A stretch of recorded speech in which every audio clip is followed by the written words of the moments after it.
Just ask them how I did it. I got out the limo, grabbed her hand, went upstairs and fucked her.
I wanna be the best in the game, invest in my name, check no restraints, I'm obsessed with the pain. I ingest, I retain, assess and I change, possessed by the thought I'll be free one day from society's restraints. Money, clout and fame, mud, disease, a plague. We all love to hate, have to play the game, have to make a name. All our insecurities are on display. This is war with the enemy, think that it was meant to be. Living in a time where disease is on every screen. I won't let them fester me, I know most are festering. Negativity is a plague for the mentally weak.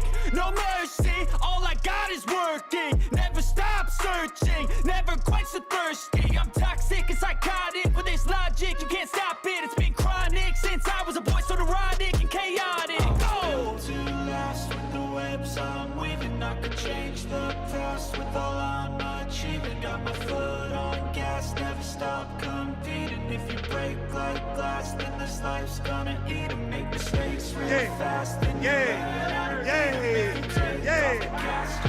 yeah. all the healing. If the pain's in the past, move on from the grave and put your foot on the gas. No, never stop competing, yeah. I've been doing this, I'm on it. I just wanna be iconic. Sipping on a gin and tonic. Got me going off when I'm on this topic, yeah. If I ever play, I want it. You know that I'm always honest.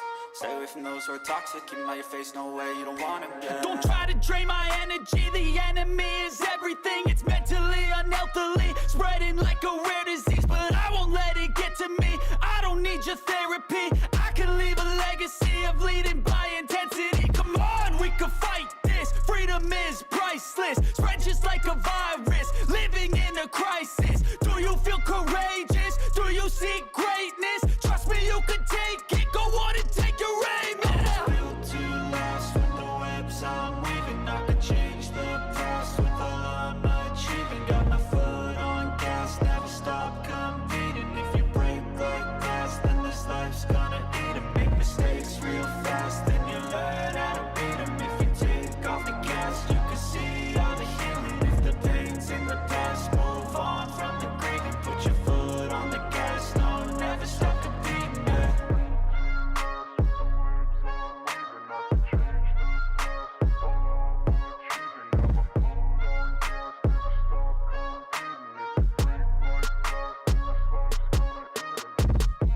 Late night crew.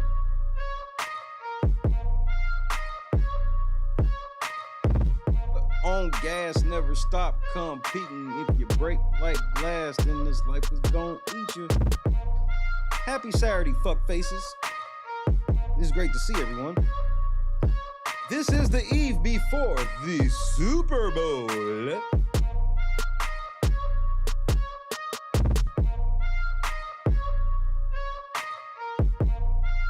You say what's up to your boy.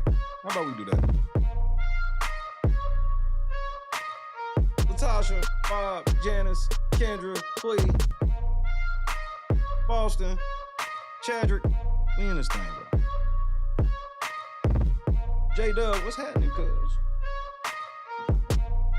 I thought about that food on 63rd Street, literally, earlier today.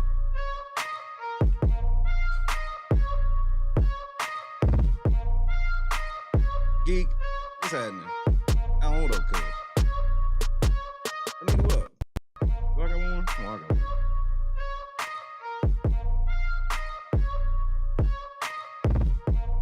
Great day to play outside.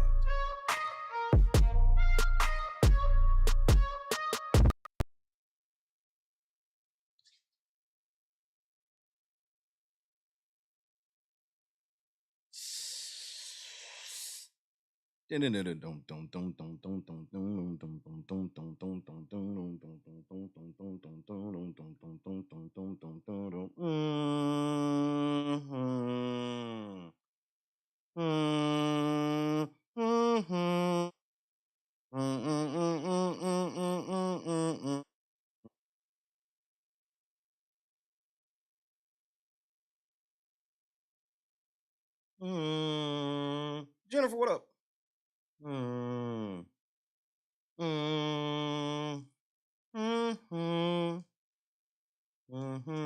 Cause I was thinking about it today, cause I'm trying to figure out exactly how this Pennsylvania trip's gonna work. Fuck that can happen. I was thinking about how much fucking fun I had in Chicago.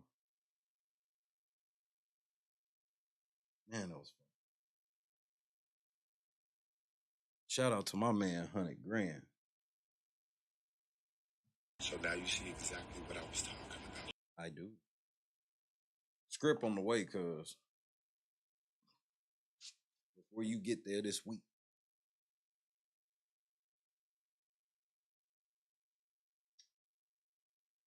There are over 432 props currently for tomorrow's Super Bowl. I'd like to thank Drake for putting that $1 million on the Kansas City Chiefs. Thank you for bringing the spread down a whole half a point. If the Chiefs needed one last reason for me not to pick them. It's one Aubrey Graham.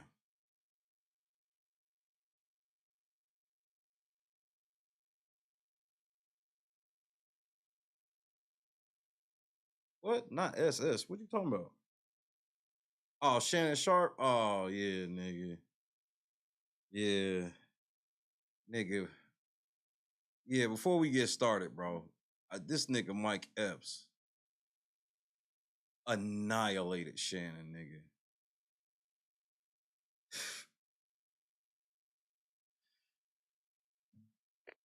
Tactical nuke incoming!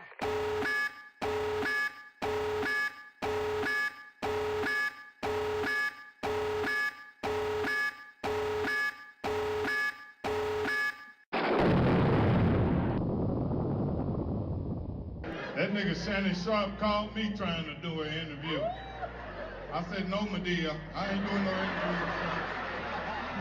So you can sit across from me and look at my balls. I'll sit down, nigga. Thought he was going to attack Cat, that nigga there. Nigga shit is called Shay Shay. The nigga's telling you. Put a wig on that nigga, tell me if that ain't motherfucking Madea's sister, nigga. I didn't tell you about you. Wait a minute. What are you talking about? You would take a person. Put your glasses back on. They exposing every motherfucking body. They got TD Jakes fucked up. Now that's fucked up. All that money that nigga done got from God, and they done came out on him.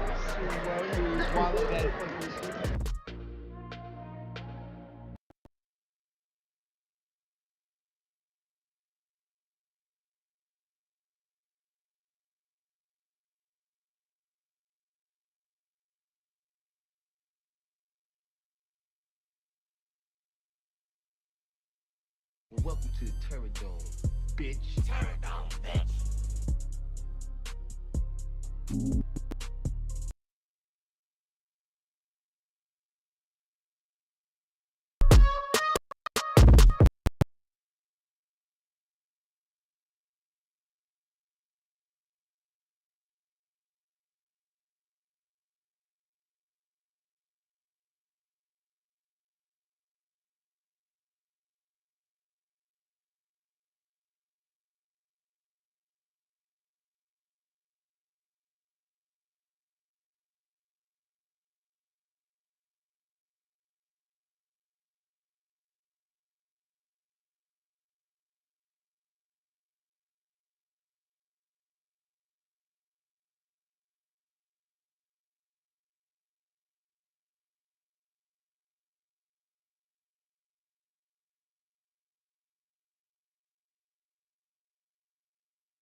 I was wrestling with myself today.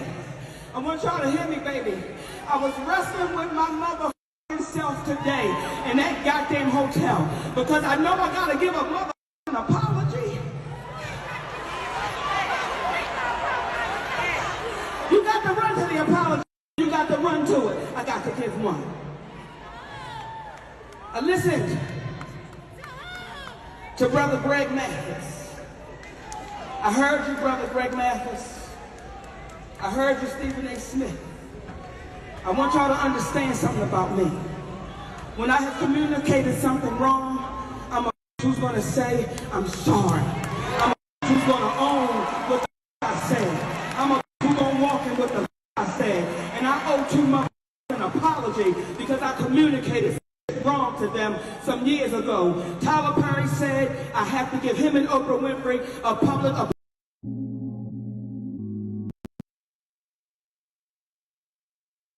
apology. And I'm going to give it right now tonight in front of you in Albany, New York. Oprah Winfrey and Tyler Perry, I want to apologize for telling y'all to suck.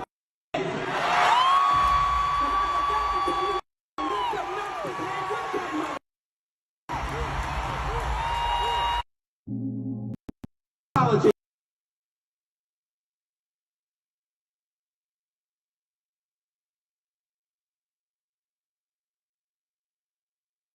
Hold on. So you mean to tell me that your fake apology was this shit?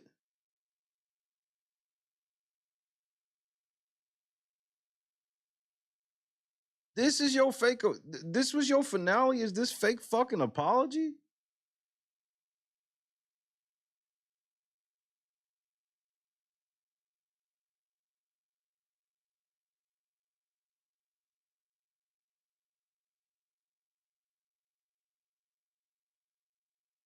Yeah, I'm glad I waited. I'm so glad I waited to watch that. I'd have been mad as fuck off the air. At what point do I give a shit about Monique now at this juncture? She's made it clear. She likes to talk like she cares about all black women, but she only cares about black women actors and actresses. That's it. Everything else, well, she don't give a fuck.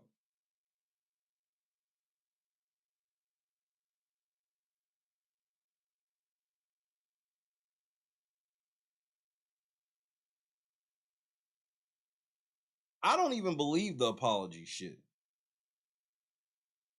I don't believe that Tyler Perry and them said that. I need proof that Tyler Perry said that he needed an apology. They needed an apology. I need proof of that before I just jump. Before I just jump on that.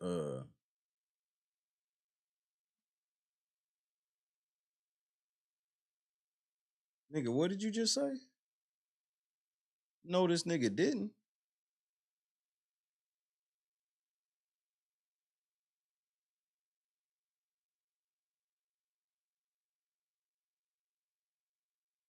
You know who won the most out of this Monique D.L. Hughley shit? And this Shannon Sharpe interview? Cat Williams won again. This nigga won again. He gonna make the most money off of it than anybody. I want to appeal to our comedians to stop going after each other in public like this. You're embarrassing yourselves. You're embarrassing our community. I know many times you have to defend yourself about what's being said, but why can't we do it directly? And I just want you to know, I believe that we're being laughed at all the major studios and by their executives, seeing us in public, black. Why the fuck, if you gonna sit here and give me a speech about being black, why the fuck would I give a fuck what some white niggas think in a fucking corporate office, Judge Mathis? You can't be big and small at the same time. Yeah, you can't have it both ways at the same time. You can't be pro-black and please white people at the same time, bro. Those roads don't intersect, my nigga. It's one, what the fuck is this nigga talking? So they shouldn't come out in public and say nothing, go at each other because it's embarrassing. So what is it when you, a TV judge, just rolls up on the set as if your voice fucking matters in this situation? Judge Mathis, shut your old ass up, nigga. Take that man unit off and go sit down. Embarrassing yourselves, you're embarrassing our community. I know many times you have to defend yourself about what's being said. You're not but in a community. Why can't we do it directly? And I just want you to know, I believe that we're being laughed at all the major studios and by their executives, seeing us in public, black folks going at each other. You don't see this among other communities. And that's all types of white comedians piled on Carlos Mencia. They brought out that he wasn't even Mexican, nigga. All the white comedians piled on motherfucking Amy Schumer, nigga. Shut up, bro. Stop trying to make us sound worse than white people. You literally sitting here trying to say we need to do better and white people are better than us, and then you're gonna try to make us sound worse than white people. No, they do the same shit too. This ain't got nothing to do with you. You act like these niggas was talking about throwing hands or some shit. This shit deeper than just some comedians going back and forth with each other. Anyway, this shit with DL and Monique got personal shit involved, nigga. Like, what are you talking about, bro? That's why I say you're hurting yourselves and you're hurting our community and you're hurting the young people who are looking and want to learn and need to learn how to resolve disputes in a better way. I'm no saint. I'm guilty of having temper issues from time to time. You're doing it right now. On my show. That's entertainment. She was on a show. That's not entertainment?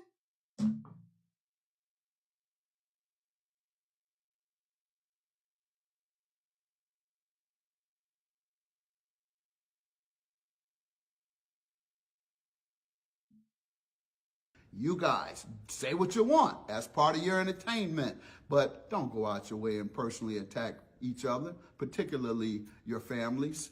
I appeal. Judge Mathis, shut your old ass up, nigga.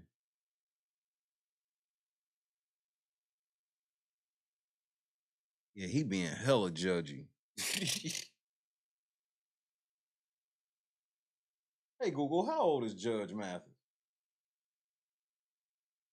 Greg Mathis is 63 years old. You getting up there, nigga. Been a long time since I sat over my grandma's house watching this bullshit with her. What's up, Grandma? Watching Judge Mathis? Yep. What Grandpa doing? Probably in there watching Judge Mathis.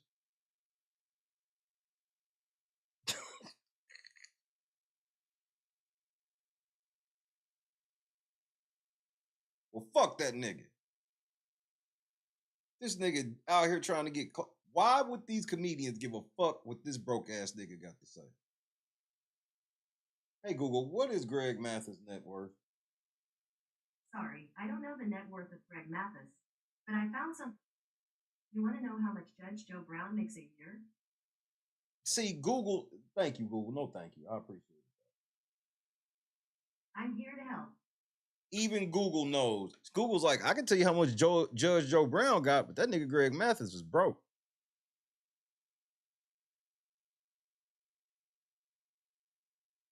Hey, Google, is Judge Greg Mathis still on the air? According to Wikipedia, the final episode aired on May 25th, 2023, and currently continues in reruns. Aired September 11th, 2023. Mathis Court. So wait, you couldn't even get the rights to Judge Mathis, so they made you make a whole nother show doing the exact same shit?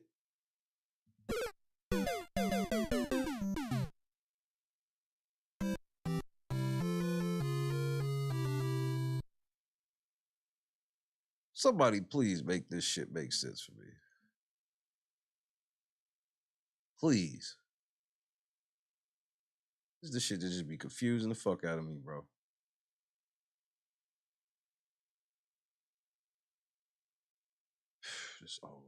I want to appeal to our community. Don't nobody recognize you except people over 45, bro. 45 to 50. That's when people start paying what the fuck you gotta say some attention. And if Judge Judy roll up, you ain't gonna be talking all that pro-black shit. She gonna tell you to shut the fuck up. And she gonna have her black bailiff that look just like you put your black ass out the courtroom. Now, nigga, do something.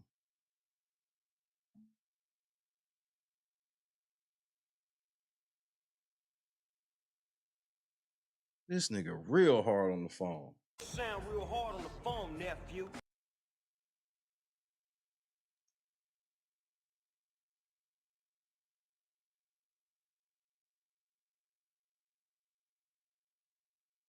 This nigga, bro, again, this is, just so y'all black people know, when they get to talking that black people shit, if you not in Hollywood, they not talking to you. I heard Monique name all these historic black women, and every one of them were actresses. And I'm like, that's all you know is actresses. That's why all this shit, like, bro, you okay with what Oprah be doing? Like, do you hear Monique calling out Oprah and Tyler Perry for any of the real shit that people have said that they've been doing? The way that Tyler be doing some of his actors and shit like that, all these different stories with Oprah over the years. Do you hear her saying anything about that?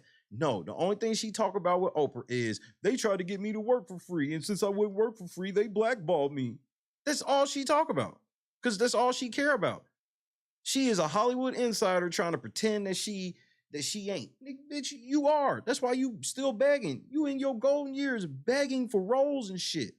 You should be chilling by now. But then you try to say that you ain't got enough money to just be chilling because of Oprah and Tyler Perry. Well, bitch, that don't even make sense.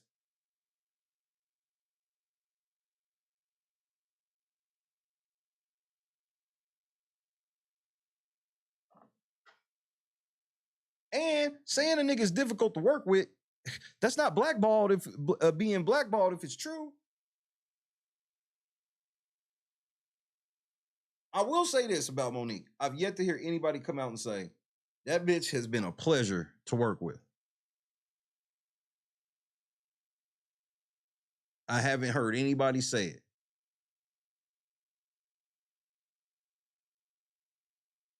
Just for the record. Now, before we get into fully this Super Bowl shit, right? I do want to show something that's leading into it.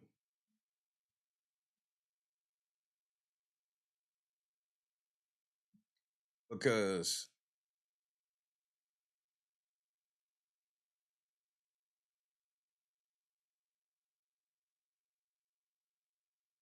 this bitch is, you'll see what I'm saying. Tactical nuke incoming!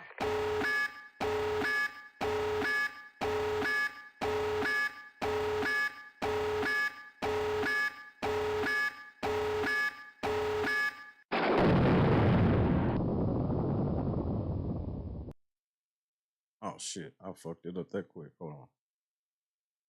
I moved it. Oh, here it is. That was a weird slip. All right. Demon time. Taylor Swift and her record-breaking Eras Tour. Some fans are claiming they have post-concert amnesia, saying they're having trouble remembering any of it all too well. Well, it's a That ain't demon time.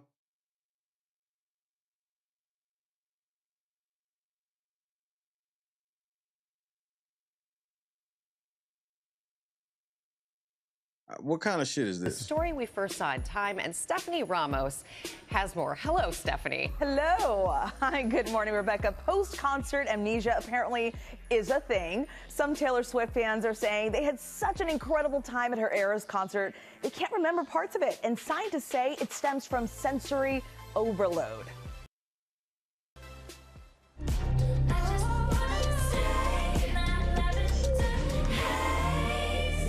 There's a haze Taylor Swift fans are feeling as the pop superstar travels across the country on her sold-out Eras Tour. The concert overall exceeded every expectation that you could have imagined to have.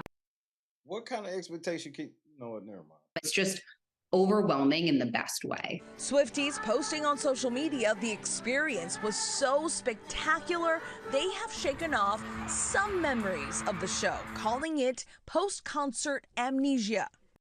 Post-concert amnesia. You hoes just made that shit up. I keep saying this happened to me. Apparently it's universal. It's actually a neurologic phenomenon that can happen in any heightened emotional state. As Taylor Swift fans are going to this concert, there's so much to be excited about. There's so much stimuli to process for the brain, and that can actually get in the way of forming and storing memories of that concert experience.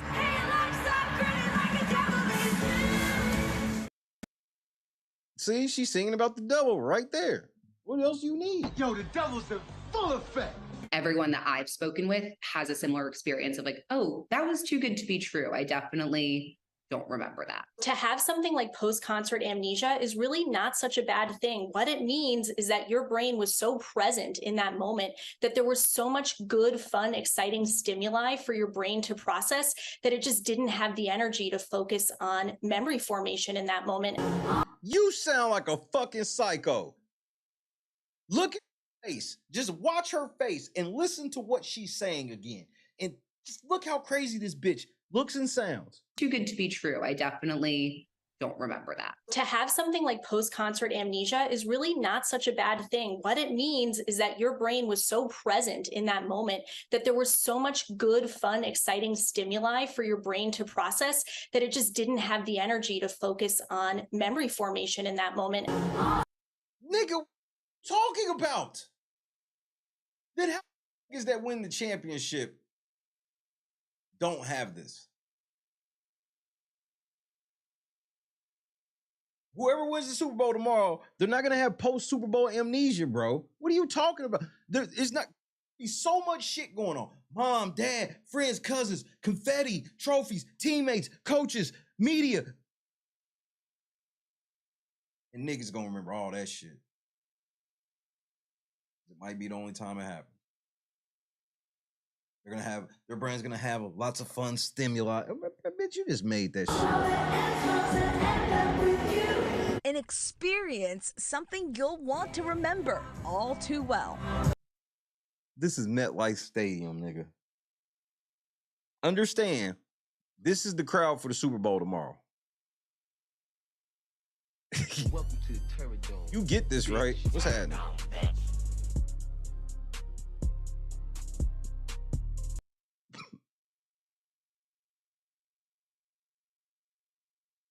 You get this, right?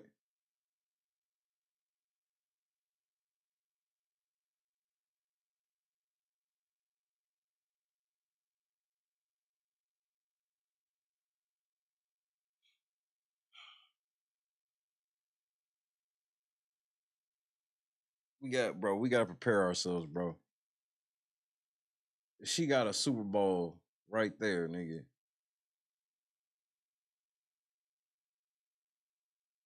And if it's true what I heard about Travis Kelce paying for them suites tomorrow, nigga, you only made $12 million this year.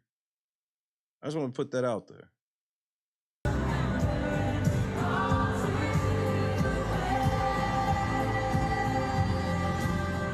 Despite how little of it I actually do remember, it was awesome, and I wish I could do it all over again. There was just too much going on, right, George? You know. Actually. Yo, the devil's in full effect. So far, this is the most incriminating evidence against Tay-Tay. That's not a great one, Tay-Tay. What's up, guys? How you doing? I'm Paul. Taylor Swift, is she a witch? Well, guess what? Your boy. Oh, I forgot to put cat statue in the background. Morgan, right here on this side.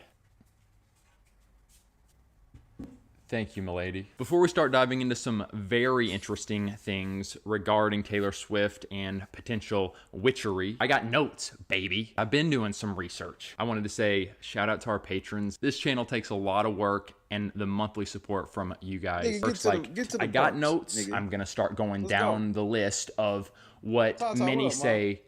Look, here is what Taylor Swift has done, what she's doing in her Eras tour, what she's done in her music videos, what she said, and so forth. So she's definitely a witch. We're going to look through these and see what merit they have. I think that's a good way to do it. Starting with, there have been recent reports. Morgan, have you heard about this? Have you heard the recent reports that people are leaving the Taylor Swift Eras concert and the next day they get up and they can't remember? How is Taylor Swift able to do 3 hours and 40 songs? Bro, more than half of them songs she's not singing. No fucking way. Chunks of the concert, and there are people that are saying it's because perhaps Taylor Swift is casting spells that are causing memory loss.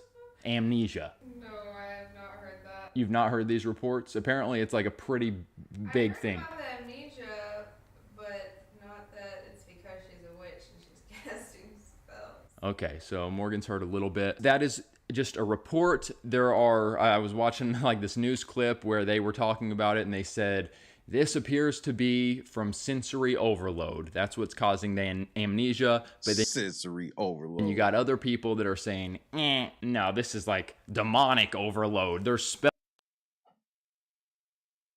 I know this is gonna hurt. But hashtag Shay was right. Spells happening here, and that's what's happening. Taylor Swift fans claim post-concert amnesia due to bizarre phenomenon. Again, I'm telling y'all, this is demonic music, putting you in a trance, giving you demonic spirits, opening the door to demons as you're under the spell she's putting you on. I'm going to leave that bro that one alone for now and move on to the next one without going too deep into that one.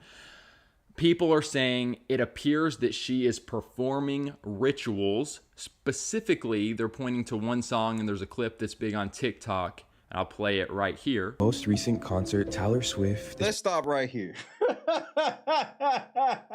Let's stop right here. Does this look like this is a ritual? Press 1 for yes, 2 for no. Let's just stop right here.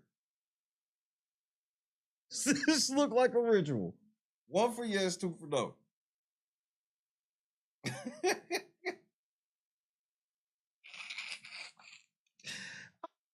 What to do, nigga? This looks very ritualistic. Jackie, what up, ma? What the fuck? Durston, what up, kid? Hey, Elvis is in the building. Hey, motherfucker, you out there getting your Elvis on tomorrow, Super Bowl? Did I see that right? Man, I know a Elvis, and my motherfucker Elvis out there with the Super Bowl. Bro, don't do nothing I wouldn't do. At least not too much of it.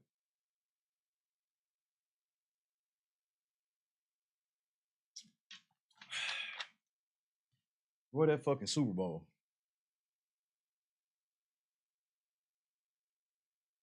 Well, I know you won't be at the Super Bowl, but like you performing on Super Bowl day, correct? That's what I meant to say. I should have been more specific. Like, man, don't be telling people I'm performing at the Super Bowl. I was about to say you had like 2 songs with Usher. Usher was gonna do some Elvis renditions.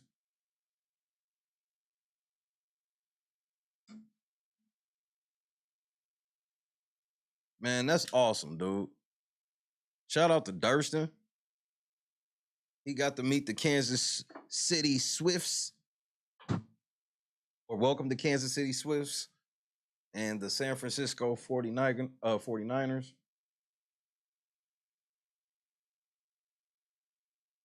So you went to media, or you went to the media shit this week? I got to go to media day when the Super Bowl was in Indianapolis when Eli Manning refused to let that bitch win that Super Bowl in his brother's gym. Eli will always be a real nigga for that. Oh, y'all went to the F1 track? Oh, that's what's up, man. Shout out to Durston, bro. Shout out to Elvis. Taylor didn't try to recruit you for no type of demon shit. Bro, don't let me find out you one of them druids. No demon time. Performing witchcraft? And I know this is going to raise some controversy in the comments, but this just doesn't look right to me. Wait for the signal?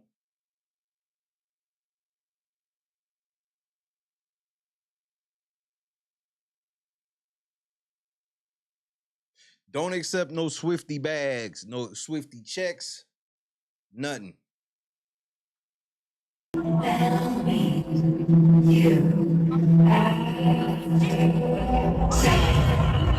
Oh, hell no.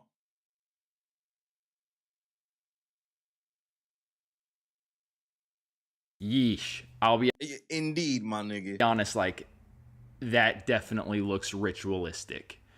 That song in and of itself, and guys, real quick before I continue, I was thinking about making this video and I'm like, okay, you know, we've been talking about the music stuff. It seems like a lot lately. And I just made a YouTube short on the topic where we were sharing some concerns about Taylor Swift. And now I'm going into more of the witchy stuff. I'm like, am I overdoing it in this sphere with Taylor Swift and the answer's no. Music industry and so forth? But there's so much interest in this. And when I think about Taylor Swift, and Morgan and I were talking about this earlier, the Christians flocked to this woman. They flocked to this woman. Morgan said she kind of referred to it as their golden calf.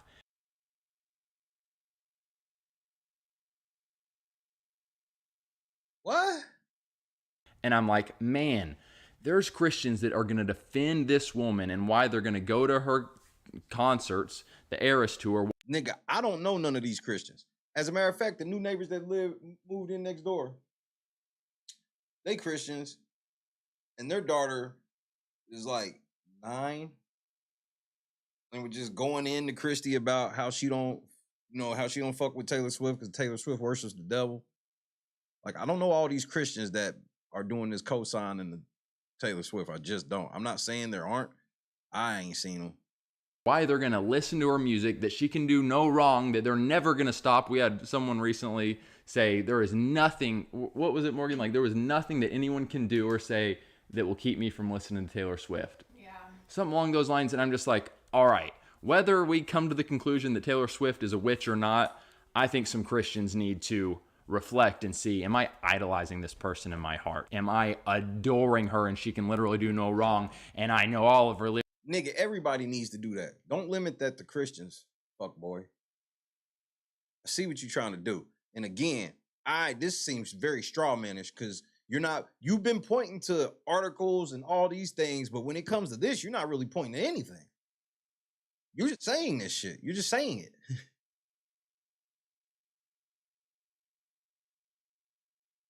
And if you're talking about somebody in the YouTube comments going, well, I'm a Christian, I love Taylor Swift. Those are Swifties. They're liars.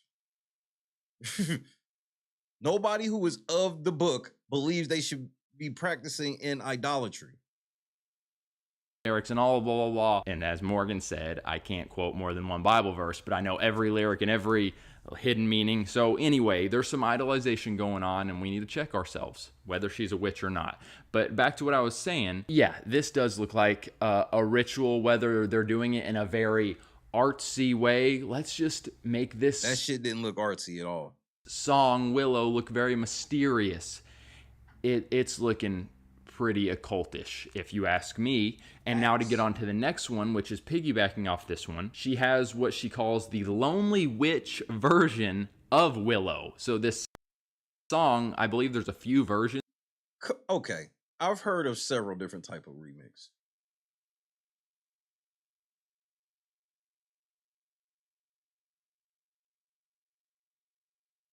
I've never heard of the Lonely Witch remix. Never. Of it, and there's a Lonely Witch version, which to my knowledge is more like instrumental or maybe some tweaks to it, but it's literally called the Lonely Witch version. And she made a post, which you can see here, where she literally says, witches be like, sometimes I just want to listen to music while pining away, sulking, staring out the window. It's me. I'm witches. Never fear. The Willow Lonely Witch remix is here with the Yo, the devil's in full effect. crystal ball. That's Taylor Swift posting that. Now, when I read that, you guys listen, you guys are allowed to come up to whatever conclusions you want each time each new thing that we're going over here. Well, no shit. If for you read that and you're like, that is all I need to hear, 1000% a witch, that's fine. Part of me thinks that could be kind of just a trendy thing. I think right now, the whole witch stuff, good witch, I literally go to the bookstore and see all these books on witches, and it's like, it almost feels very trendy. And she's kind of like, come on, everybody, join me, witches, and she's not actually a witch. Or we could take her at her word and say, she's saying, hey, witches, I'm a witch, that she is indeed a witch. So nigga, she's a fucking witch because she's a witch, nigga. So far, this is the most incriminating, is that the right word? incriminating evidence against Tay-Tay. That's not a great one, Tay-Tay. And just even reading that, even if she is just jumping on the trendy bandwagon and thinks this is going to help her sell more of this song and add to the mystery of it, when she makes a post like that and kind of identifies as a witch, it makes me think she probably is embracing some occult things. Are you? And this is where it's like, it just amazes me so much when I see Christians who are going to go to the Eras concert and sing every word to every song. So wait, is your whole thing really about Christians liking Taylor Swift? Or is this about, where are these Christians that love Taylor Swift at? Where are these Christian Swifties? Because the first dude that you were playing, he sounded Christian, and you were like, we're not going to get deep into that. And then you start going deep into that very topic he was on. Why don't you let the real Christians speak for Christians? You didn't let the real Christians speak. You cut him off to only turn around and straw man Christians now.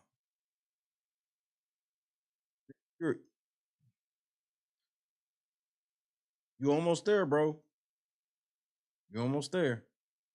Taylor Swift is one of the most popular pop singers of our day. People have been experiencing amnesia going to her concerts. Her views on karma, as well as family and marriage, are extremely troubling. But one of the things that I'm going to highlight in this video is also things that come from her Willow video song.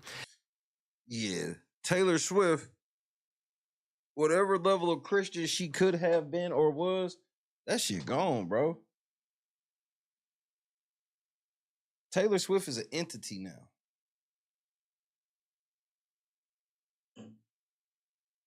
That deals with spells and witchcraft. Now, she released her first lead single in 2006, being only 17 years of age. And her album came the same year, which reached right away #5 on the US Billboard 200. She's been compared to Madonna, Prince, and Spice Girls, Beyonce, and Beatles. What the fuck kind of compare?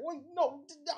And her album came the same year, which reached right away #5 on the US Billboard 200. She's been compared to Madonna. She's been compared to Madonna, Prince, the Spice Girls, and Beyonce. Y'all just made that shit up, bro. How is she all of these bitches? Including Prince. How the fuck do you see, because she can play a guitar, she's Prince? She can have the Spice Girls comparison. That's the only one that's about accurate. She looks like the 5th Spice Girl. Lanky Spice.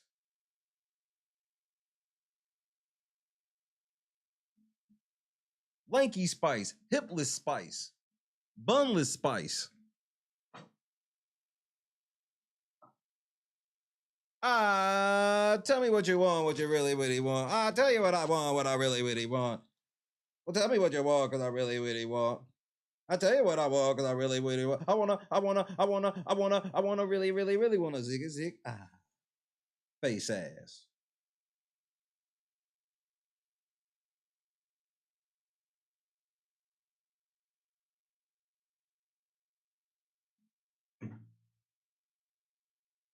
That was probably the most accurate comparison. She looks like one of the Spice Girls. That's accurate. That Madonna shit, you can throw that away. I want to fuck Madonna. I don't want to fuck Taylor Swift. Prince? How the fuck is this bitch Prince?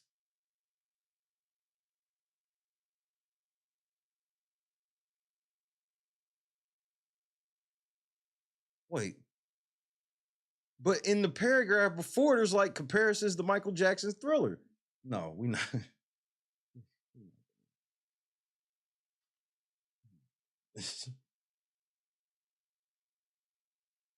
Oh.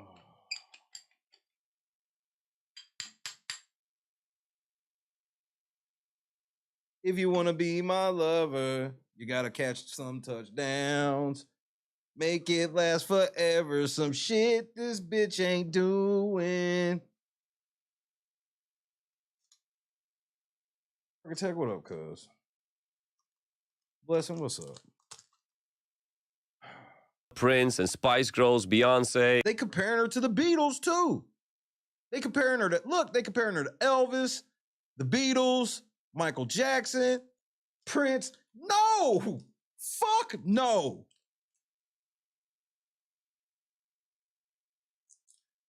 Christina Aguilera can sing better than this bitch, and I stand on it, nigga. Do something, nigga. Do something. This bitch is mid at best. Now this bitch is Elvis, the Beatles, Michael Jackson, all combined, in Prince, Madonna, all combined. Man, this sounds like a 7th grader wrote this.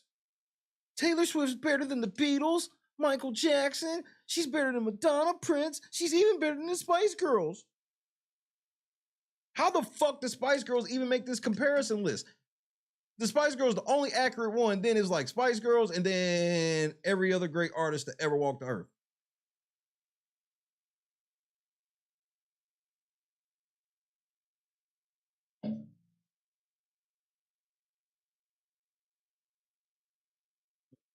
And Beatles. According to the report from a music industry publication, 4 of her albums have already surpassed 500,000 mark in equivalent units sold in the US just in 2023. Her ongoing Eras tour is on the track to become the highest grossing tour ever by a female artist, with a Billboard box score projecting her Billboard box score with the projected $591 million in ticket sales. That's easy. That's easy, bro. That's easy. Ain't that right, Taylor?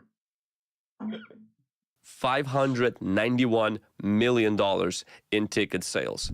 In fact, she sold about 1,186,314 tickets for her shows, and there's still more to come. These numbers only reflect half of 2023. Now, what is her spiritual upbringing? What are some of the beliefs that she has? And as well as what is this thing that's happening with her shows and some of the demonization that is being portrayed through her music and her show. Now, I am not one of those people that sees a demon behind every single bush or every single incident or an I am. Yo, the devil's in full effect. artist. I understand a lot of these artists, they are spiritual but not religious. They're more of in New Age. But we must understand, we live in a day and age where Satan will use entertainers and he will use artists who will go to a certain... And thank you, Daniel. It's the sheer inflation of it. That's like if the NBA decided that they're like the NBA, there's base level tickets. The tickets don't change depending, they do with scalpers, but they don't change depending on who's playing. If there was a mandate of just straight raw ticket sales at a certain price, it'd be different. But Taylor Hale or not, man, these hoes are the same to me. They both of the devil. You got this bitch, she literally brings $330 million into this shit. Then you got to understand, part of the reason why these fucking suites and prices and all this shit has gone up is because of this bitch. Nothing else. There's so many people of Media Day that are literally going to Media Day or went to Media Day just to be on some shit like, hey, what about Taylor? What about Taylor Swift? What about Taylor Swift? What about Taylor Swift? And it's like, if they were to level the playing field, I want to see what she would really do.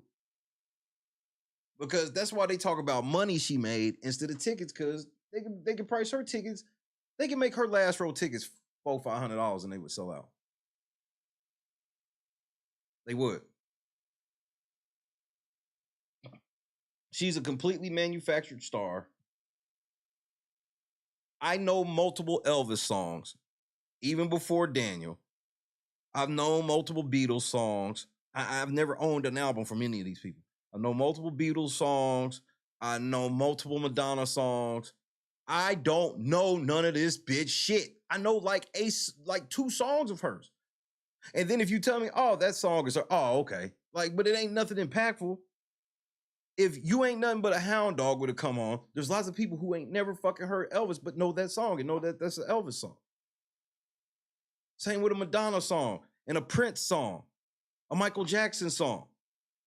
But somehow she has made more money than all of them fucking artists damn near combined.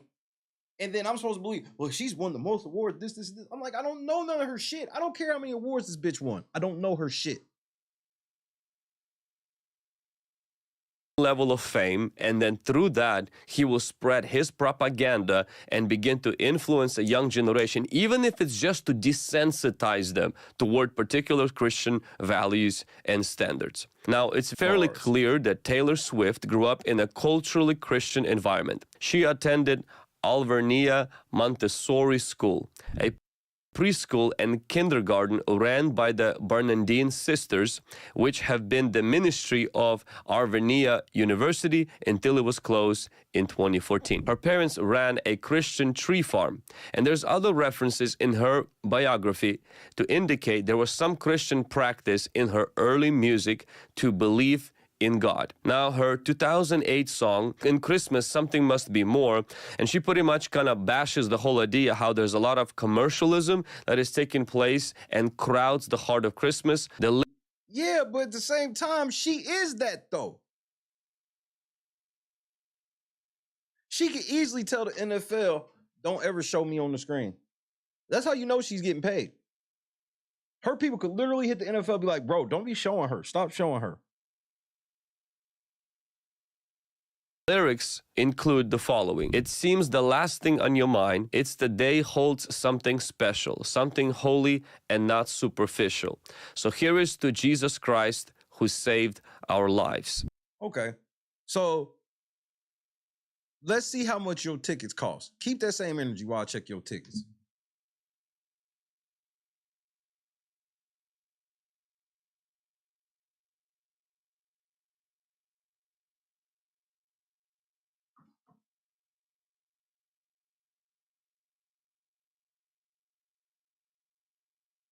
The Eras Tour. So, how Eras tickets cost compared to the Super Bowl.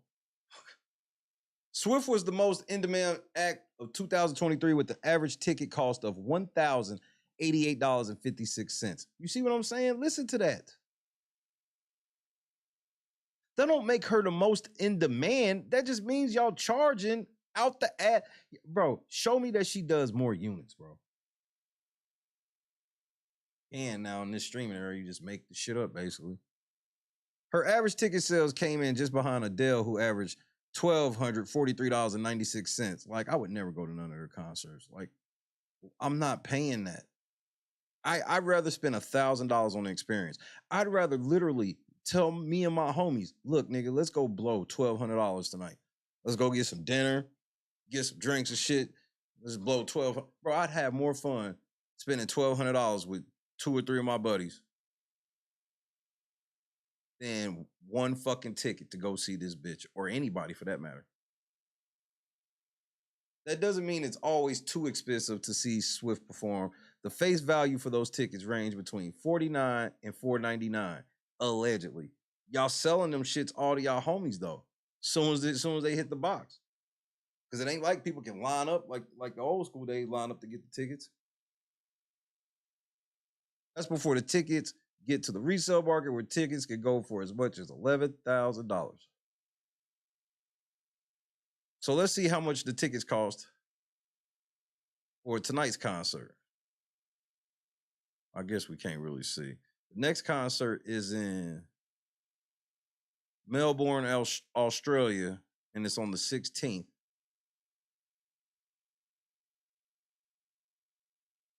Let's see how much the tickets are that's left. See, this is where they lying. So here, I'll show you. You can see this is where they lying out rip.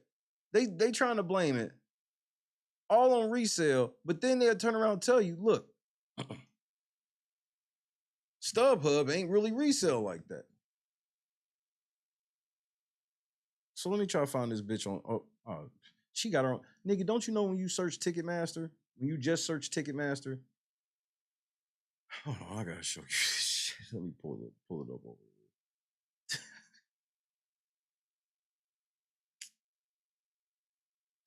Nigga, when you search Ticketmaster, nigga, Taylor Swift tickets or concert tickets. Ain't that the same fucking thing? This is the type of marketing people don't have access to. This is why she's this big. She has access to a level of marketing and advertising no one has access to. She's literally forced down your throat. And some people respond well to it being forced down their throat.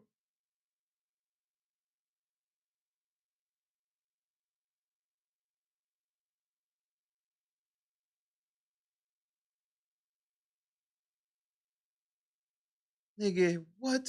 The first available date is October 18th. Okay, no, here go the first international date. So she going to nap in November. She doing nap for a week. Like, nigga, she's gonna be in my city for 3 fucking days, nigga. She hits cities doing 3 shows.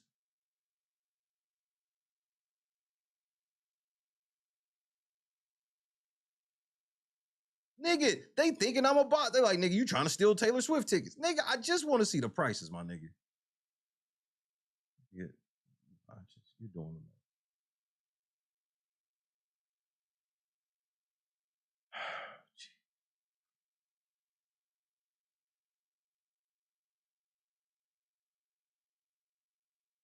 Taylor Swift.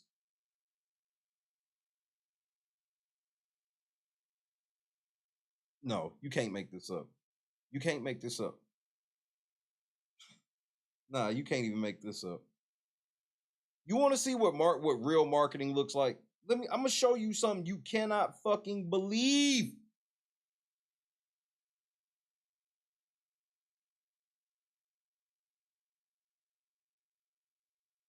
You can't even, bro. You're gonna wish I made this up.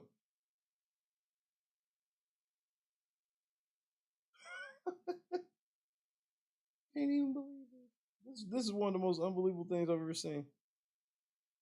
This level of marketing, you've never seen this level of marketing before.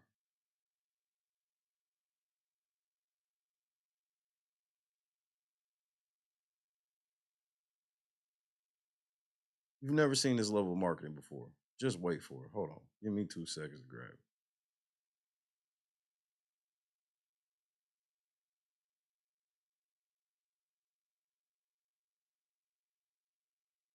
So, I'm on my phone and I'm like looking at the screen and I'm trying to type, okay? And I'm trying to type Taylor Swift tickets, right? But I accidentally type RTSYL. Do you see what the first fucking hit is? Taylor Swift. I typed RTSYL. And it's like, did you mean Taylor Swift?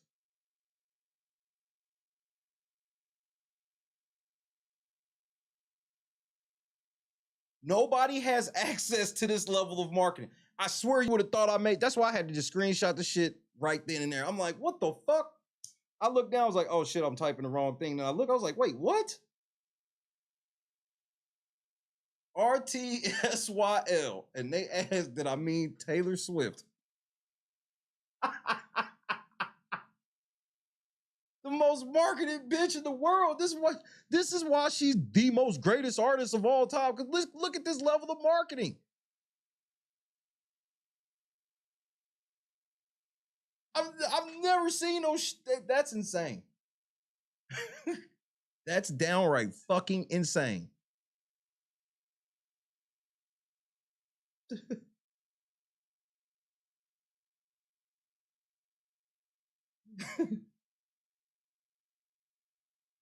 Bob, Price Master can't afford to go to her shows, bro.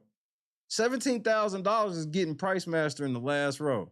He gonna be sitting there like, I should have charged $170,000. I'm gonna sneak up there when she do that motherfucking druid shit. They ain't even gonna know.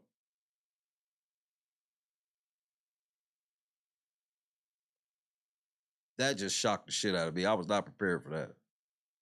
Oh, let me see these. That fucked my whole what I was even doing up.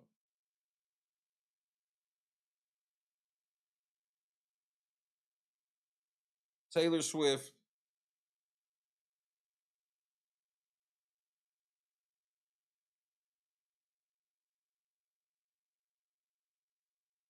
Completely sold out. The October show is completely sold out. Let's check New Orleans. Sold out. See what I'm saying? Okay, those are pre-sale. So they're like, it's not technically happening yet. Okay. Let's try Stockholm. Please translate from Swedish to English. Choose my seats.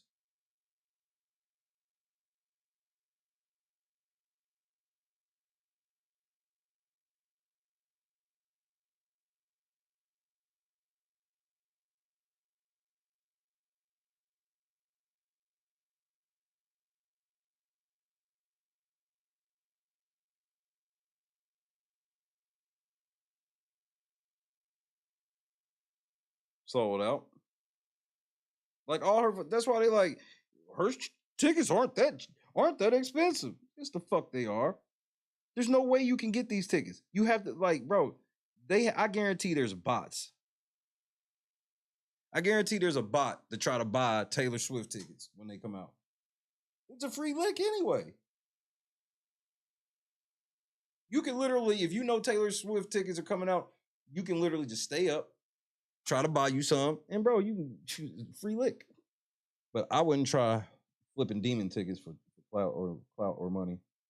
But it is possible. Let's check Wembley Stadium in August.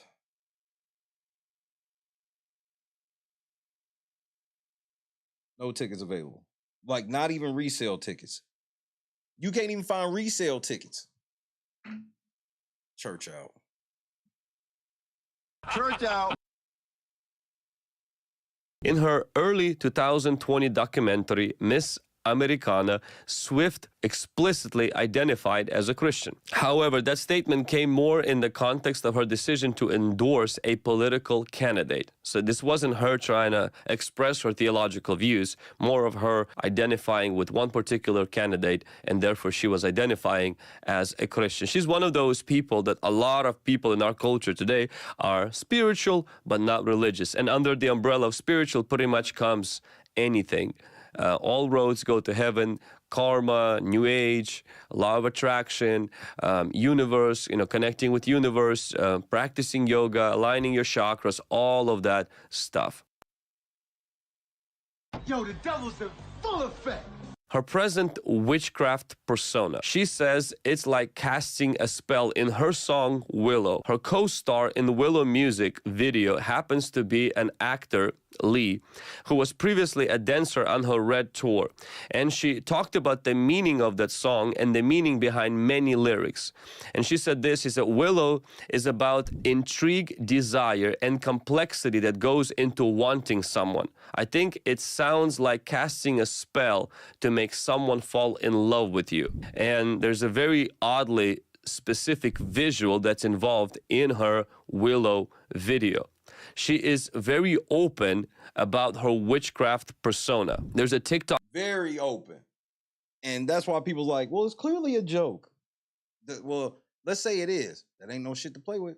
Video that specifically shows the standard Hollywood image of witchcraft. People have been accusing her. Bob, that's the early bird special.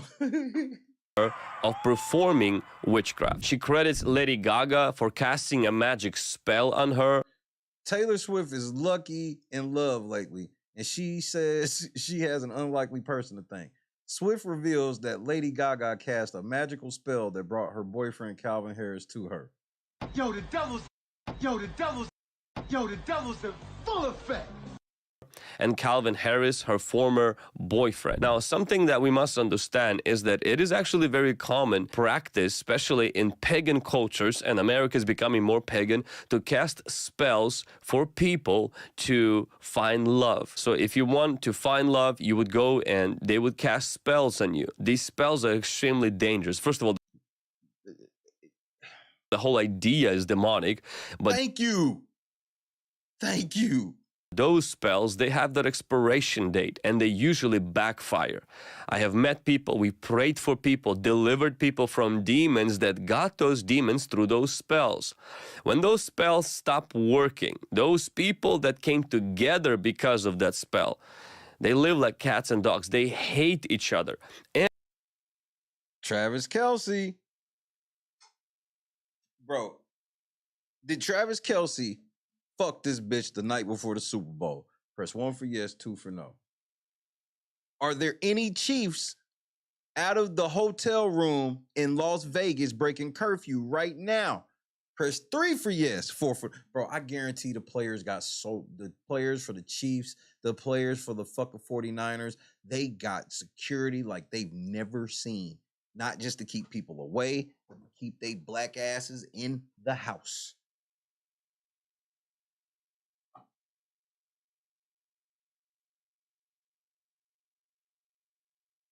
Nigga, they've had armed security on every exit, window, everything. The hotel, wherever they at, shut down.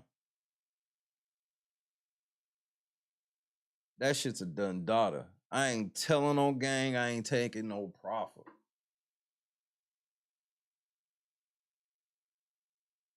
And a lot of times when they break up or something happens with that, it's just devastating on that relationship. Now, her idea on marriage is that Taylor Swift is tired. And I'm going to know the first time Travis Kelce come streaking downfield, wide open and drop it, he fucked that bitch.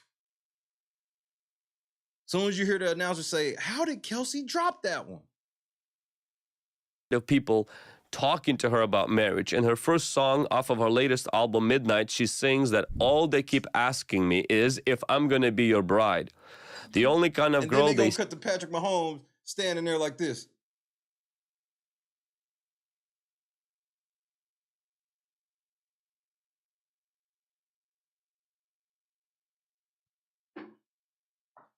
Walk over to the side.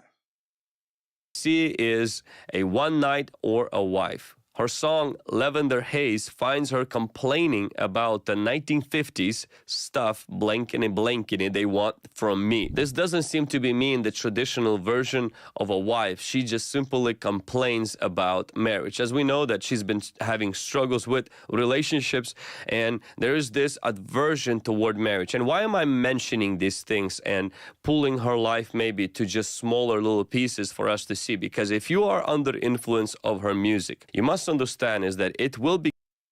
I've never heard nobody talk about nobody like this. Because the closest thing we could say we saw to this was Michael Jackson, but Michael Jackson wasn't even putting niggas under a trance. What was one of the highest points when people would start fainting over Mike? And Mike was on demon time. But when Mike would just pop out of the fucking floor and stand there.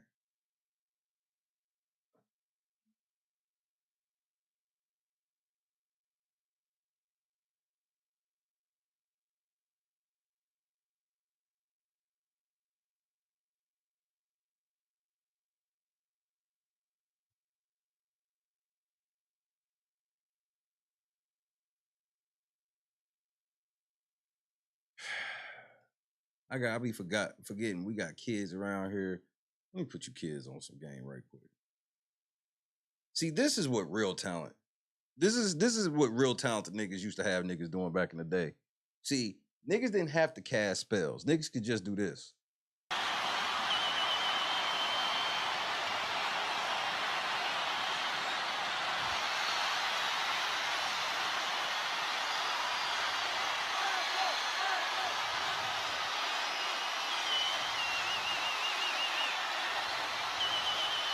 the nigga would just stand there, nigga. This is the beginning of the concert. He just came. He comes out of the floor. It's one of the coldest shits ever. He come out of the floor, just bam. He just standing there, nigga, mannequin style, and he's standing there for like 2 fucking minutes, bro. And these hoes be falling out.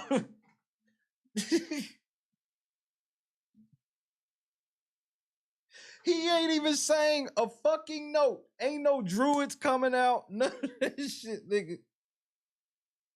Mike just roll up to the set, nigga, and the hoes would go crazy. Grown ass men are in that crowd fainting.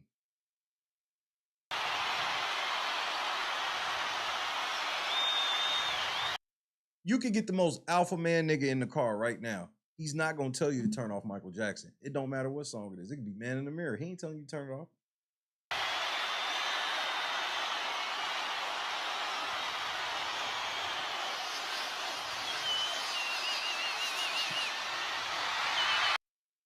His head and they go crazy. The nigga move. Oh, bitch.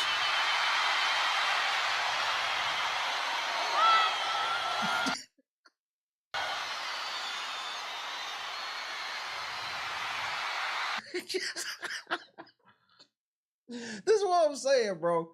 This is believable. Cause then you dig into Mike and you see Michael Jackson got 200 fucking million songs that everybody knows. Remember, Michael Jackson was so big that, remember, right after The Simpsons, tune in for the premiere of Michael Jackson's new video.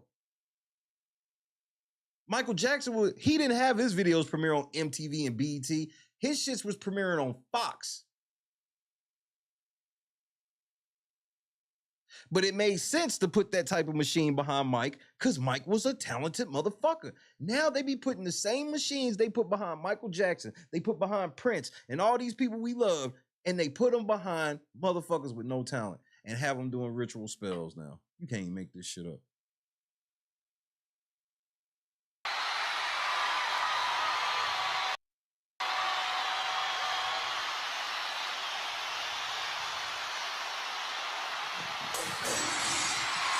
Taylor, do that one time.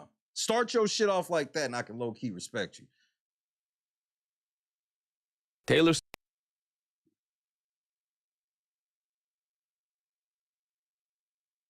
to change to her views and lifestyle. When somebody speaks, when somebody sings, when somebody writes, there is a form of impartation that takes place to the listener and to the reader. If you're listening, reading to someone who carries love for That's insane, Bob. Jesus, you will begin to feel the warmth of that, and these desires will begin to be rekindled in you. If you listen, if you watch to things that have lust, that have spells, that have witchcraft, your mind will slowly get desensitized because you're looking at these people like, man, they're normal, they're good, they're famous, and if they like this stuff, it must not be that bad. And exactly, where if you do listen to it, and you got to know the truth about it. And not lie to yourself about it. Then slowly, once the enemy desensitizes you, it's like that cooking of that frog. Then talk your shit.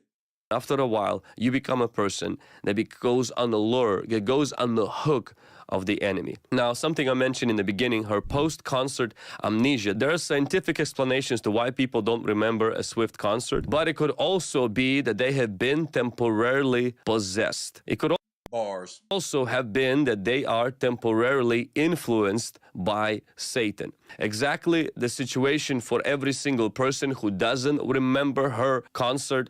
I can speak of that, but...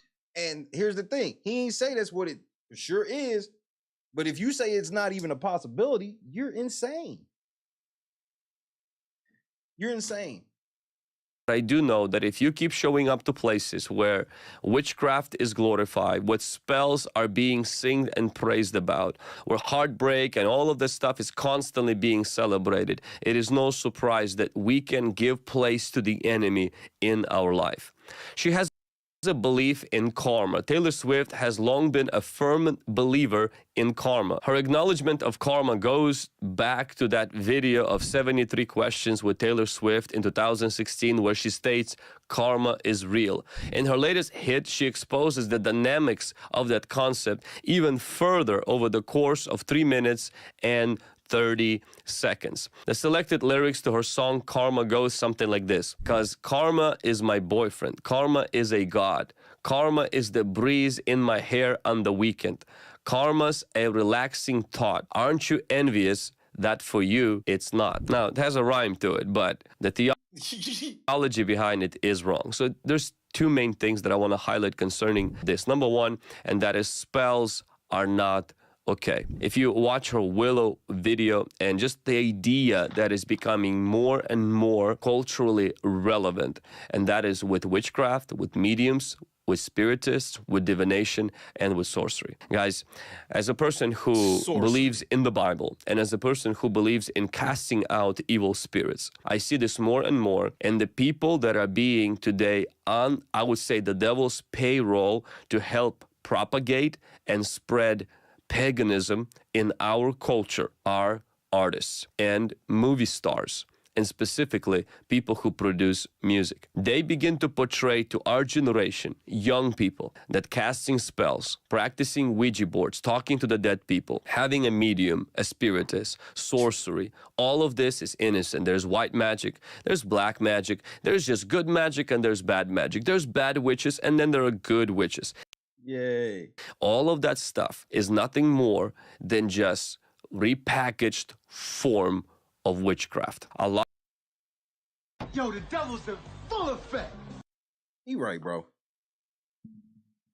The thing with Taylor Swift is it's the level of idolatry and the media and everybody I'm trying to understand. Like, for real. Explain this to me. How did Taylor Swift make the NFL $330 million? Pretty simple. They just charge niggas more ads for Chiefs games.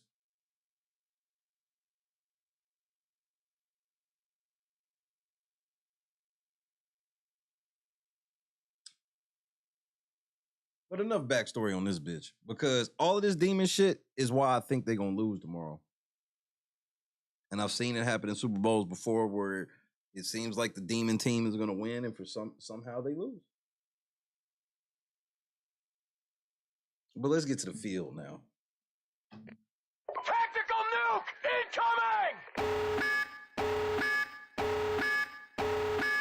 You can only be, and then the thing is, you can only be really subject to them spells if you don't recognize that that's what they are and reject them in the name of Jesus. Pretty simple. Not even that hard.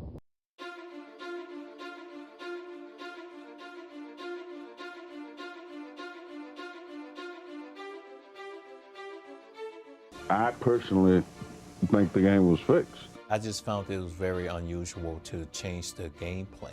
When I get in a manic episode, I start to wonder and be aimless. And that was one of the things the officials thought they saw something they didn't see.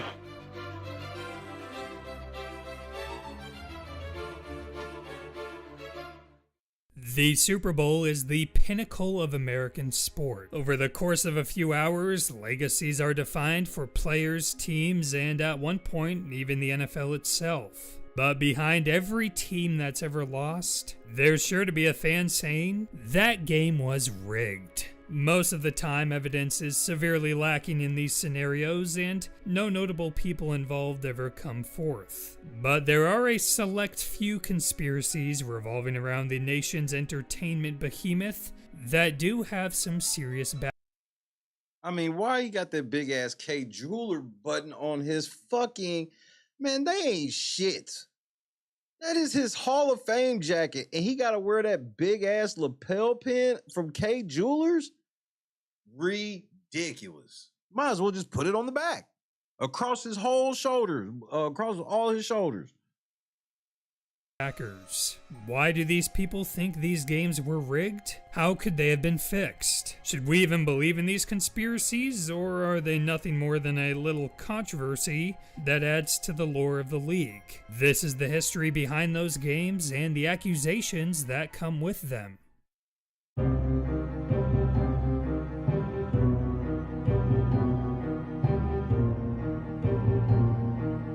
Super Bowl III. Before we arrive at our first allegation of collusion, it's vital that we first understand the history behind Yeah, that Broadway Joe Super Bowl. Behind it. By 1960, the NFL had been around for 4 decades and had managed to trounce or absorb any potential rival football leagues. So when the American Football League kicked off in 1960, it was seen as just another league that would come and go. It appeared the NFL had a monopoly on professional football. The AFL mainly got cast-off players who were misjudged and ready to prove that they were deserving of a pro career. Then the league started scouting small school players, predominantly black schools, which were largely skipped over by the NFL. That's racist. And most importantly, the AFL landed a crucial TV deal. Uh-oh, that Netflix deal. With ABC, and years later a generous deal from NBC. This in return gave AFL teams more money to sign players. Back then, it was a bidding war on college football's best prospects. So over the next few years, the AFL was able to steal more and more highly rated prospects from the NFL. One of the most notable players was Alabama star quarterback Joe Namath, who was drafted by the NFL's... It's totally rigged for Kansas City to win. I just don't think it's going to happen, though. St. Louis Cardinals and the AFL's New York Jets. He ended up signing with the Jets for the most expensive contract ever given to a college player. Oh, let me grab some more water right quick. I need some water.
All right, back to it. Player at that time. This was one of the biggest contributing factors that led to the point where player salaries were increasing so fast that the two leagues decided on a merger, because ultimately the owners wanted to keep the money in their pockets. Art Modell, owner of the NFL's Cleveland Browns at the time, said, "Contracts like the one Namath got can be the ruination of the game." So in 1966, the two leagues agreed on a common draft of college football players to end the bidding war, as well as an AFL-NFL World Championship, which would later become known as the Super Bowl. After 3 Super Bowls, the plan was to fully merge into one single league with 2 conferences, because for the first 3 years, the two leagues would only meet in the championship. In 1967, we had our first Super Bowl. For the AFL, the Kansas City Chiefs absolutely dominated their league, going 11-2-1 and smashing the Buffalo Bills 31-7 in the AFL Championship game. Clearly, this was the team to beat out of the AFL, but they were still thought of as being far inferior to their NFL opponents, the Green Bay Packers, who went 12-2 and barely squeaked out a win against the Dallas Cowboys in the NFL Championship. Classic in modern Cowboys. Times, you would think both teams as dominant as this would be a great matchup. But the NFL was expected to win, and win big. The Packers were a 2-touchdown favorite and had all the pressure to show how the NFL was the better league. I mean, imagine somebody hitting a nigga with that helmet now. Although the Dying on the field. Chiefs did play well in the beginning. The Packers ended up winning 35-10. The next year in Super Bowl II, the Packers beat the AFL's best Oakland Raiders 33-14, despite once again barely beating the Cowboys in the NFL championship. Classic Cowboys. This put the expectation into reality that the NFL championship was bigger and better than the actual championship between the two leagues because the AFL seemed downright weaker. Now we've made it to January 1969. We have Super Bowl III between the AFL's New York Jets and nigga, the Colts were like the coldest football team on earth. The NFL's Baltimore Colts. That season, the 13-1 Colts had outscored their opponents by over 18 points a game. They not only was winning, they was beating the shit out of everybody. And these were NFL opponents. Most impressively, their only loss was to the Cleveland Browns, who they then shut out and blew out 34-0 in the NFL championship game. The 11-3 Jets were an underdog by over 2 touchdowns. Commissioner Pete Rozelle had to address the game beforehand, indicating that the league might be in for another shuffle of the deck, mainly with the playoff format itself, meaning this could be the final Super Bowl. The AFL was in desperate need of validating that it could compete with the NFL. Nobody wanted a league where one conference was full of teams that just couldn't compete with the other conference. An AFL win would drastically help interest from fans and increase money from future TV deals. Today, the Super Bowl is like a national holiday. It's by far the nation's biggest TV event of the year. Ads are sold for millions of dollars for the precious seconds companies can use to broadcast their products to over 100 million people. But there was doubt in 1969 that they would even have this game again if it went as predicted. However, if there were to be an upset, then it would be a story-making masterpiece. You got the high-profile New York Jets with one of the most... It just so happens to be, if it would have been the other way, it would have been devastation, of course. Famous and likely the sport's most marketable player in Joe Namath, who now is saying he guarantees a victory over a team being called the best of all time. Vince Lombardi, considered one of the best coaches of all time, and of course has the Super Bowl trophy in his name, said the Jets' chances of winning this game were infinitesimal, which basically means 0 chance. No matter what, millions of dollars were at stake, even for the Colts owner himself.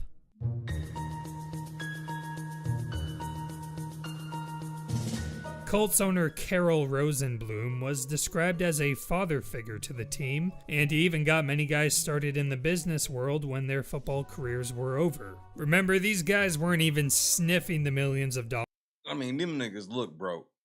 That we see in today's contracts. Hall of Fame defensive end Gino Marchetti spoke very highly of Rosenblum, saying, "Outside of my parents, he probably did more to influence me than anyone else in my life." Former Colts running back Tom Maddie also said, "For his loyalty to you, he demanded loyalty in return. If you got on his bad side, you were gone. Man, get the fuck around me, Nick."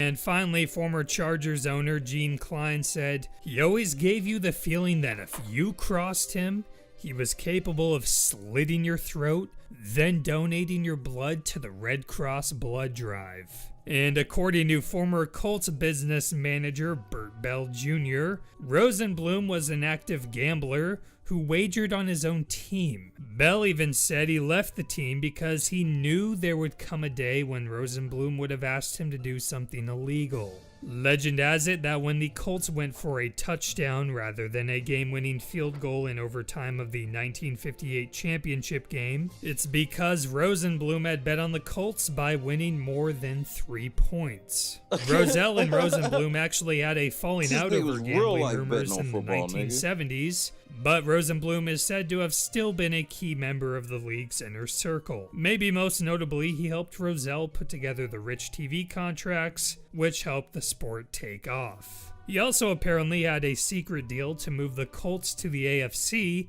after the merge was completed. Art Modell said, unbeknownst to us, Carroll had cut his own deal. And Yeah, sure you didn't know. And if we really want to dive into this, Rosenblum even died in a mysterious way.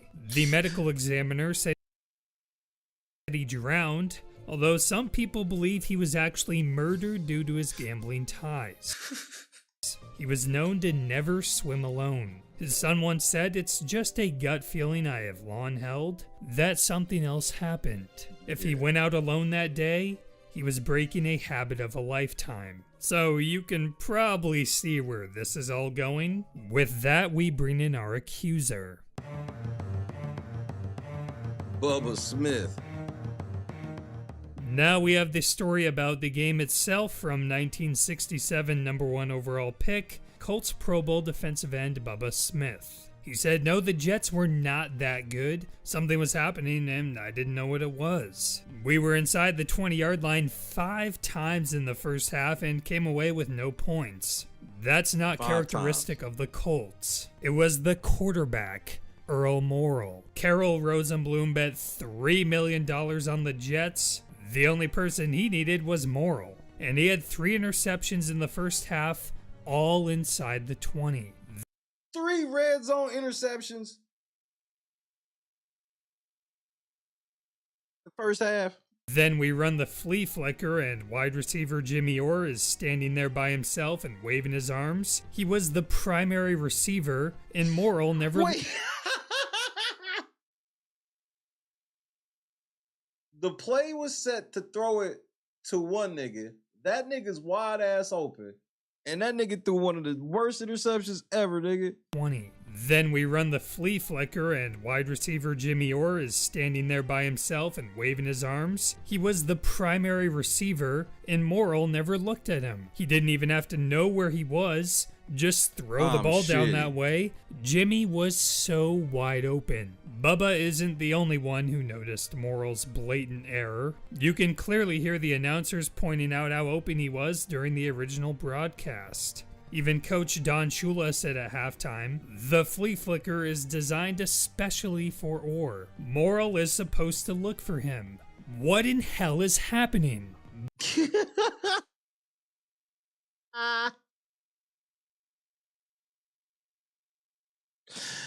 The nigga, the coach sitting over here like, "Nigga, what are you doing?" Bubba further explained his conspiracy. If you read the terms of the merger, if the AFL didn't establish credibility by the end of 3 years, the terms of the merger were null and void. You're talking the difference between millions and billions of dollars. The line opened up at 18 and went down to 15 or something like that, because a big bet had been placed on the game. And I know where that bet came from.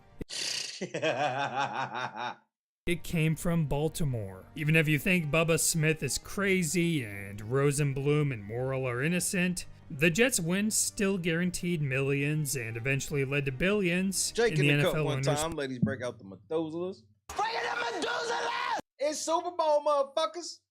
pockets. Former Chiefs owner Lamar Hunt said that right after Super Bowl III, Rozelle leaned over to him and whispered, "This is the best thing that could have happened to pro football." Those who side with Bubba would probably say that Rosenblum could have made a deal with the commissioner to lose the game for the future of the league. Obviously, there are counter-arguments to these suspicions. First off, Jets head coach Weeb Ewbank previously coached the Colts to multiple NFL championships, so he obviously had success against NFL opponents and was facing his old team. He came in with a great game plan and they did a good job controlling the clock. Plus, the Jets players felt disrespected and were confident they could pull off the upset. Bubba believed the Jets were not that good, but Jets right tackle Dave Herman did a fantastic job of hindering Bubba himself. And with Morrall, although he had a great year and was named NFL MVP. I am a Division I basketball player. You're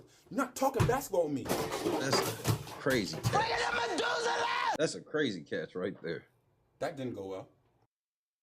You get that. He certainly could have just been having a bad day. At times, it sure seemed like he was trying to find open guys, but he had some bad turnovers on some key plays, and the Jets defense took advantage every time. Plus, later in the game, Johnny Unitas came in and threw an interception as well. He didn't look particularly strong against the Jets secondary, although he was coming off a season-long injury. It's also noteworthy that Don Shula never bought Bubba's theory. And above all else, the next year, the Chiefs came out of the AFC and they won Super Bowl IV. So maybe the leagues weren't nearly as imbalanced as people thought. No matter what you believe, Super Bowl III remains one of the greatest stories in NFL history. And that's the most famous shit, and Joe Namath didn't even play good. The question is, was that story manufactured out of the league office?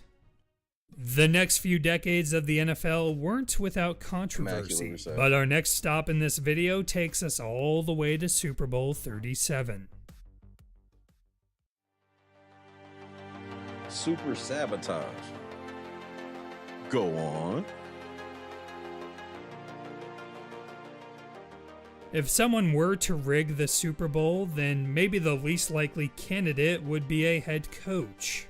But somehow there's a game in NFL history where multiple players have accused their head coach of losing on purpose. This is the story of Bill Callahan and the Super Sabotage. Shout out to the Raiders. Too bad John ain't playing the home game tomorrow. In the 1998 offseason, Raiders owner Al Davis hired up-and-coming offensive guru John Gruden as head coach. The Raiders hadn't made the playoffs in 5 years, but things were looking up when Gruden came to town. By the turn of the century, he turned journeyman quarterback Rich Gannon into an MVP candidate. Rich Gannon would be dominating in this NFL. And with a much-improved defense, the team Woodson made the AFC Championship. The next season, in 2001, ended in yet another playoff heartbreak, and by this time, Gruden and Al Davis were on track for an amicable divorce. On February 18th, 2002, the Raiders completed a blockbuster trade, sending Gruden to the Tampa Bay Buccaneers for a stockpile of valuable draft picks. And I ain't never even heard of this shit. A trade for a coach? And $8 million. A few weeks after the trade, offensive coordinator Bill Callahan was promoted to head coach in Oakland. Callahan made his jump to the NFL in 1995 as an O-line coach for the Eagles. That same year, Gruden was hired as Eagles offensive coordinator. When Gruden then got the head coaching gig in Oakland, he brought in Callahan as his coordinator. So in 2002, Callahan took over the team at quite possibly the perfect time. Gruden's system had been fully implemented, they had the right players for the scheme, and they were overflowing with talent. Gannon was named NFL MVP behind one of the best O-lines in the league. Well, what happened? Well, throwing to two Hall of Fame wide receivers, Tim Brown and Jerry. And Tim Brown and Jerry Rice, considered the best receiver to ever play. Rice was 40 years old, but still put together a 1,200-yard season. Then there was Charlie Gardner, a talented dual-threat running back, and Jerry Porter, a young receiver having a breakout year. On the other side of the ball, you had a top 10 defense led by Hall of Famers Rod Woodson and Charles Woodson. After going 11-5 and stomping the Titans in the AFC Championship, the Raiders were on their way to San Diego to face none other than John Gruden's Tampa Bay Buccaneers in Super Bowl 37. This shit gets crazy. On Monday morning, Callahan handed the team a booklet titled Game Plan to a Championship.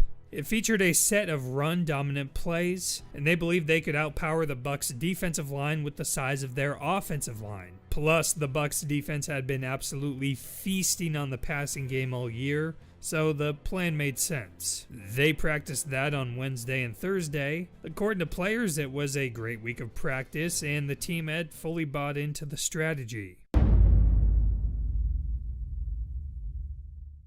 Then on Friday morning, 2 days before the Super Bowl, Callahan walks into the building and basically says, "Never mind, forget the run game plan, we're gonna throw it 60 times. Rod Woodson said it was a shock. Hey, y'all know all that shit we've been working on this week? You know the game's the day after tomorrow. So fuck all that shit. We gonna do some other shit. We throwing it 60 times. shocker to everybody. He was in such disbelief that he dropped his book during the meeting. Tim Brown couldn't believe it either. When things are changed and you know, you go from one offense to another offense, you know, it just, you know, it didn't make any sense for that to be happening at that particular point. Some people have theorized that Al Davis got a hold of the game plan late in the Al Davis rule. week and wanted to continue with R.I.P. Al Davis. the Raiders' high-flying passing attack, but Brown believes that Davis had nothing to do with it. In fact, he said the change in plans was such a big deal that some of the players attempted to track down Davis on that Friday to let him know about Callahan's last-second change. I'm telling. Nigga, I'm calling Al, nigga. Al, you know about this shit? Al, let me tell you what this nigga doing. He doing whatever the fuck he want to do. He think this his team. Just for the record, Al Davis was known to call from the skybox down to the field and tell them niggas to go deep.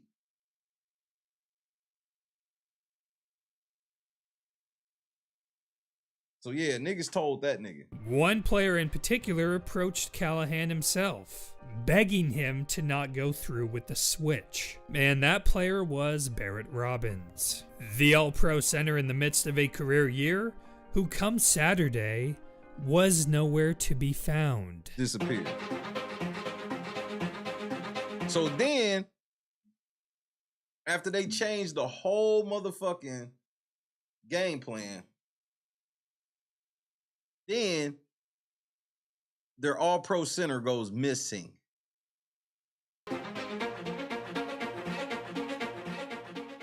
Tim Brown said the team knew going into the big game that they had no shot. Part of that was the game plan change, but another part of it was one of their best players going missing. On Friday night, Barrett Robbins was dropped off at the team hotel just before curfew. When the team reported for Saturday meetings, though, Robbins had gone AWOL. It was the day before the Super Bowl, and not even his wife knew where he was.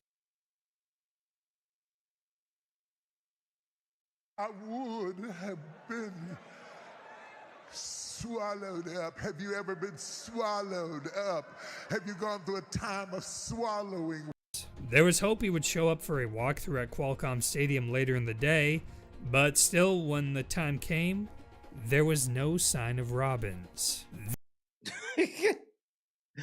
Oh.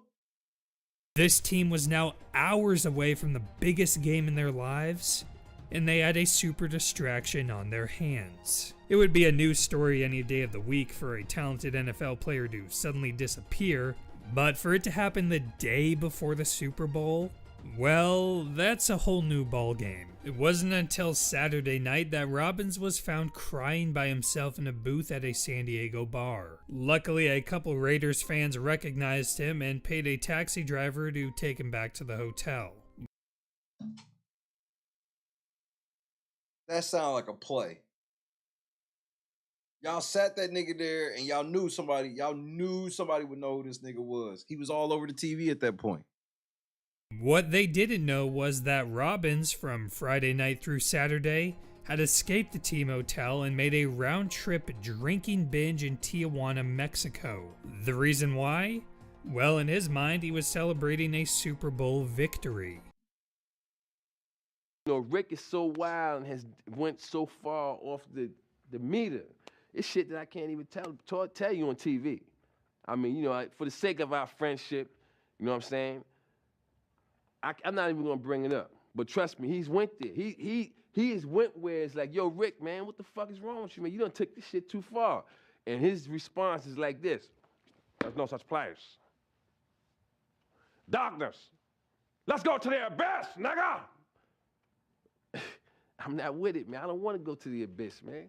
You know what I'm saying? Rick wants to go to the abyss. In fact, he dwells in the abyss.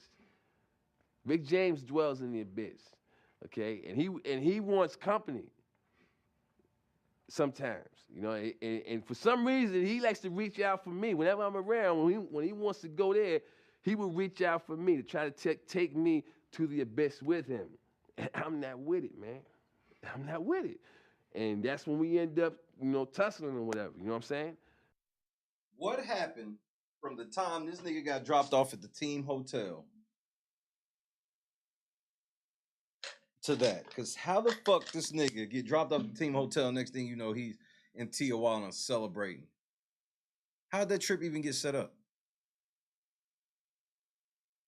He somehow ended up back in San Diego, but has no memory of how it all happened. Later, he would admit that he lost his mind that weekend. It was just one of many times in his life that he experienced an episode like this. And in no way was he mentally okay to play on Sunday. So Callahan had him benched. Robbins CTE was notably a smash-mouth player lauded for his run blocking. There's a theory some Raiders players share that Callahan's late strategy swap away from the run game was the trigger that set this episode off. On Friday, Robbins implored Callahan to keep the old plan, with him having the on-field duty to make the protection calls. He said, "I don't have time to prepare for this. Please don't do this. You can't do this to me." But Callahan wouldn't budge. Things got even worse from there, with some players calling Callahan's bizarre action sabotage. Part of that also comes from Callahan keeping Gruden's audible calls, so the Bucks could quite literally predict the exact play call at the line of scrimmage. What? Even if Callahan honestly had a change of heart in the game plan, then why didn't he switch up Gruden's old audibles? One coaching He was using the nigga's own stop. blunder for the ages can be overlooked, but two in the same week before the championship is well deserving of an eyebrow raise. Was it slow OC? Yeah. I told him right before. They're too predictable. They're too predictable. Now we have to get to the motive. What motive could Callahan have had to throw the biggest game of his career? That's going to be a tough argument to make. This side of the theory revolves around three different factors. One, Callahan was hoping to get fired and be freed from Al Davis, who is well known to be one of the strongest personalities in all of NFL history, and certainly had a way of creating enemies. That could partially explain Callahan's dramatic outburst the next year where he called his team The dumbest team in America. And it didn't take long for Davis to fire Callahan after the 2003 season.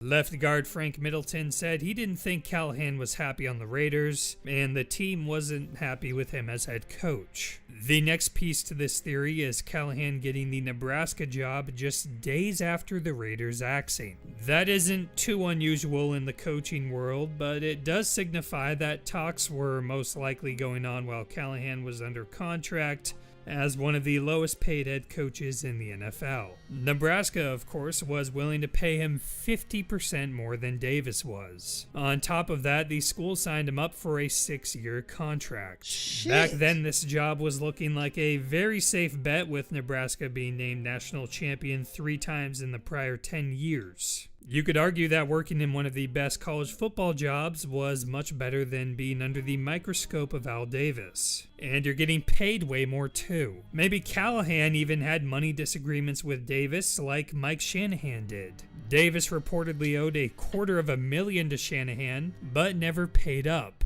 Things got real personal between those two, and Callahan had already seen what happened to his buddy Gruden when his next contract was coming around. Like, make this trade make sense. 2 first-round picks, 2 second-round picks, and $8 million for this nigga.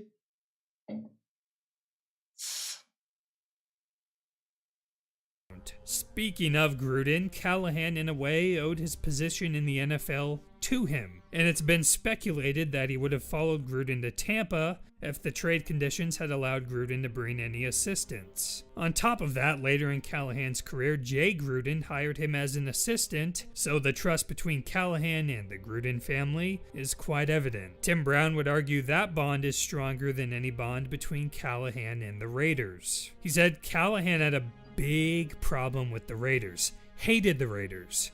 He only came because Gruden made him come. Literally walked off the field on us a couple of times during the season when he first got there. Jerry Rice added substance to this claim while backing up Brown's sabotage accusations. Now we have multiple players in the Hall of Fame, going public with this seemingly outrageous claim. Even if Callahan was frustrated by Davis and he knew he had better opportunities, and he had an undying loyalty to Gruden, does that really surpass the personal glory and career-changing effects of winning a Super Bowl?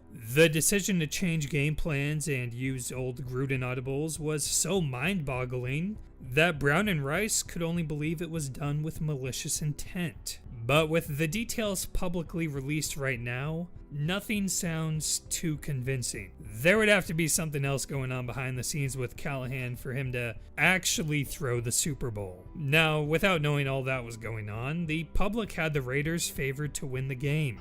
But when you watch the 48-21 show, I mean, look at that shit. Lacking. It sure looks like one defense knew the play calls, and one offense had no faith in itself after a catastrophic week of preparation. In hindsight, the Bucs were probably going to win no matter what. They had one of the best defenses of all time. Gruden knew the Raiders inside out, and they were a deserving champion.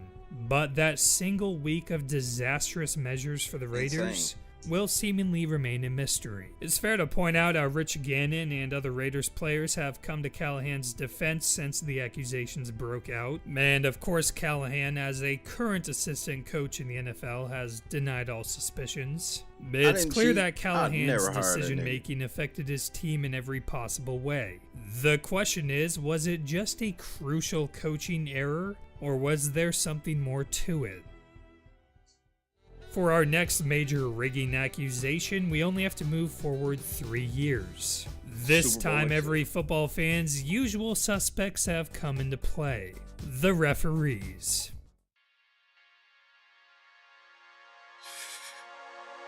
Zebra time. It back inside, he's inside the 20, the 15, the 10, the 5, touchdown Seahawks! In 2005, the Seahawks lit up the NFL with the best offense in the league. At the head of this attack was MVP running back Shaun Alexander, who tied the single-season rushing touchdown record with 27 TDs. He couldn't have done that without a stacked offensive line containing two Hall of Famers. In tandem, Shaun Alexander was going crazy that year, bro. Was Pro Bowl quarterback Matt Hasselbeck, who was having a career year of his own. The defense held opponents to just under 17 points per game, thanks in part to the play of rookie linebacker Lofa Tatupu. Seattle finished with the best record in the conference, going 13-3. Then they marched right through the NFC in the playoffs, capping it off with a 34-14 win over the Panthers to advance to the Super Bowl. Meanwhile, in the AFC, the defending champion Patriots were having a down year by their standards. The Colts and Broncos were looking like the teams to beat, and the Super Bowl participant out of the AFC did just that. The wild card Steelers had talent all over the place. Troy Polamalu was hitting his stride with the first-team All-Pro selection of his Hall of Fame career. Joey Porter was in his prime and led a great linebacker unit. On offense, you had second-year quarterback Ben Roethlisberger Getting rowdy as Big Ben in a bathroom stall. Coming off a Rookie of the Year campaign. He's playing behind a great offensive line, along with an emerging Willie Parker and veteran Jerome Bettis at running back. And finally, Hines Ward was one of the most feared receivers in the league. So you have a former expansion team making their first Super Bowl against one of the most decorated teams in the NFL. And as luck would have it, they cheated against the Colts, and then the Colts had a chance to win it, and Jerome Bettis fumbled. Marlon Jackson ran it back and then fumbled it away himself. Game would be taking place in Detroit, just a 4.5-hour drive from Pittsburgh. That would be the theme for the week leading up to the big game. Detroit turned black and yellow, and it wasn't even entirely from traveling fans either. The city had adopted its own story for the game. I didn't know Santa Claus was a Steelers fan. Absolutely. Ho, ho, ho, here we go. One for the thumb, baby.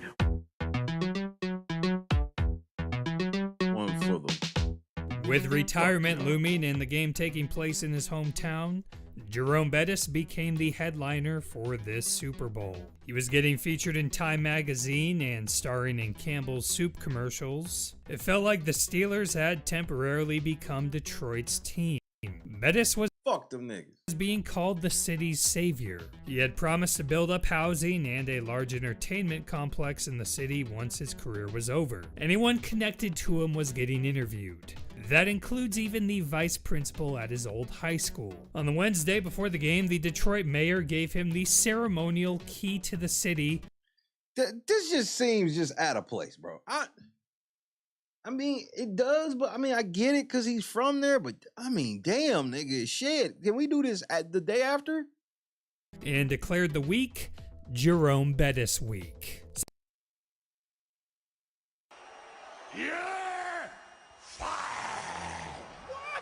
Some people started calling the city Bettisburg. This was just about the closest thing the city had to a Lions Super Bowl, and with poverty and crime rates climbing quickly, they were hopping aboard the much-needed positivity bus. It's really no wonder why the city's leaders were pumping the Steelers. It was an incredible distraction from the real problems in Detroit. But even on the outside, the national media was all in on Bettis. Look how little Sean Alexander. This nigga was the MVP, nigga. Look how little they got Sean Alexander on the fuck. Damn, nigga, stop, bro.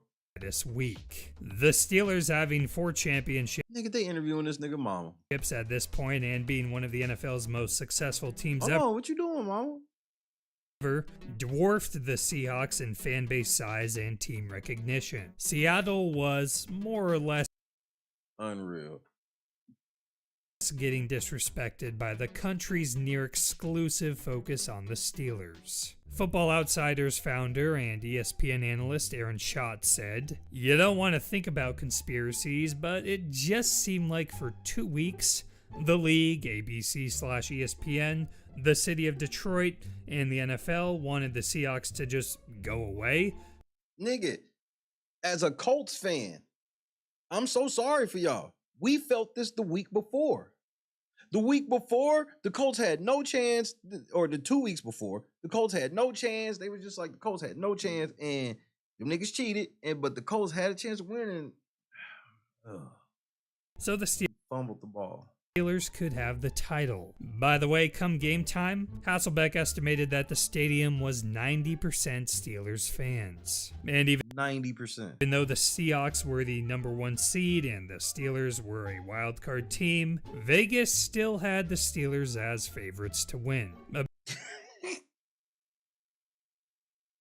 Vegas don't lie. With Vegas though, they have to, because that's how they gonna make the most money.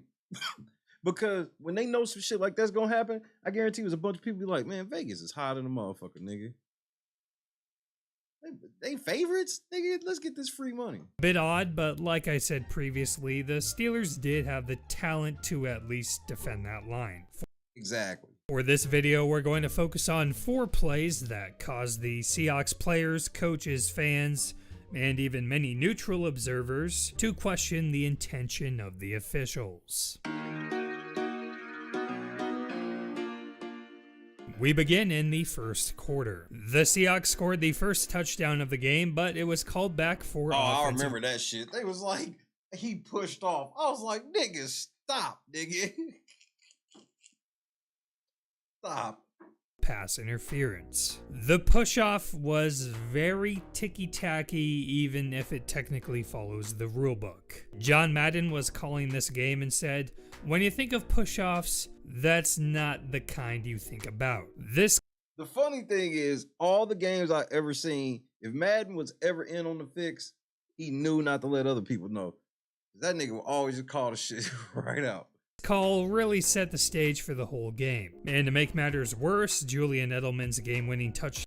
He did the worst. Down against the Seahawks in Super Bowl 49 had a very similar feel, and that one was not called for OPI.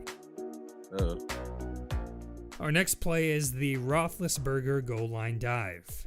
This one was a 50-50 call. All the ball has to do is break the plane of the goal line. It really just depends on the angle you're looking at. That's how close it was. But it really hurt the Seahawks losing a borderline touchdown on one end and then giving up a borderline score on the other end. Maybe the weirdest thing was the side judge hesitating to call a Yeah, that nigga, that is him saying that his head in the air like that. That means he is down before getting in.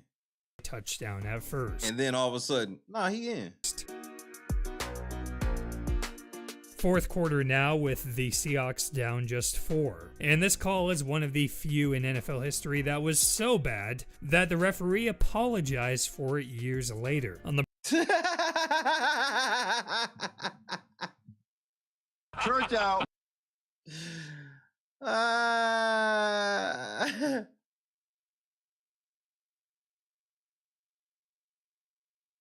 Hey, you remember that one shit, my nigga?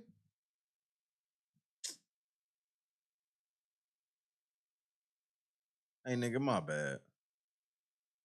broadcast, Madden straight up said, "I didn't see holding." It also sent the Seahawks back from what would have been the 1-yard line. So another potential go-ahead touchdown was ripped away from Seattle.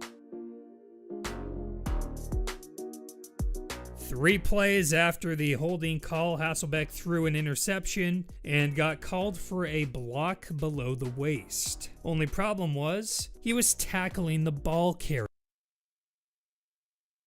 How did you call this nigga for a block below the waist? First of all, nigga, why are you tackling motherfuckers with your throwing arm? Are you insane? I guess it's the Super Bowl. Niggas don't care. He can't be called. After the holding call, Hasselbeck threw an interception. It's like calling out of bounds on the defense in basketball.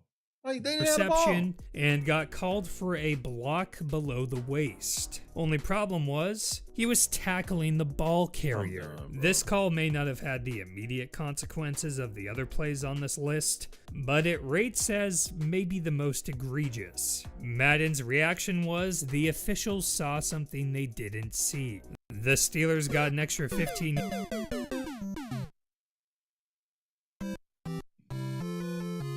But it rates as maybe the most they egregious. saw something they didn't see. Madden's reaction was, and that's the exact picture. That's a live shot of when he said that.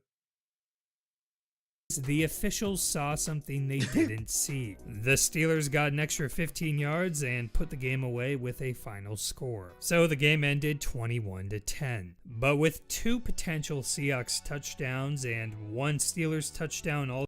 Yeah, that nigga, he looked like he watching a porno. He in one of them old school viewing booths.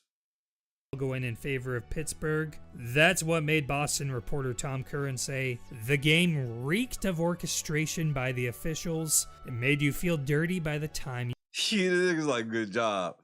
You guys are doing a great job there, buddy. You keep fucking them calls up for us. All right now. You turned it off." Seahawks head coach Mike Holmgren said, "We knew it was going to be tough going against the Pittsburgh Steelers. I didn't know we were going to have to play the guys in the striped shirts as well." Niggas is taking them fines, nigga. Fuck it. Now, even with so many calls going against them, the out. Seahawks still wasted enough opportunities themselves where they arguably weren't deserving of the win in the first place. Hall of Fame left tackle Walter Jones might have... Nigga, is that where you were playing from? This nigga look like... Man, I wish I could get out there.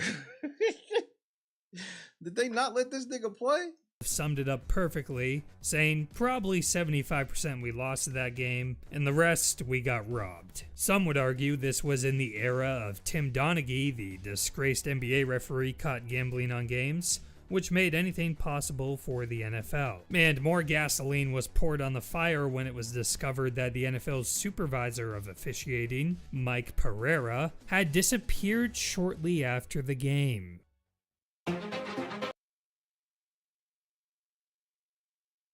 Where'd you go?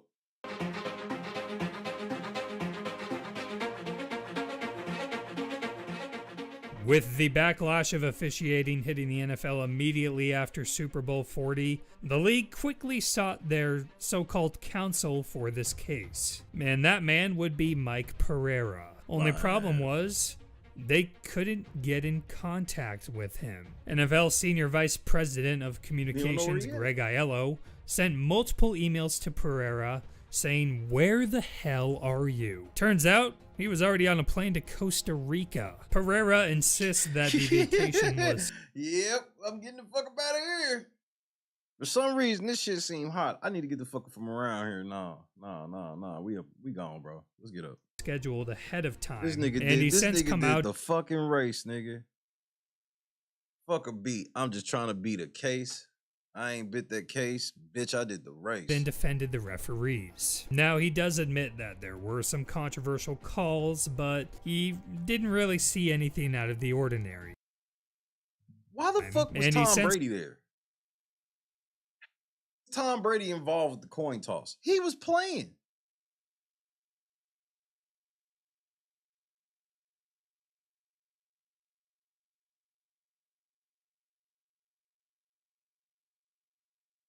It's Tom Brady doing a coin toss while he's actually a player.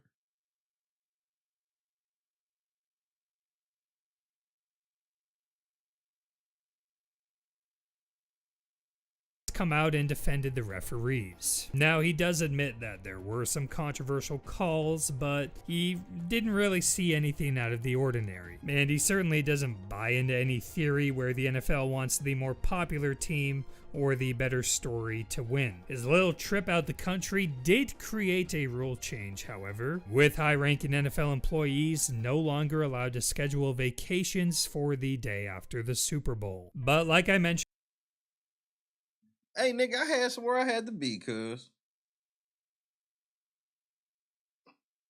My bad. Oh, we wasn't supposed to just leave like that? Shit. Before, NFL ref Bill Levy apologized years later for the holding and block below the waist calls. He said he will go to his grave wishing that he did better. If That means you sold your soul. Levy were to be conspiring against the Seahawks, it's unlikely that he'd be saying sorry for the missed calls years later. Speaking Yes, he would. If that nigga sold his soul for some cheap riches at the time, and them riches are now gone, and he just sitting there with the regret of that shit, yeah. Just because that nigga apologized, he could be apologizing, but he still ain't gonna admit he cheated. He should.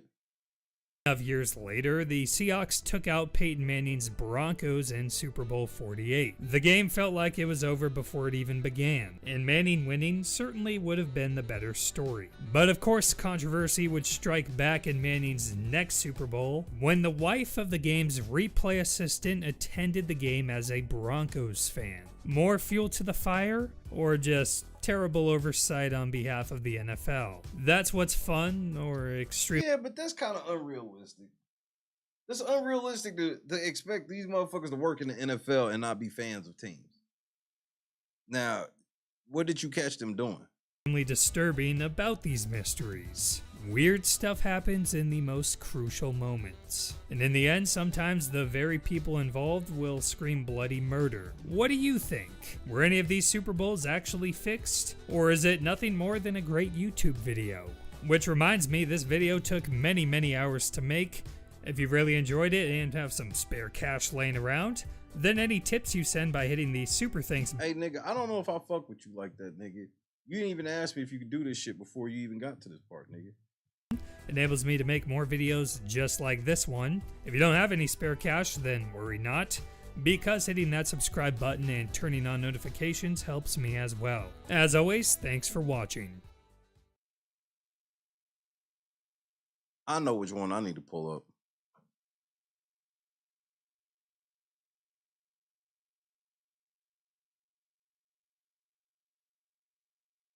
When the lights went out, nigga.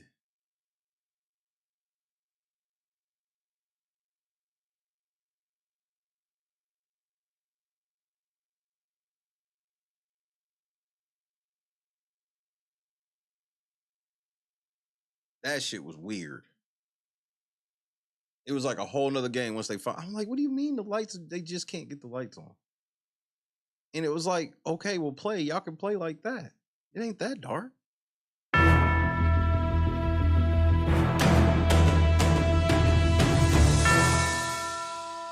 The Super Bowl is a staple in American culture. Its popularity has skyrocketed since its inception when the Green Bay Packers defeated the Kansas City Chiefs in the first ever iteration of the game. The game has since catapulted into another stratosphere. Bona fide superstars like Beyonce Knowles have been featured in the halftime show in She looked like a damn demon. the Kansas City Chiefs in the first ever iteration of the game. The game has since catapulted into another stratosphere. She don't look like a Bona demon to fide you. superstars like Beyonce Knowles have been Yo, the devil's in full effect. Stop playing, nigga. Good night, Bob. featured in the halftime show in a 30-second TV commercial cost millions of dollars. The Super Bowl is more than a game, really. It is a multi-million-dollar event that is so meticulously planned out and deemed so important there really isn't any other sporting event to compare it to. That being said, not all Super Bowls are created equal. In terms of hype, the actual action on the field, and, of course, the drama. While Super Bowl 47 had no shortage of any of those important ingredients, and it will go down in the history books as one of the most memorable matchups in the history of the NFL. For starters, the hype machine was in full effect heading into this game. It featured the San Francisco 49ers, one of the NFL's most legendary franchises, and the Baltimore Ravens, who have had a strong following since entering the NFL back in 1996. Between its dominant defense and high-flying offense, the 49ers were electric throughout the entire season, and the Ravens had hit their stride at the perfect time and were playing unbelievable football heading into the big game. It wasn't just the brand of the franchises that had media and fans alike buzzing. The 49ers were coached by Jim Harbaugh, and the Ravens had his brother, John, as their head coach. This marked the first time in Super Bowl history that That's already just weird. the game featured two brothers coaching against one another, and the media subsequently donned it the Harbaugh Bowl. The coaching matchup was far from just a novelty, too. The brothers were two of the best coaches in the league at the time, and both were as fiery and competitive as coaches come. Needless to say, this one had all the markings of a classic before a single snap was taken, and it did not disappoint. Baltimore jumped on the 49ers early and were able to build up a 28-6 lead by the third quarter. Then something happened that would launch the Harbaugh Bowl from a good Super Bowl to an all-timer. Seemingly out of nowhere, the stadium went dark. There was a power outage in the Superdome. Okay, so let's stop right there, bro. How come they couldn't still play football?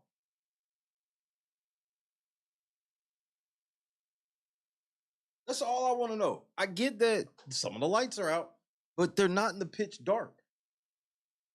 Welcome back to New Orleans. This is Steve Tasker, sideline reporter for the Super Bowl 47. Half the power in New Orleans Stadium, the Superdome here, is out. Think about that. In one of the country's best football stadiums, during the most important game, there was a power outage. How insane is that?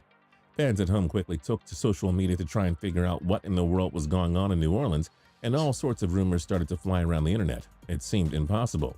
After about 40 minutes, the staffers at the facility were able to get the systems up and running again, and the game resumed. So it's going to be a delay and a little excess of 34 minutes now. Third down and 13. Let's go.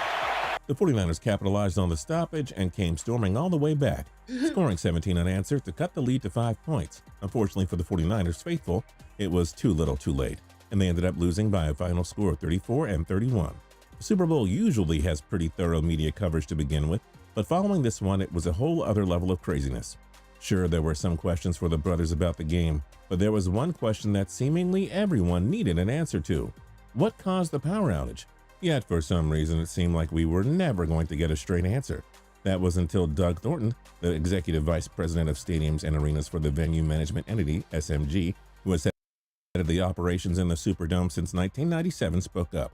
And at long last, the public got the answer it so desperately craved as we learned the real reason there was a blackout in the Superdome during the most important game of the year. Please. According to Thornton, it all started in the spring of 2012, about 18 months before the night in question.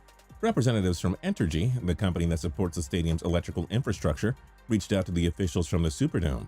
They wanted to replace the stadium's switch gears, which are basically transformers that funnel large amounts of power into the stadium from nearby substations through 2 copper cables.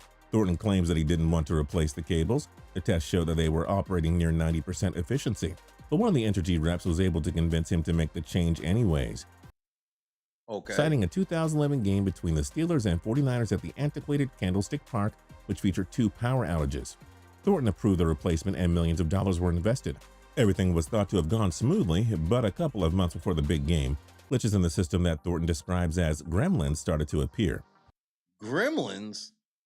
Come on, nigga. It got to the point that just a month before the Super Bowl, they recruited dozens of electrical consultants to come to the Superdome in the middle of the night and run a power loss simulation to see what would shut down if the power went out. The test didn't reveal any major concerns, but there was enough warning signs that they drew up a contingency plan if something were to happen during the Super Bowl. Fast forward a few weeks, it is the Wednesday before Super Bowl Sunday, and Thornton remembers going to two of his senior executives in a panic, telling them, "I just don't have a good feeling about this." I'm losing my motherfucking mind, man. Yeah, man, I don't have a good feeling, man. I keep thinking that gremlins are gonna knock the power out, bro. And his premonition would prove to be justified when just 1 minute and 38 seconds into the third quarter, a couple of the lights on the west side of the venue went out. Then the rest of the lights over the field followed and panic started to brew. The elevators stopped working with the fans trapped inside, the escalators were stationary, and none of the concession stands' POS systems were operational. Even the lights in the locker room went out. Fortunately, the emergency lights worked properly and the arena remained dimly lit. Otherwise, who knows what kind of mayhem would have transpired. While the engineers began working furiously to get the system up and running, the venue's officials began their own project, trying to figure out what exactly had gone wrong. All the while, the players were spread out on the field, stretching, tossing the football around, and basically doing whatever it took to ensure that they were ready to resume playing when the lights kicked back on. The whole scene was surreal. Thornton describes the harrowing situation well, saying, "It was so sudden, I would almost give you the analogy of an earthquake." Meanwhile, the engineers were toiling. Nigga, you just sound like a spokesperson, nigga. We need to talk to like the people that were actually in charge of the lights. We talking to this nigga, and this nigga ain't handled shit. Away in the stadium's electrical vault, trying to restore the power, toggling the different power levels and adjusting the power feeds. After what ended up being a 34-minute delay, the lighting was restored and play resumed on the field. Much to the chagrin of Thornton and the rest of the Superdome officials, Entergy immediately took to Twitter to deny any responsibility. The officials nervously watched the rest of the game, terrified that the lights would go out again, but fortunately they survived the night with no further issues. The icing on the cake for the Superdome's team responsible for managing the whole fiasco was that ahead of the event, they had granted an unprecedented level of access to 60 Minutes so they could show the behind-the-scenes footage of staging the Super Bowl. They filmed everything, even seemingly innocuous facets of the process, like the rehearsals and internal meetings. And then they were supposed to do a closing interview with Frank Supovitz, a senior vice president of events for the NFL, who's responsible for running that year's game. During the halftime show, it would have been in every shot. So we took that out put it up there so that I could see it and that everybody else saw it. All right, we lost lights. While this was probably a fun idea when it was shot. So we took that out put it up there so that I could see it and that everybody else saw it. All right, we lost lights. While this was probably a fun idea when it was pitched as a "look, we did it" kind of segment, I'm sure having the camera crew there, taping as they attempted to navigate the most trying of circumstances, only added to the stress. The end result was the longest segment in the history of 60-minute sports at over 32 minutes. Despite the fact that the segment really didn't show the staffers in a negative light at all, Thornton said he still has never watched it. Imagine having a What? Shut up. What would you be watching? bad day at the office, he says, and imagine having your worst day at the office and 60 Minutes is standing to your left. Yeah, I think I'd be good on watching that too. In the aftermath of the frenzy, everyone and their mother had a theory on what had happened. Some believed that a terror attack had been thwarted. Some people chalked it up to just a basic electrical failure. Even the players chimed in, and the Ravens, who nearly blew a huge lead following the power outage, were quick to put on their tinfoil hats and claim that there must have been a greater conspiracy at play. Of all people, Ray Lewis was the first person to toss one out there.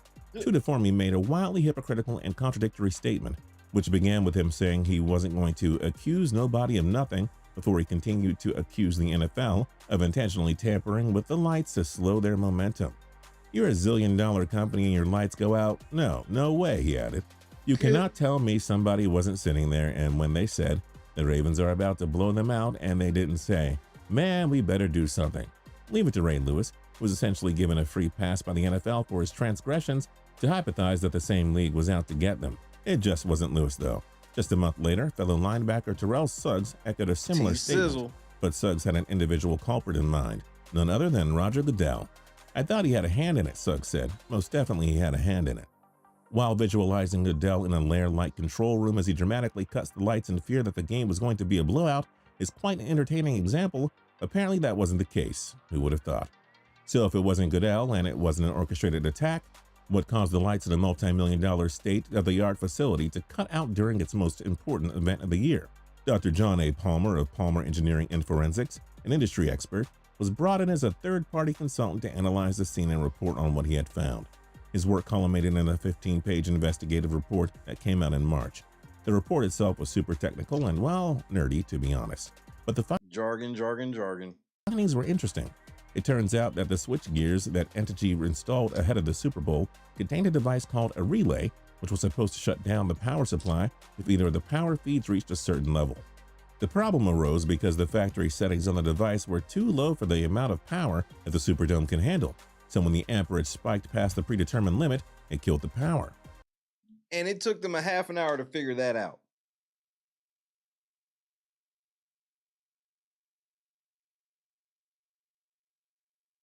All right, bro. Meaning it wasn't necessarily anyone's fault. They were taking proper safety precautions. They just sort of miscalculated just how much power that they were going to have flushing through the system. Yep. It seems like someone along the chain of command probably should have been running quality control on this whole process, but at this point, we'll never know exactly whose responsibility it was. But if you ask me, that's okay. Supovitz and Thornton ended up rallying their team through the crisis. They were able to mitigate what could have really been a disaster. Thornton, however, does not appear to share that sentiment. He was apparently pretty traumatized by the whole situation, and he just wishes that he could forget the whole thing happened. Supovitz has a little bit of a different perspective on the situation. He turned the mishap into a positive, and has worked it into a talk he now gives as a special events consultant titled, "What Do You Do When Things Go Wrong?" I guess depending on your fandom and role in the whole situation, your opinion on the near catastrophe would vary. But I think everyone involved would be in agreement on one thing: that was a Super Bowl for the ages. If you're new here and you haven't subscribed, Nigga, I do feel like they tried to get motherfucker Baltimore to lose. That shit was just weird. And for them to take that long to get it back on, and then for them to be like, oh, it was just a mess up on the relay. Why'd it take so long? And why wasn't all that shit checked? And like, if it was what he said it was, and the shit was set to not have the accept enough power, then why did it work for other games and then other shit? Why did it just go out then? That doesn't even make sense. Allegedly. My black ass don't know shit. Who cooking tomorrow? Are you cooking tomorrow? You going to a Super Bowl party? You catching up on your TV shows? Well, what's the play tomorrow?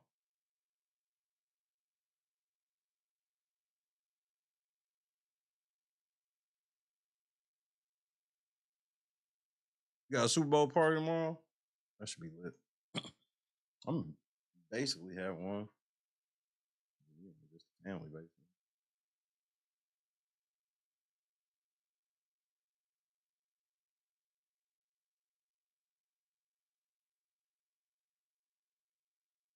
Wait a minute. Perk Angle?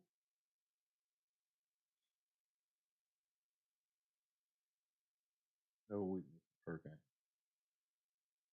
Let's see what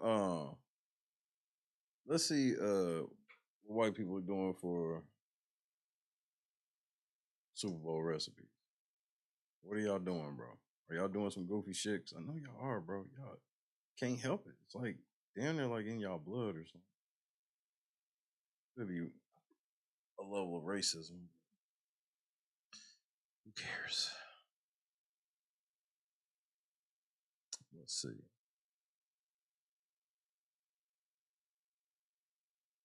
Oh, this is white people are doing Taylor Swift inspired recipes. You can't make this shit up. Here y'all niggas go. Told you it was white people. Do you think these are best served for the Super Bowl or Valentine's Day? First, I punch out a heart from a thick slice of smoked Gouda cheese. The heart, obviously for Valentine's Day, but the smoky notes of the bacon and the cheese remind me of George Kittle's hair.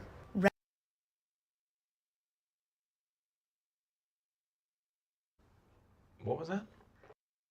Valentine's Day. First, I punch out a heart from a thick slice of smoked Gouda cheese. The heart, obviously for Valentine's Day, but the smoky notes of the bacon and the cheese remind me of George Kittle's hair.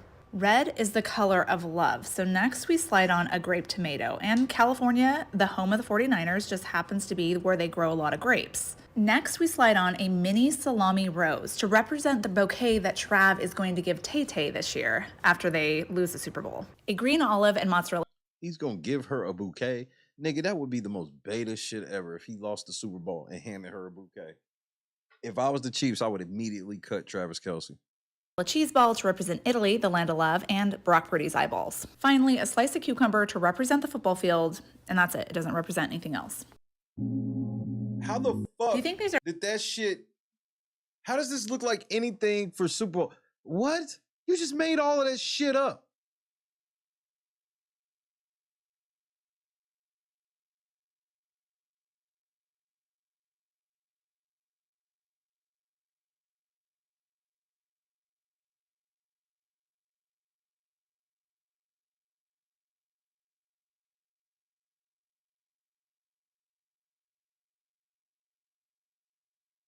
Definitely some Taylor Swift shit. Has nothing to do with football. Seems accurate. Hey guys, are you ready for the big game? Because I have some simple appetizer recipes that'll be perfect for your party. We're making meatball sliders in the crock pot, and it only requires 4 ingredients. First, pour a 2-pound bag of frozen meatballs into the crock pot. Add 2 cups of barbecue sauce. Ooh, we're matching. Then pour 12 ounces of grape jelly into the crock pot. Add 1/4 cup of sriracha.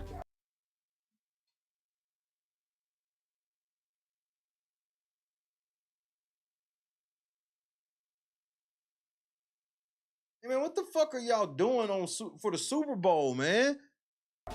Mix it all together and coat evenly. Cook on low for 3 to 4 hours. Hey Google, set a timer for 4 hours.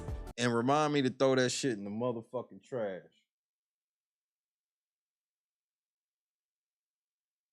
What the fuck is that?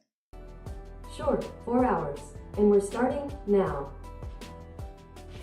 And now, you're ready for game day. Bitch, this bitch cannot cook. This is why you watching the game by yourself. You know how mad a nigga be getting ready for the big game and that's the plate his bitch hand him? Is that grape jelly and sriracha I taste? Bitch, throw this away. I told your stupid ass to order a pizza. I figured you wanted something homemade. Then why did you start with frozen meatballs, bitch? This is outrageous, nigga.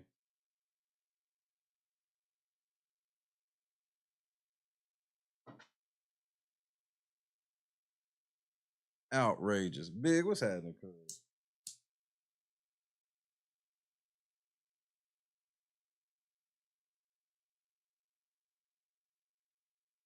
She looks like exactly what I expected from that food. Like, for real. Like, again, I ain't saying I'm all extra boot, but don't be making this like this is some shit you supposed to make. We broke. This is we broke. All we got is some barbecue sauce and some jelly and meatballs. Just put all that shit in the pot. We get paid tomorrow.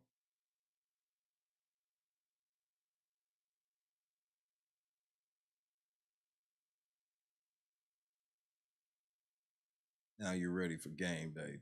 Put that shit away.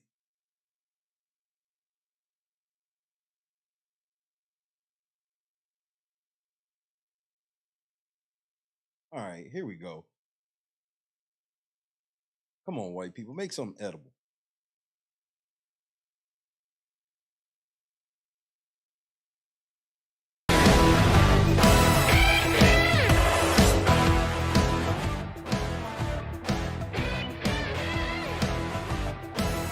I mean, the Jets ain't ever going to the Super Bowl.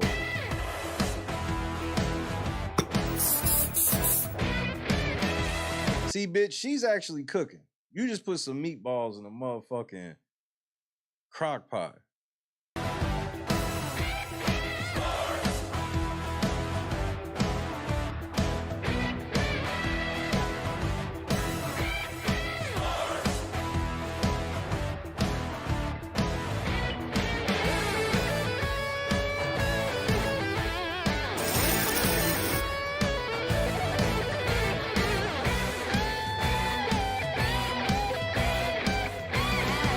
SJ.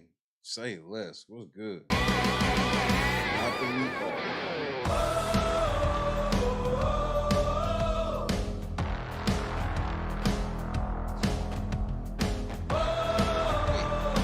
You using that big ass plate for one that ain't as big as the plate?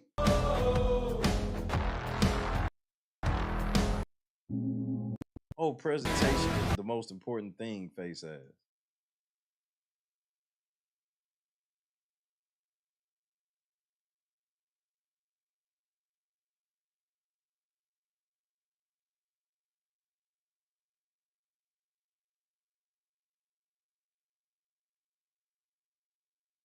What? Hold on. We gotta see this from Travis Kelce.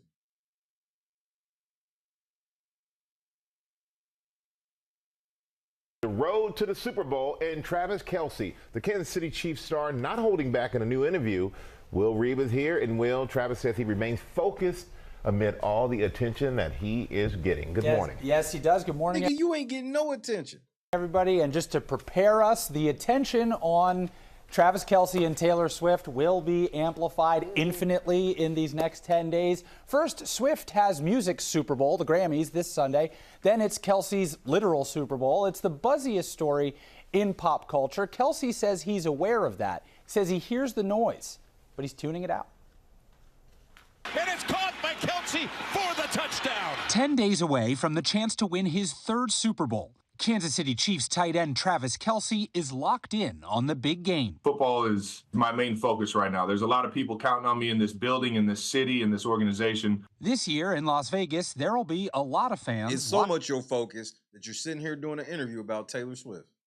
In on Kelce, not just for his Hall of Fame worthy talent and resume, but for his relationship with Taylor Swift. Kelce candidly sharing the challenges of this brighter spotlight on the Pat McAfee Show. It's exciting for me, but it was all brand new, man. I couldn't tell you. I mean, from having the paparazzi follow me every single day into work to, just everybody having my name on their talk show every single day, whether it's sports, whether it's not sports.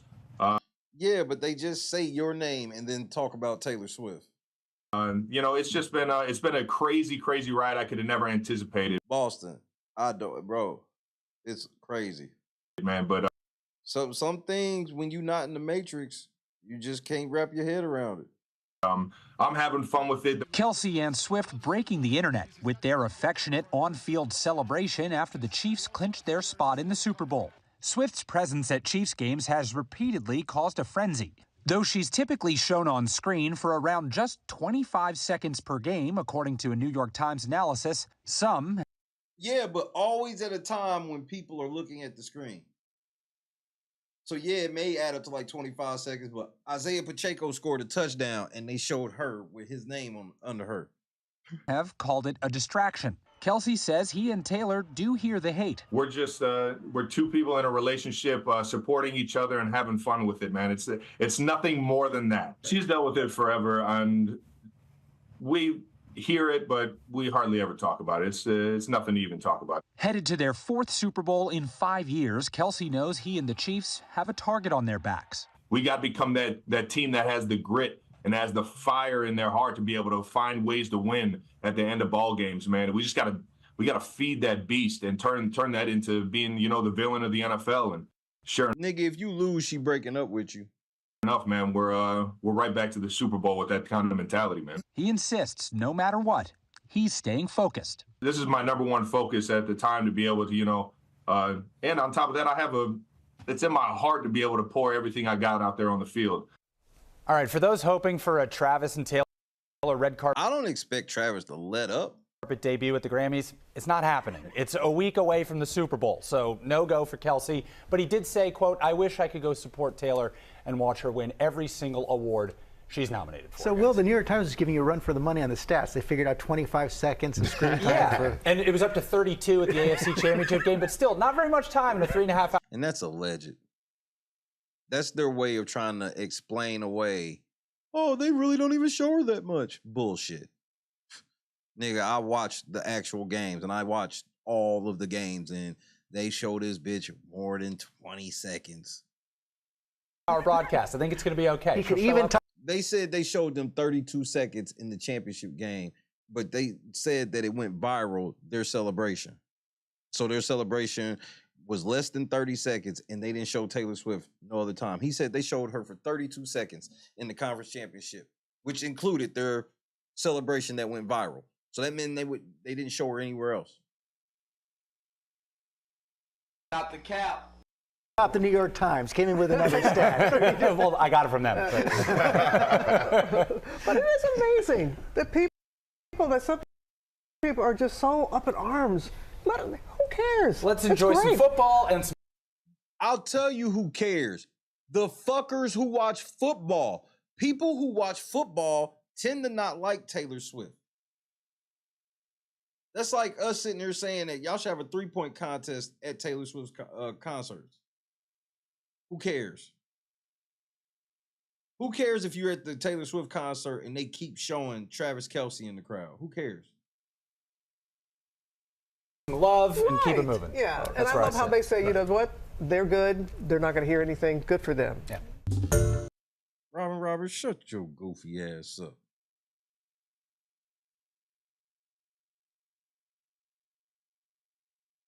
This nigga the only nigga in the NFL going up to the Super Bowl that got to answer questions about his bitch.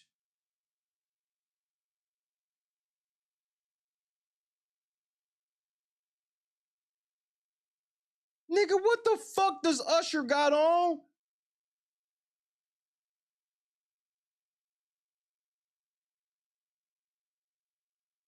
This morning, we are making sure you are all caught up on 8-time Grammy Award winner Usher. His new album is about to drop as he gets ready to headline the Apple Music Super Bowl 58 halftime show. Wow. Yeah. I'm pretty sure the show is going to be really amazing, and we're going to hear some hits. He sat down recently with Kelly Carter sharing how he's getting ready for the big show.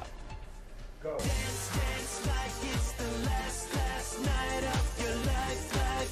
The countdown to the Super Bowl and Usher's halftime is on. So you get the call from Jay-Z that this is actually happening. Took a minute. You know, Rick is so wild and has went so far off the meter. It's shit that I can't even tell you on TV. I mean, you know, for the sake of our friendship, you know what I'm saying? I'm not even gonna bring it up. But trust me, he's went there.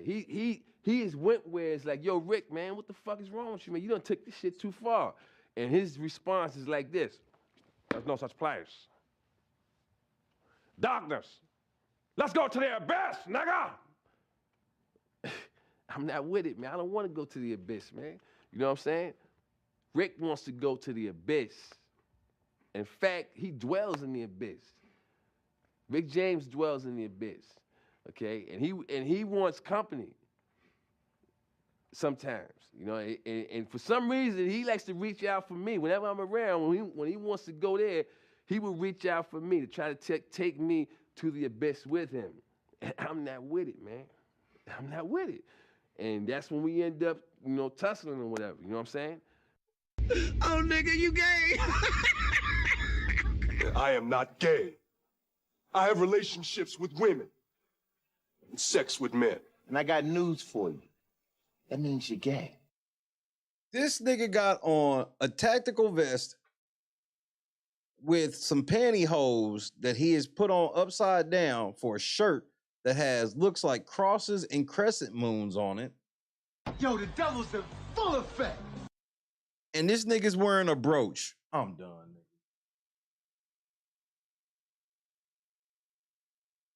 This grown-ass man is wearing a fucking brooch.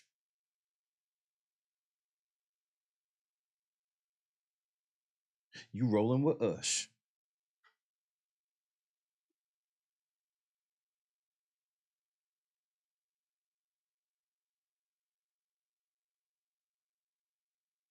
Let's see them eyes. Let's see into that soul, Ush.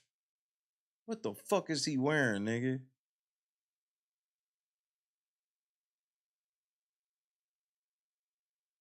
You know, it's kind of like an adrenaline high, right? You're like, yeah, of course. But then you really think about it, like, wait a minute, the work you got to do this is like, it's a lot, you know. And but I'm ready.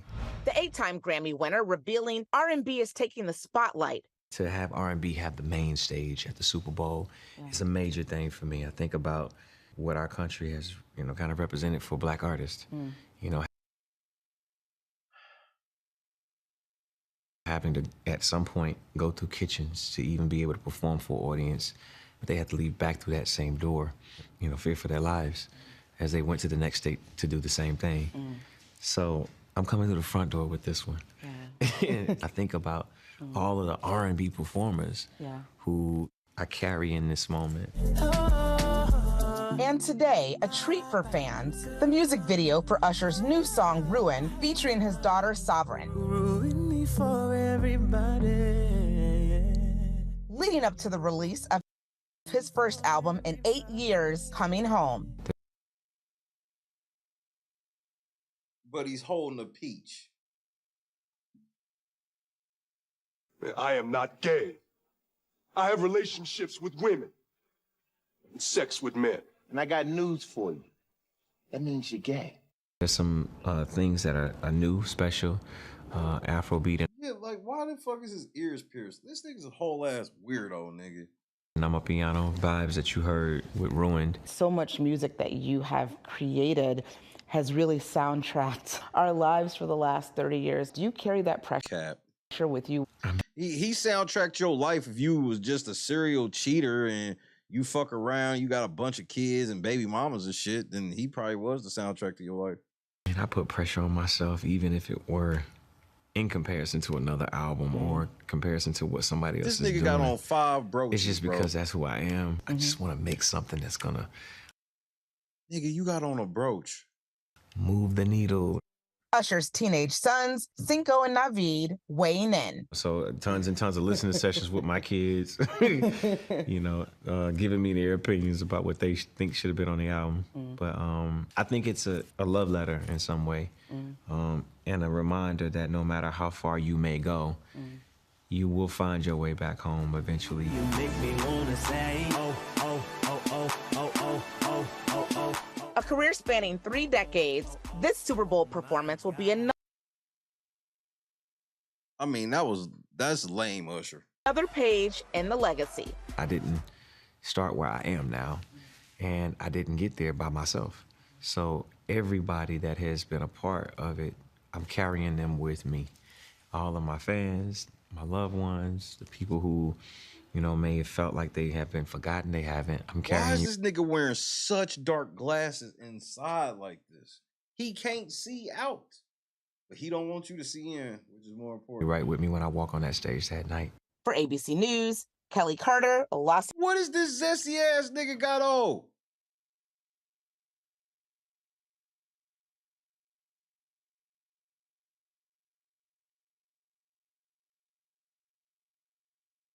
This nigga coming out in a bodysuit tomorrow. He gonna come out in the most zesty shit. I can already see it coming. This is his album for Diddy. Yeah, bro. I guarantee you he gonna give Diddy some type of secret shout out in the middle of this motherfucker.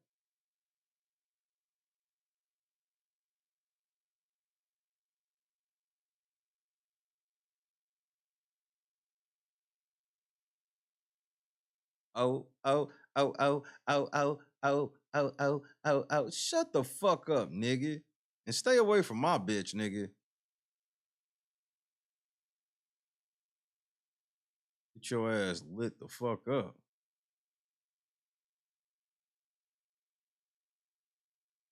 Hold on, man. The white chick made more shit for the Super Bowl? Okay, maybe that was just one of her bad ones. All right, this has to be good. It's gotta be. Let's make a simple appetizer for the big game on Sunday. It's called jalapeno corn dip. Just add 3 cans of whole corn to your crock pot or slow cooker, along with 2 diced jalapenos, 1 cup of shredded Colby Jack cheese, 2/3 cup of sour cream, 1 8-ounce block of cream cheese,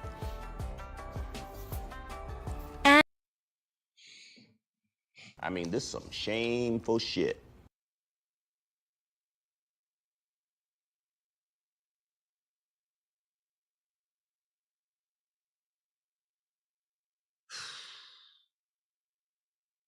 And the most important ingredient, Tajín seasoning.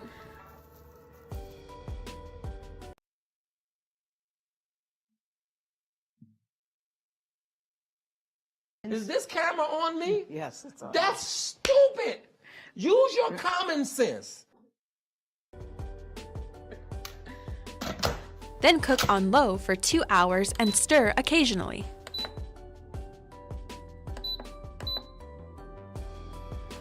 And while you wait, give your pets some love. Fuck.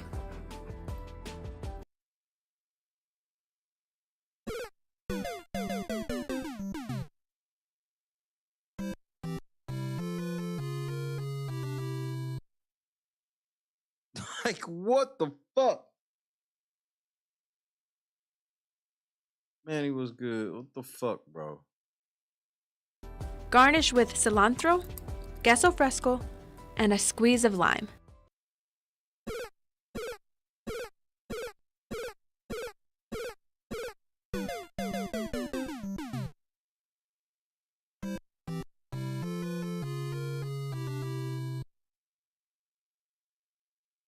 I mean, at least Shorty will cook for you, but nigga, like, she be on the news, bro. These are from the news. Who authorized this bitch to be cooking?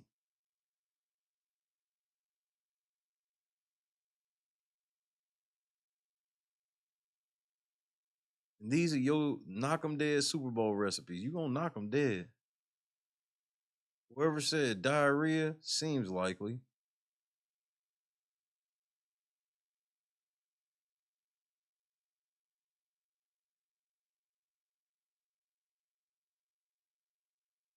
Jesus, eat.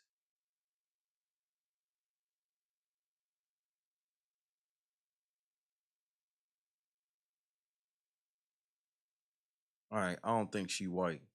Matter of fact, I'm 55% sure she's not white. Let's see what she doing. Cause Molly needs to get the fuck out of the kitchen.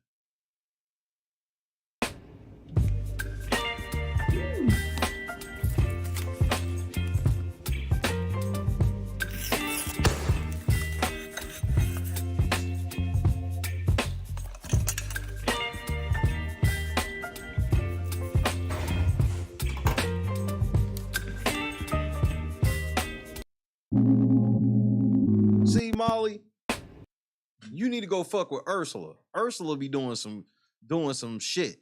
I don't know what the fuck you was doing.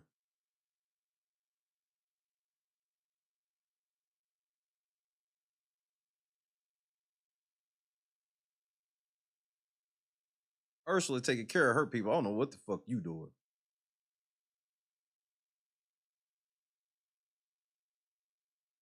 Let's check how much it costs to go to the Super Bowl.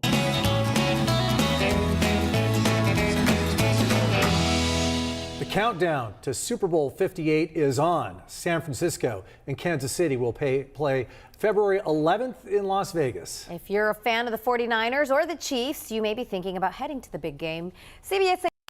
Nah, if there was ever a Super Bowl I thought I could try to go to, it would never have been Vegas. Steve Price has been crunching the numbers, working for you to figure out what it will cost you to see the action in person. Now that we know who's in the Super Bowl, you want to go, but time is ticking. The big game less than 2 weeks away, and you still need flights, a hotel, and tickets. So what's it going to cost you? Well, what baller ass niggas is this report for? Because regardless of the price, most people I know they can't afford a last minute Super Bowl trip. Nigga, what? Pricing it out, and whether you're balling on a budget or money's no. I'm losing my motherfucking mind, man.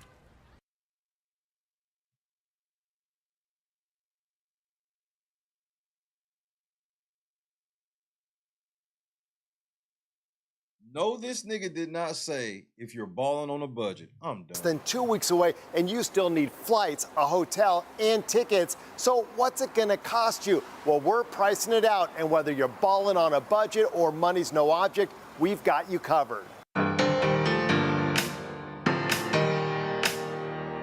The Super Bowl is always an expensive weekend in Las Vegas, to be perfectly honest, and I think it's going to be even more so this year. It's always expensive, even when the game ain't even there. Amanda Bellarmino teaches hospitality classes at UNLV. So she knows Vegas and says this trip is gonna cost you. Vegas isn't so cheap. Let's start with getting there. Leaving San Diego Friday, coming home Monday with one carry-on bag. Southwest Airlines at $241 is the cheapest flight, and seats That's not that are bad. going fast. I'm sure, because that's not that bad. Driving will save you some cash, especially if you're going with a friend. Assuming your car gets 30 miles to the gallon, the 680-mile round trip will cost you around $100, or just $50 if you split it with your buddy. Now you need a place to stay, and I can tell you prices are constantly changing, but here's what I found this morning. The game is being played at Allegiant Stadium, and the closest hotel is Staybridge Suites. They're charging $4,053 for 3 nights. I mean, this is some shameful shit.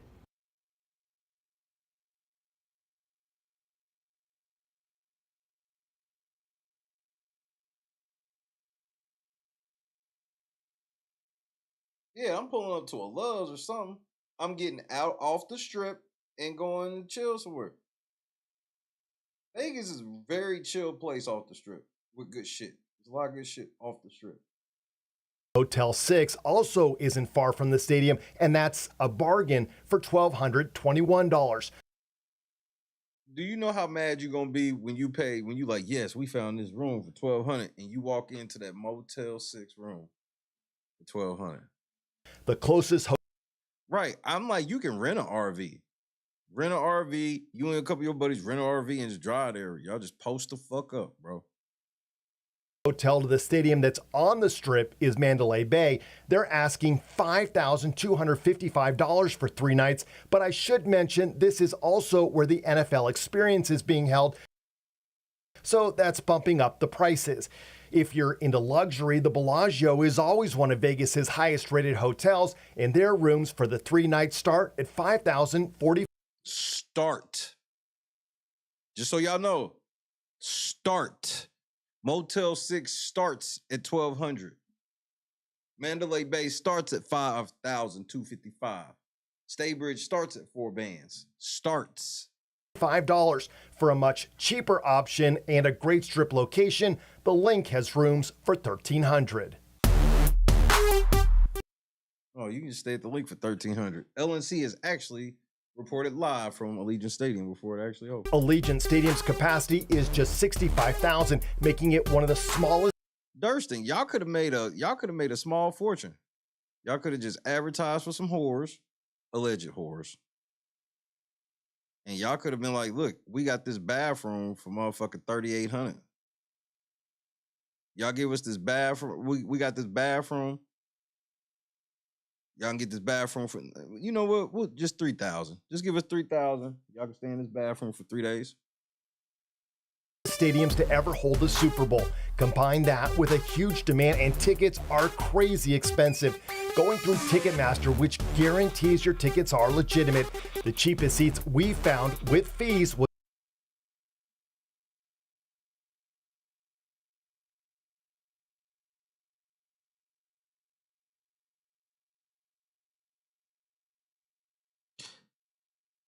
You know when I'm going to pay $10,000 to go to a game?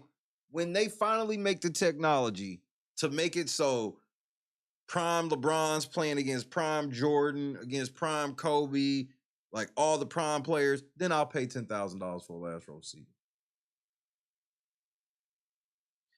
Until then, I'm not paying fucking $10,000 to sit in the last row to watch the fucking Chiefs play the fucking 49ers. Joe Montana ain't playing tomorrow. Was upper end zone for $10,249.59. If money is no object, we found 2 50-yard line seats with entrance to an exclusive pregame party and postgame field access for just $104.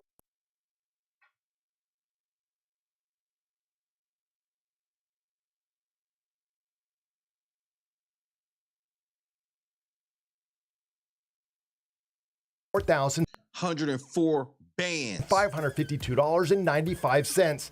Throw in another $1,000 over the weekend for food, transportation, and a few souvenirs, and you're not doing this trip for less than $12,000. But nigga, I'm Euro stepping right past Las Vegas, nigga. Lay that shit up. The fuck? hey, it is the Super Bowl. I don't give a fuck. I don't like Brock Purdy nor Pat Mahomes like that, nigga.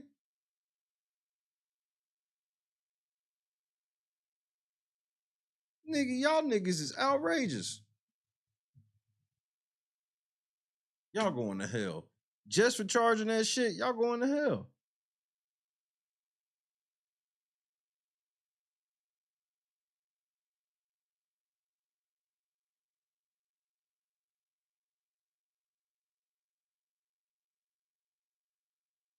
All right, I'll bite. Let's see what $2.5 million gets you at the Super Bowl. Let's stop right there. Nigga. If I had the type of money to listen to me, if I had the type of money to spend $2.5 million, I just wait till the game, after the game, and pay like $100,000 to go party with them niggas. I can go party with them and the fucking I can find out whatever club they fucking at and go there and get in VIP. Cause whatever niggas want me to pay to get in the door to get to the front, I can pay, which will still be less than that shit. Way less. And more memorable. $2.5 fucking million. I'm standing just off the Las Vegas Strip and just outside Allegiant Stadium, which is home of the Las Vegas Raiders, and more importantly, host of the 2024 Super Bowl. Between the Kansas City Chiefs and the San Francisco 49ers. At $1.9 billion, Allegiant Stadium is the second most expensive stadium in the world. It has all the features. Hey, if you've never seen that shit in person, it looks like a spaceship has landed in the middle of fucking Vegas. It looks like the brand new Starship Enterprise. It's like some shit I ain't never seen before as far as a football stadium. That a modern super stadium should have. Like a crazy futuristic roof, a nightclub in the end zone, and notably, the largest 3D printed sculpture in the world, the Al Davis Memorial Torch. Man, I want to light that thing. Now, we all know what Las Vegas is historically known for. Stay away from the tables. The house always wins. But we're entering into an era where Vegas is throwing major investments into sports. So in many ways, the 2024 Super Bowl is a coming out party, proving that the city of Las Vegas has arrived as the sports capital of the world. And nobody throws a party quite like Vegas, which is why today we're going to take you through the full VIP experience, from top to bottom. How much it costs, what you're gonna eat, where you're gonna sit, who you're gonna meet, and we're even gonna talk to some of the people who make it all happen. Nothing is off limits, because this is GQ All Access.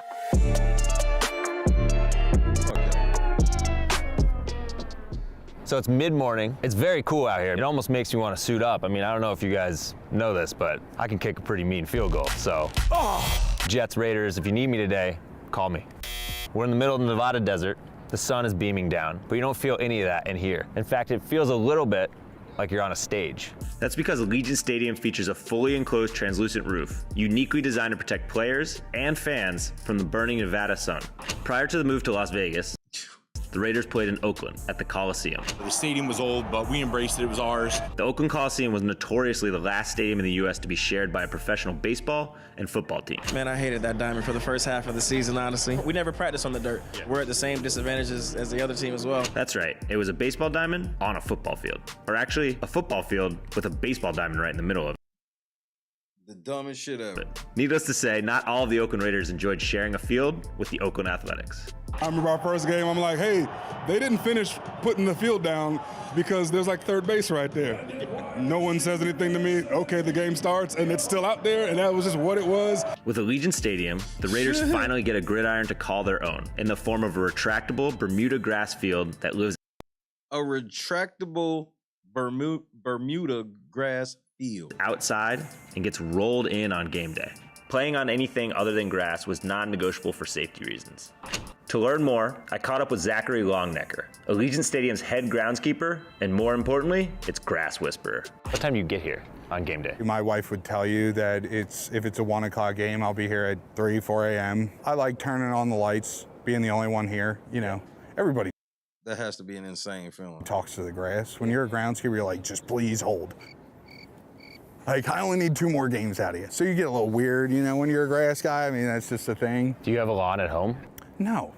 Can you explain to me how the tray works, how you guys roll in the grass but keep it outside? We have one 90,000 square foot tray that lives in the south. You want it to have 100% sun as long as you can. Steel tray, it weighs as much as the Eiffel Tower. If you're keeping score at home, that's 10,000 tons. It's got 100 1-horsepower motors.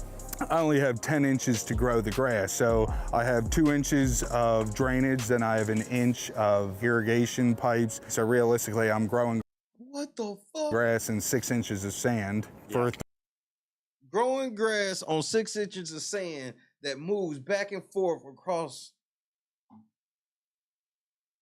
This is just to play football, nigga. 300-pound men to beat the crap out of each other on Sundays. What makes for a good grass surface in the NFL? Firm and fast, 100% grass.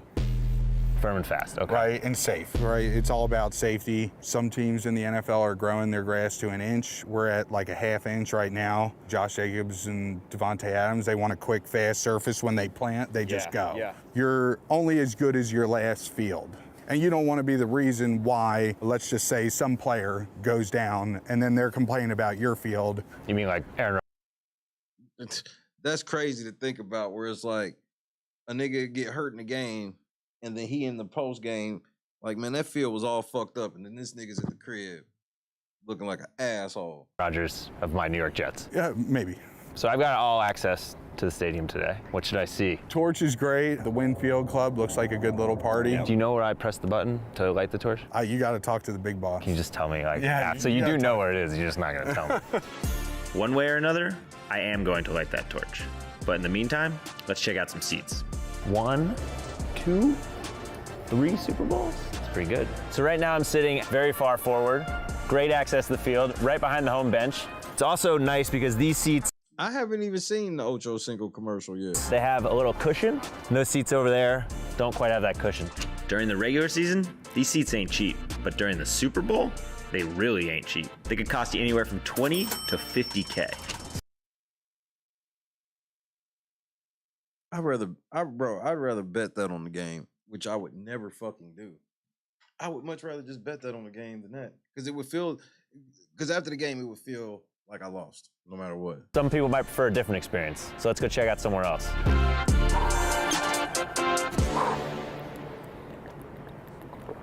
All right, so now we're up a little higher, pretty close to the nosebleeds, and the view is still great. That's one of the benefits of this being, so one of the benefits of having it be a 65,000 seat stadium, it feels a little bit more intimate. And if you don't want to watch the game, you can also see the strip, even though it's a pretty good seat.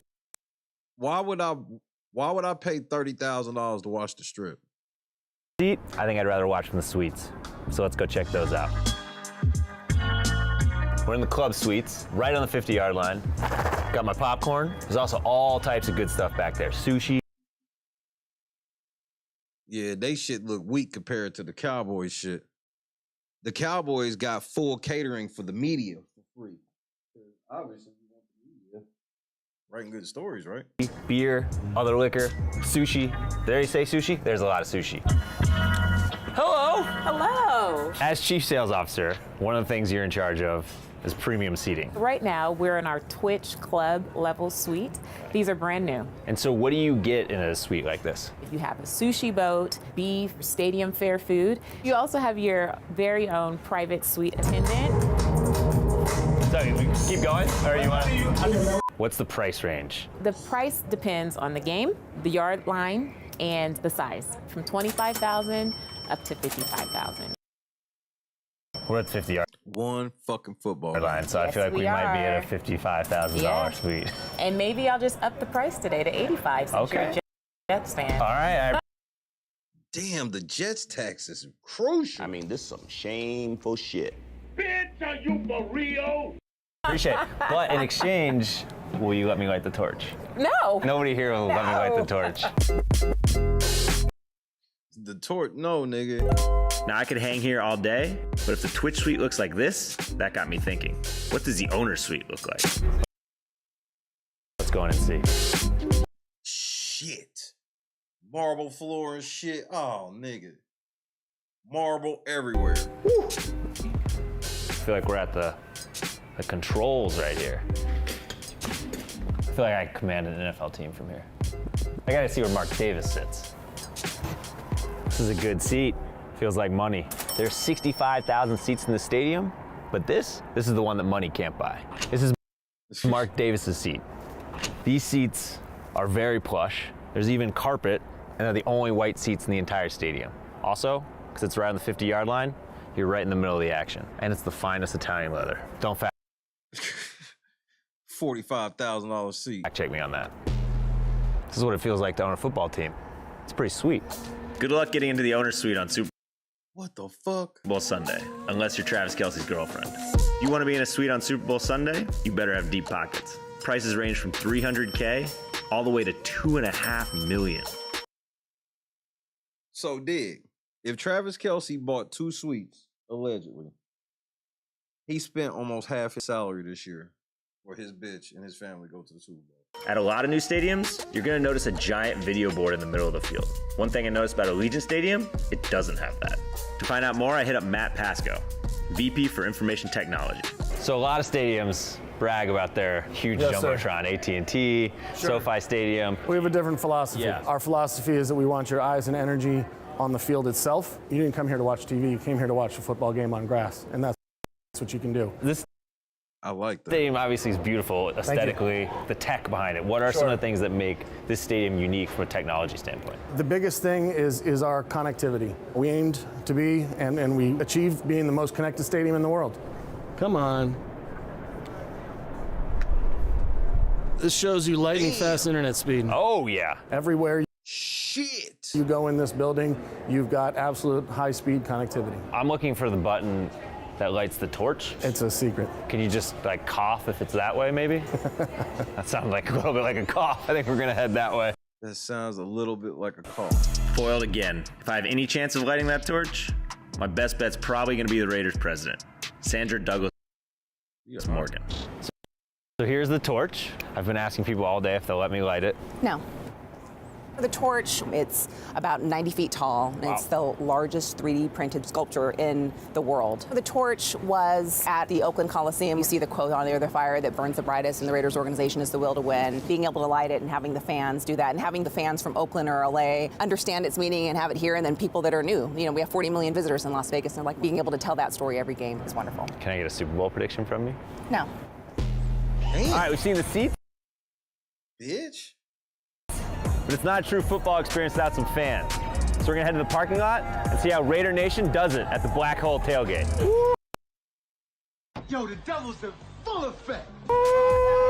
Raider Nation in the house. I am Chef Dex Crew. Just cooking up wings all the time wherever the Raiders go. Blackened wings. All right, that keeps it Raiderish. What are we cooking here? I'm cooking some drapey, Santa Maria style. If you want to try it? Yeah, I'll try it. Hell yeah. Let's go. Cheers. Here we go, baby. Raider, baby. Raider, baby. So That shit was nasty in the motherfucker. He ain't like that shit at all. Try it? Yeah, I'll try it. Hell yeah. Let's go. Cheers. Here we go, baby. Raider. Like, yeah, that's mid. Raider, baby. So why are you a Jets fan and why are you a Raiders fan? You're gonna win. Still looking for Crusader Raider. I think we made it to the Black Hole Tailgate.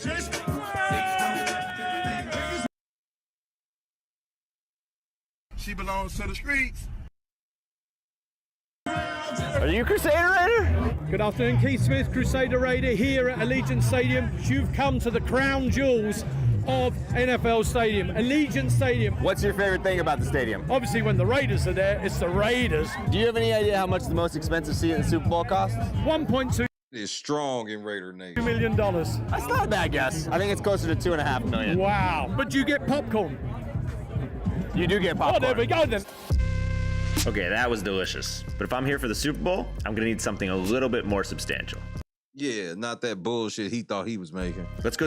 I'm not trying to eat with the broke niggas. I'm trying to eat this $1,700 hot dog. See what Chef Lou is cooking up for the Super Bowl. Today we probably cooked 15,000 hot dogs, about 800 pounds of king crab. We have 6 sushi chefs that come in just for game day to prep sushi fresh. Today in the clubs, we made 1,500 pounds of Wagyu brisket. We made 1,500 meatballs. 2,000 hamburgers, 4,000 nachos. So you got some Super Bowl food here. What is that? So these are what we call wow items. First one is a Wagyu brisket stuffed foot-long hot $78,000. dog. Crispy onions, barbecue sauce, banana peppers. I think you could do that whole thing yourself. Yeah, maybe over 2 days. Right here, surf and serve nacho, garlic poached lobster, cheese sauce, okay, beef tenderloin. It's gonna come with a Super Bowl shot glass full of salsa. Woo! It's a wow dish. So wow, you heard that. This is $2,000. my personal favorite. This is a colossal potato stuffed with lobster and king crab, macaroni and cheese, okay? Squeeze the fresh lemon on it, and you go to town. And then last but not least, our caramelized donut sundae. I called it Sunday, S-U-N-D-A-Y, because it's Super Bowl Sunday. yeah. And that's got vanilla ice cream, whipped cream, a little spun sugar. Cheers. Guy Fieri would be jealous of that. Bottoms up. That's fucking sick. Can you say the F word on camera? This is worthy of a fuck. This is unbelievable. I'm gonna take this with me. Yeah. Take care, all right? See you guys. See you at the Super Bowl. All right, we tailgate. Nigga, tell us how much that shit cost. That was $3,500 worth of food. $3,500. We ate some wild food. Now let's go check out the sickest seats in the NFL. People are gonna think I'm some sort of like TikToker. Hi, how are you? Go Raiders, go Raiders! Twice in 1 hour, let's go. I'm here with Hunter Beatty, director of Wynn Field Club. Yep. Can you tell us a little bit about what's behind these doors? Yeah, what's behind these doors is something that you won't see anywhere else in the country. The Champlain. Nigga, you know how much that cost? New shit to just throw money away. It's a full-blown nightclub in the I can't wait to see how many niggas is gonna blow their tax check on a Champlain. end zone of Allegiant Stadium. Spans the entire north end zone. We like And of course, it's 6 bottles. Yo, the devil's in full effect. to think of it as doing game day the Vegas way. How do you get in here? You can either buy a ticket on winsocial.com or you can buy a table. We have 29 tables inside, obviously all the bottles. It's like taking Encore Beach Club at the hotel and bringing it here to the stadium. What's a ticket cost versus a table? For Raider games, they're $500, and then tables, it just depends on the event. Raider games can vary from $10,000 to $50,000. For the Super Bowl, a table will only run you $700,000.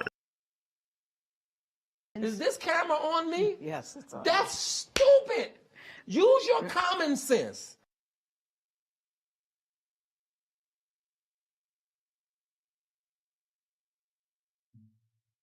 Well, it's funny because I feel like most people come to a football game to watch a football game. But if you're in this club, I feel like there's a lot of distractions. We tend to tell people, if you're here to see the X's and O's of the game, you're in the wrong place. If I really enjoy it, can you maybe put me on the list to come back for the Super Bowl? Yeah, right? So you're saying there's a chance. All right. I'm not usually a bottle service guy, but since they got me a table, I feel like it's only polite to accept. Let's go check that out. What a time to be alive. We came, we saw, we conquered. We may or may not have lit the torch, but I'll see you at the Super Bowl. This has been Clay Skipper for All Access. Nigga, y'all niggas is bugging.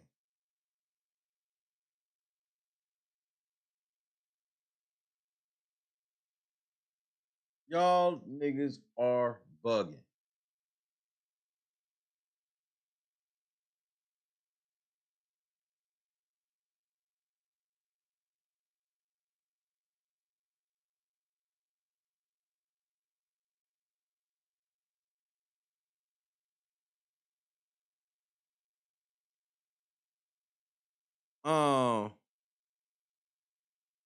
What was the commercial for?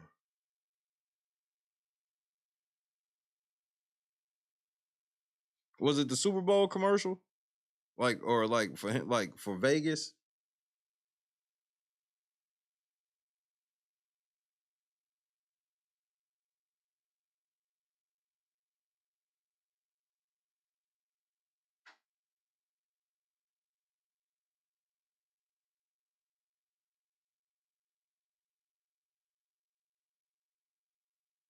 All right, I got it right here. Let's check this shit out.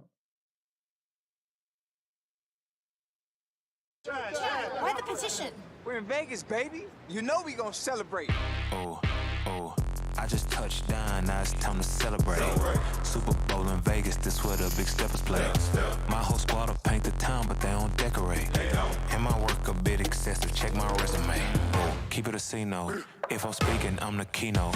This ain't a dream, no. Super Bowl with Ocho Cinco. Tobe Chuku do Ben Weekwood stars a line like bingo. I dance cause I'm black with the excessive cream, no cappuccino. Win, win, win. I'm on fire right now. If you cannot win, sorry, my friend, you are my highlight now.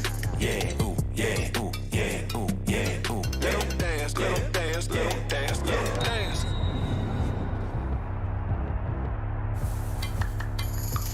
Let 'em dance, let 'em dance, let 'em dance, let 'em dance. When it come to celebrations, who had the lavish ones? The most stylish ones, more fines than Iverson. You need an oxygen. If you can't see, I'm the truth with this and pull the most excessive celebration out of my gluteus.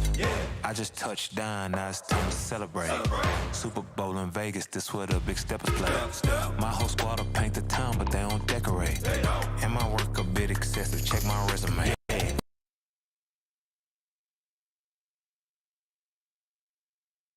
You know, Rick is so wild and has went so far off the meter. It's shit that I can't even tell you on TV. I mean, you know, for the sake of our friendship, you know what I'm saying? I'm not even gonna bring it up. But trust me, he's went there. He has went where it's like, yo, Rick, man, what the fuck is wrong with you, man? You done took this shit too far. And his response is like this: there's no such place.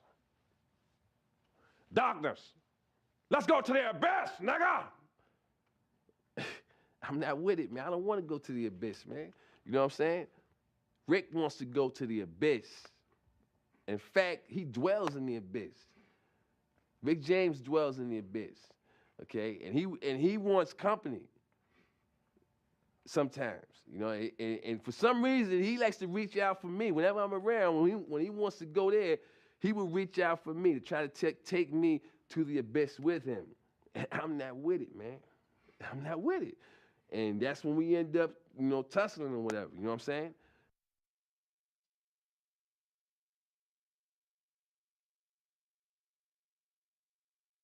Chad Johnson trying to reach into that Shannon Sharp level. Let 'em dance, let 'em dance, let 'em dance, let 'em dance. Sign the petition. Let them celebrate.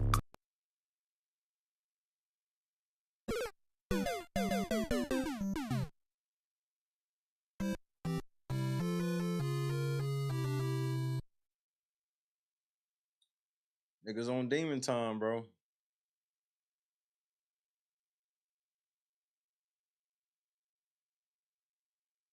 Oh, I definitely want to hear this. Hold on. Hold up. Wait.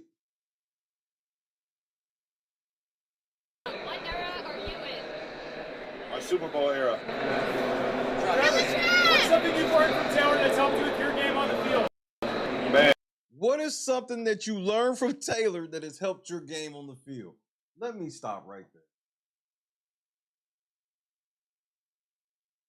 This nigga Travis Kelce is a first ballot Hall of Famer, bro.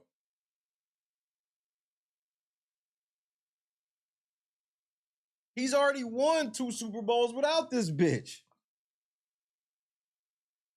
I'm done, bro. That's a great question, man. I don't know. I guess just she has an amazing love for life. Like, he don't even know how to, like, nigga, nothing, nigga. What? So just making sure that I check my ego at the door and bring the right energy every single day. Taylor has an unbelievable fan base that follows her. Not the Swifties got you with. Supports her throughout her life, and it's been fun to kind of gather the Swifties in the Chiefs kingdom. And no, gathering the Swifties into the Chiefs kingdom, that is inviting in Satan. Yo, the devil's in full effect. Open them up to the football world and the sports world. And it's been cool to just experience all that. I mean, this is some shameful shit.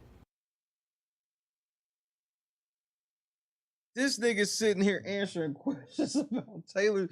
This nigga's a first ballot Hall of Famer, and none of that shit even matters. Because they're like, nigga, what did Taylor teach you about catching a football, bitch? Ain't you one of Taylor's hoes? What that bitch teach you? So you ain't learned nothing from her, you stupid motherfucker.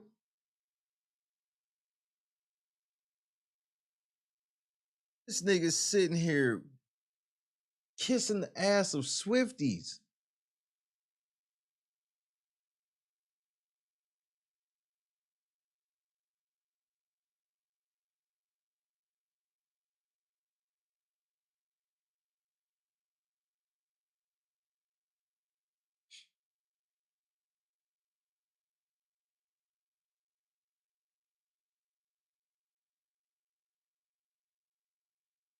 I mean, look at all these just Taylor Swift questions. This is just downright disrespectful.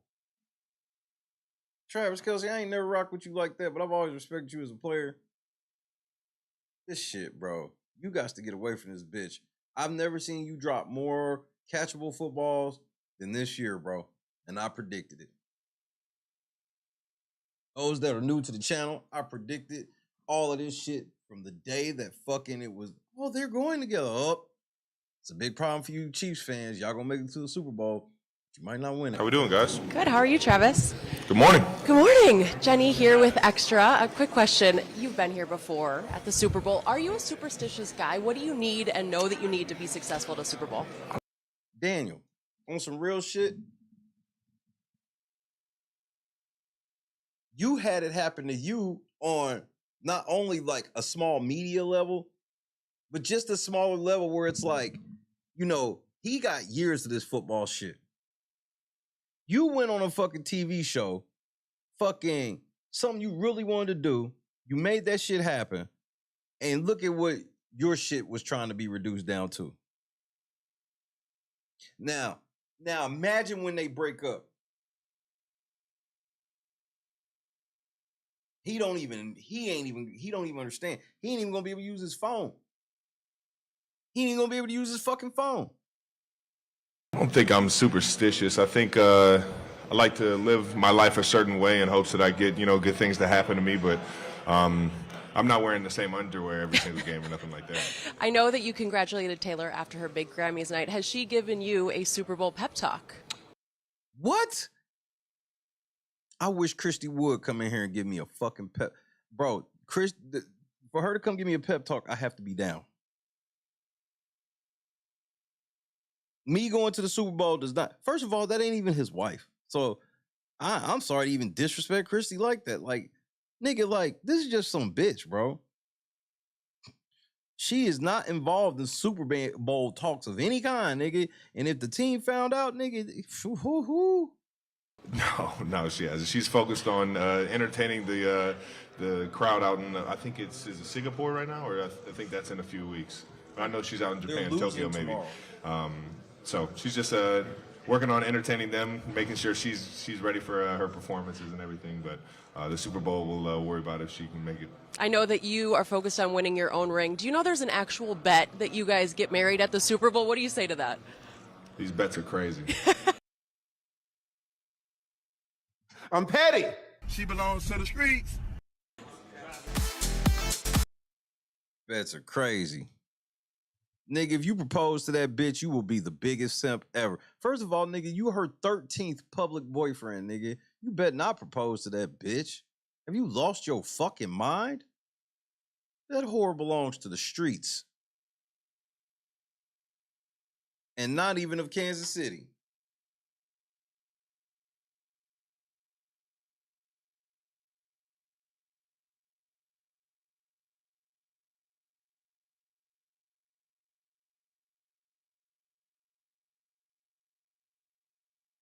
Nah, bro.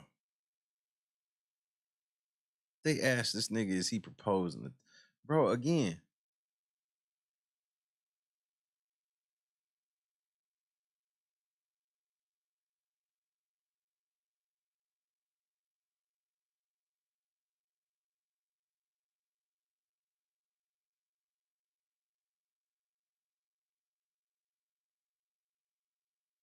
This nigga's a Hall of Fame tight end. That's bro, I'm so sorry. Because it's very rare in any professional sport. Bro, you can feel a lot about champions, and maybe one year this team shouldn't have really been the champion, and this, that, and the third. You can say that, right? But when you get to talking Hall of Fame players, it's like whether you didn't like that motherfucker or not, you can't sit there and be like, for example, LeBron James. There's a complete split in the world. Half the people like LeBron, half the people don't like LeBron. But everybody will agree that LeBron James is the first ballot Hall of Famer. Because it goes across the totality of work, depending, and whether how you got your work, whatever. That's not up for debate. Was the work enough in the case? So for me to say that this motherfucker's a first ballot Hall of Famer, I'm not saying that shit is gas. You can go look up the numbers yourself. I guarantee you will come to the same conclusion if you know anything about football stats. And for this nigga to be reduced down to just Taylor Swift's boyfriend, it'd be different if this was like Taylor Swift at the Grammys or some shit like that. Then I'm okay with it. Then yeah, you are just Taylor's boyfriend. But now she's at his game, and it's not like that's just Travis' girlfriend. Nah, he's still just Taylor's boyfriend, even at his own fucking place of work. And y'all helping him put himself in the mind state to lose, just so y'all know. What is this, his fourth time sitting up here doing this shit? And he's used to answering questions and the crazy questions down to a minimum, getting this up. There's no way he can get himself ready for football. The answer's crazy during Super Bowl week. It's even crazier. He literally can't leave. Bro, do you not think that there's Swifties in front of their hotel? Right now. I think there's Swifties there right now. There's Swifties there. There's going to be Swifties at the airport waiting for this bitch to get there. There's going to be Swifties tailgating.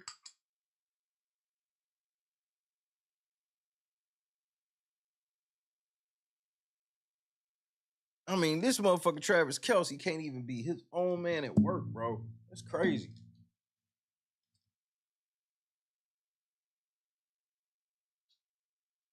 Yeah, but here's the thing, Ty. I give you that, right? But it's so fucking touchy because y'all gotta understand how crazy them fucking Swifties are, my nigga. Y'all gotta understand how crazy they are. If he say or do anything even remotely sideways, they will bury his ass. And not just him.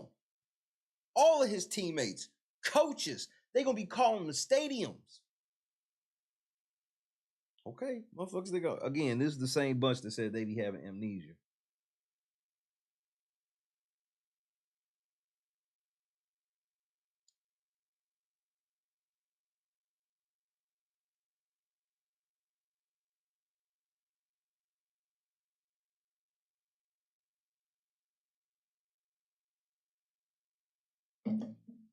What's the team gonna say if Taylor Swift comes to the hotel and like, I want to see Travis before tomorrow? I'm dead serious. What does the security let Taylor Swift in? Press 1 for yes, 2 for no.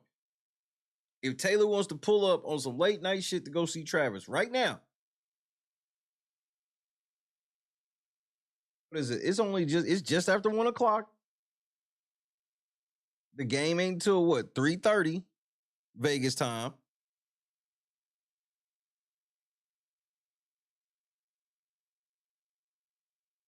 I do not see the Kansas City Chiefs winning tomorrow. All y'all acting like the episode of South Park, like early South Park, when it was Jesus versus the devil.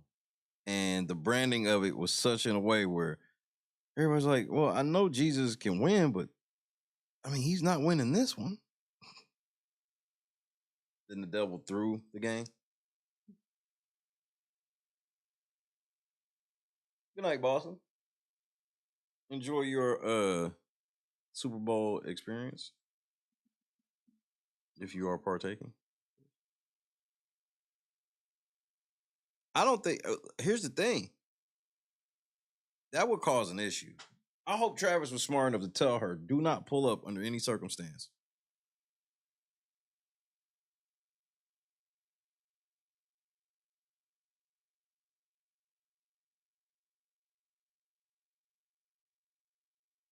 Because whoever's at the door, bro, the first thing you gotta do is,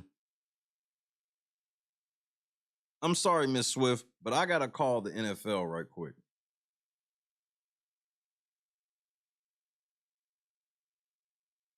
Because they'll tell you that it was all good, but then still fire my black ass for letting you in. So I'm gonna have to talk to the NFL first and see what they say. Then we go from there.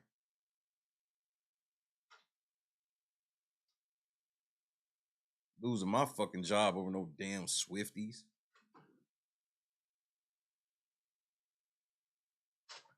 Thought this was.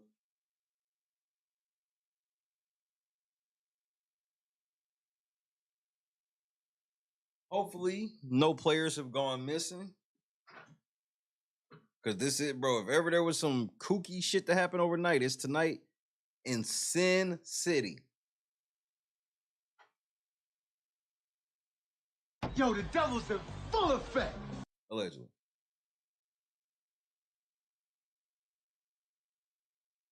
Yeah, they always are. They always are sequestered. But again, my question was, when she rolls up to the hotel, what do they say? No, you can't get in? She's just not any bitch. She's just not any celebrity bitch.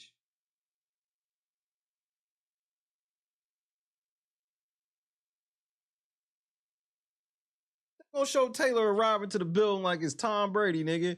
And Taylor has arrived to the Super Bowl as her Kansas City Swifties take on the San Francisco 49ers.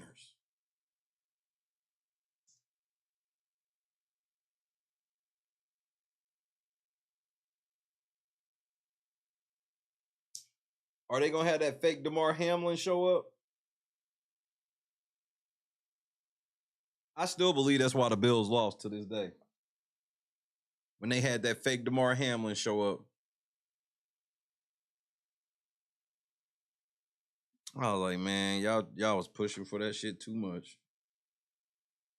And DeMar Hamlin's at the game, except he has on full mask and you can't identify this nigga at all.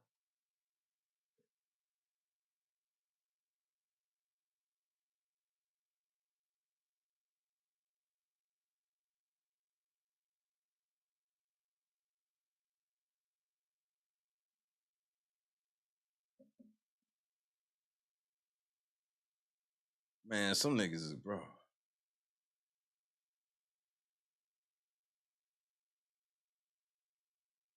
Let me see if I can find the fake DeMar Hamlin.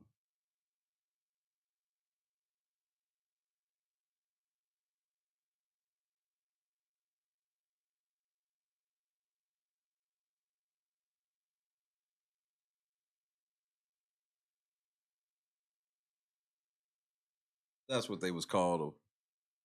They was calling him a clone.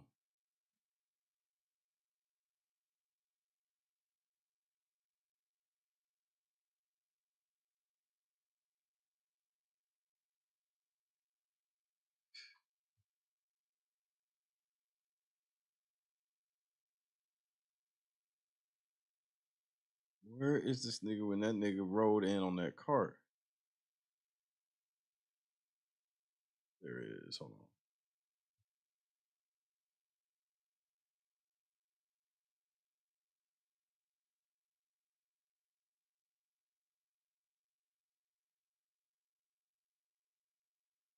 And I'm gonna have to go into the vault, cause bro, y'all niggas act like y'all don't embrace that shit from the internet. And I got that motherfucker in the vault.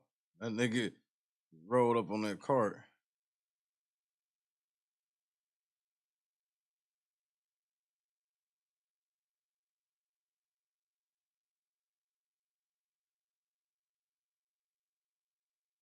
Is this it?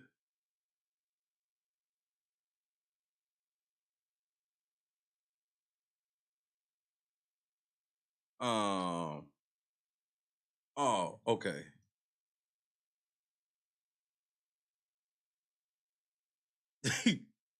Yeah. Here goes one of the videos.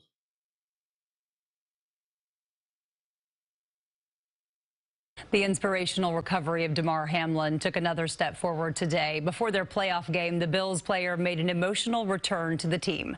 CBS 2's Steve Overmeyer is here now with the details. Steve. Yeah, it's just been great to see every step of the way more good news for Damar Hamlin. The last time Damar Hamlin was with his teammates on game day, he was being taken to the hospital after suffering cardiac arrest on the field. That was 3 weeks ago in the regular season against the Bengals. Today was the Bills-Bengals playoff matchup. And before the game, Hamlin was seen in an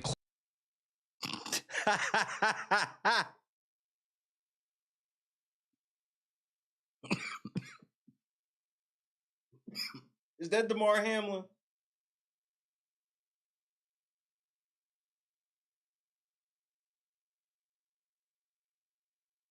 closed golf cart and was escorted directly to the Bills' locker room. And he wasn't walking with his family. And then, like, he went in the locker room for like a hot second. Room in Buffalo. Hamlin was joined by his mother and his younger brother there. In fact, they all watched the game from a private suite, but at one... Yo, the devil's in full effect.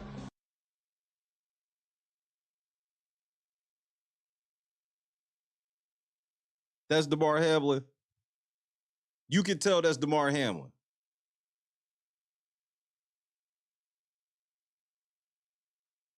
Yeah, it's way more believable as Flav than him. Then they show this nigga when it's in the middle of a fucking snowstorm and he in a suite with his hood up. Why wouldn't he put his hood down? That's probably one of his cousins or some shit. At one point, he was even up on the big screen, seen through the window, pumping up his team and showing the crowd a little bit of love.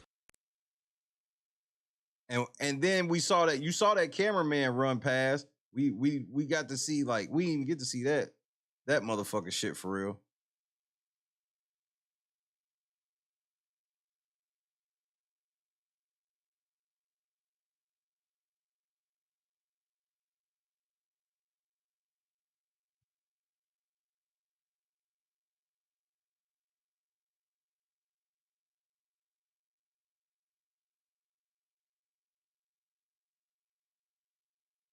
Here it is.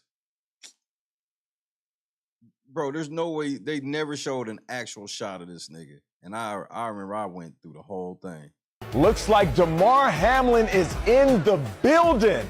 Yes, if they show him in the stadium in any capacity, it will blow the doors off of this place. Damar Hamlin just showed up, and it Look how they blocking the camera for this nigga. They gave this nigga right all the way up to the looks door. like his mom and his little brother is there. Oh, we great. love to see it. Stay tuned. It's the Bengals, Bills, coming up on CBS. Nigga, that's not fucking Damar Hamlin. Building. Yes, if they show These him niggas in are blocking the camera the stadium on in purpose. any capacity, it will blow the And doors that's why they off lost of the this game. place. They try to invoke some emotion into everybody for this shit. Damar Hamlin just Backfire. showed up, and it looks like Yeah, that might be Charleston White.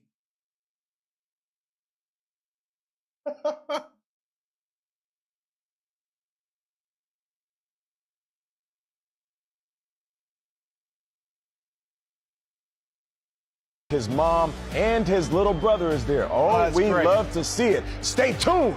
It's the Bengals, Bills. Nigga, that wasn't no fucking Damar Hamlin, nigga. You wrap that up. Look how annoyed this nigga look, and that I'll never forget that shit. I was like, nigga, what? The Bills? I was like, y'all trying to get a fake fan reaction and shit to get y'all over the hump, and that shit did not work. Joe Burrow.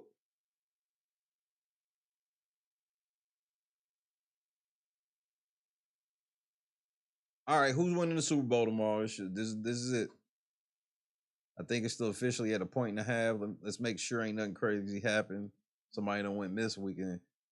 Definitely tell from the odds.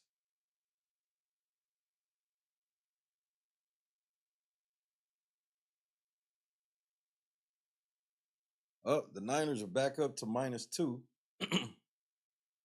I think Drake put $1 million on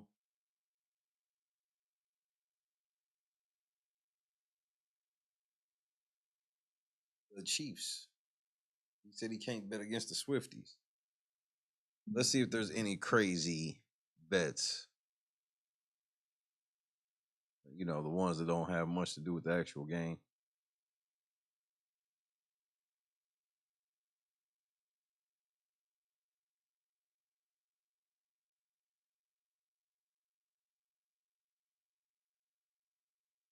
Let's see.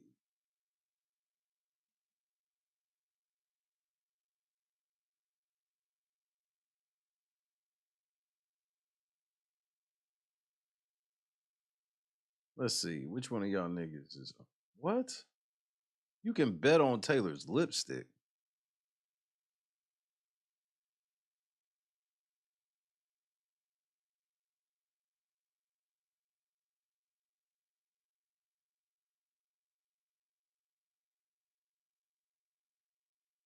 Where is this at?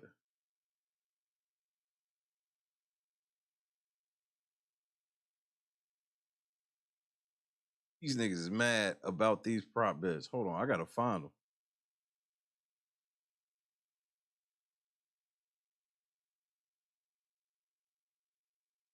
So let's see.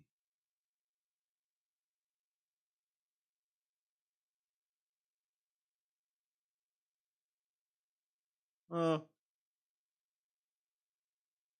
guess all those is Kelsey though. So I know some of these crazy sites got some shit.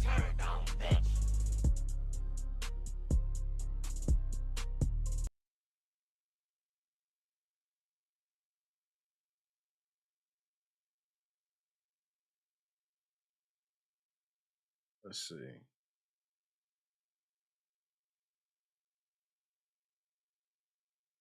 Let's check this prop bet sheet.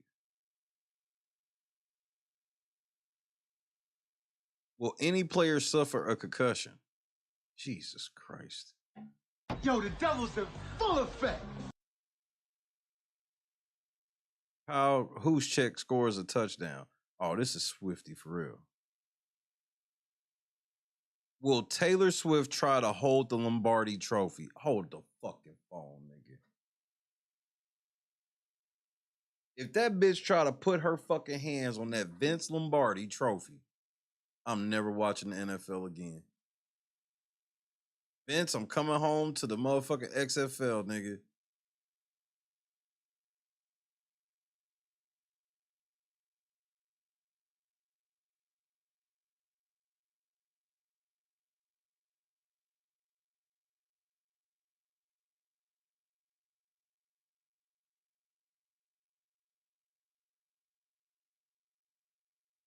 The anti-hero bet. They got bets based off song names. This has to be what this is. I know anti-hero is a song.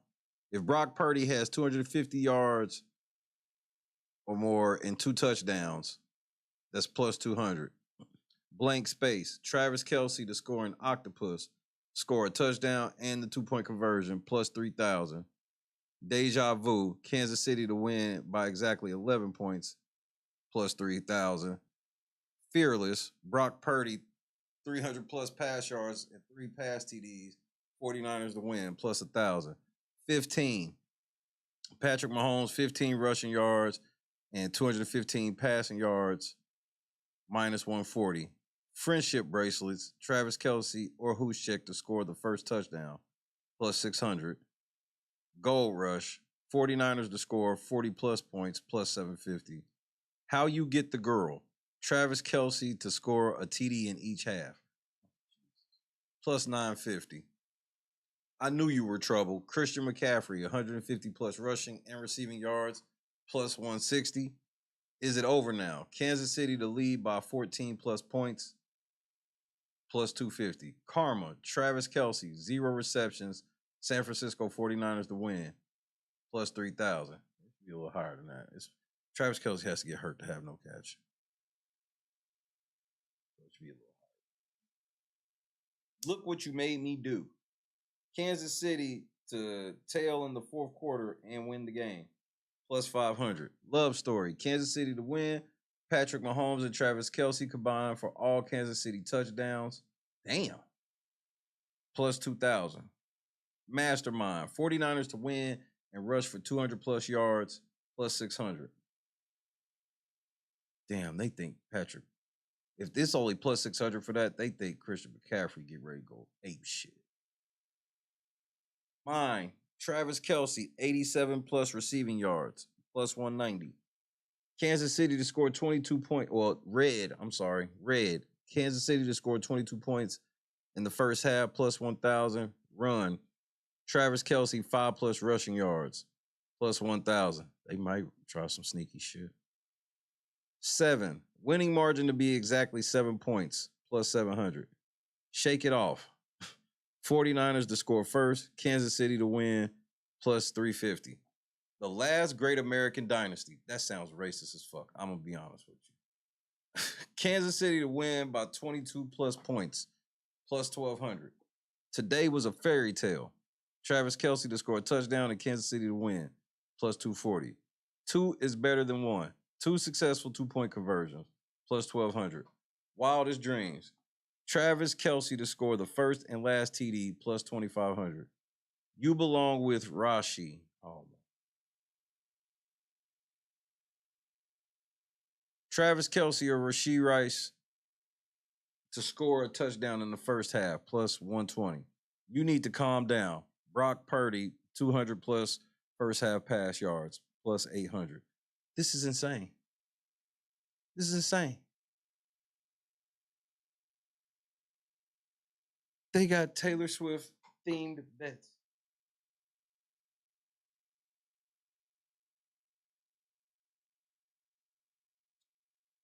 And Brock Purdy connected to all the songs about him being a bad guy. And Travis is connected to all, unreal. This shit has jumped the shark, nigga. This is the crossover in professional sports. I promise I never saw this coming. Remember, Michael Jackson was having Jordan in the videos and shit. Like this, I didn't see this coming. And mind you, why ain't she do some type of Super Bowl shuffle song with them? She should have did some type of song with them niggas or something. And I'm thinking about the rest of the team, not Travis. Travis is allegedly fucking. I don't think Travis actually get to put his hands on her, to be honest with you.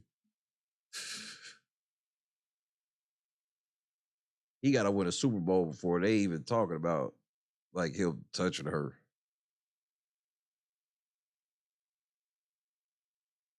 Do they talk on the phone every day? 1 for yes, 2 for no.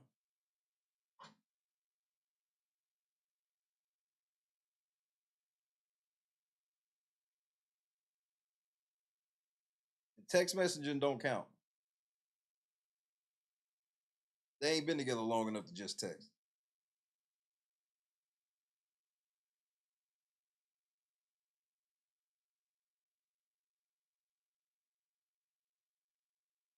They ain't talked to each other today. And this is the day before one of the biggest days of his life. In the world of his professional life, it don't get no bigger than today. Even though he's done it multiple times. Because he also knows what it feels like to end today being a loser too.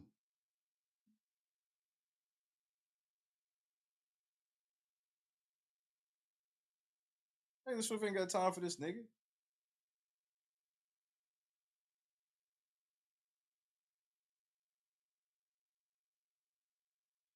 I don't even, bro, again, I think, because a lot of people I know, or especially the Swifties and shit, oh, we can't wait till the season's over so we can see them pop out. Nigga, they not popping out. I'm going to tell you why they not popping out. Travis Kelce's going to lose tomorrow. He going to lose that game, and he going to lose his bitch. And I'm not even rooting for that. Nigga, I'm an Eagles and a Colts fan. My season been over. Just what I see.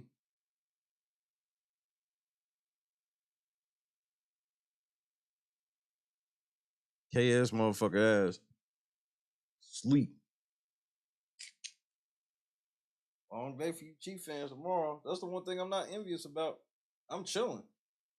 Like normally tomorrow, I'll be all pent up, watching stupid pregame all day, making sure ain't nobody hurt, all type of shit. Tomorrow, I'm cleaning up. We'll go to church in the morning, clean up. Yeah, casually play video games till the shit come on. I'm off. LNC had a great week. Shout out to everybody. We just hit 8,000. Big shout out.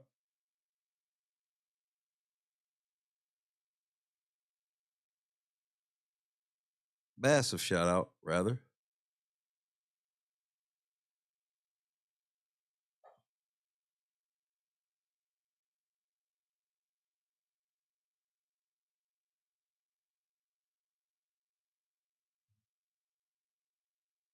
And shout out to Janice, Clee, Mike, King. Shout out for everybody sending shit.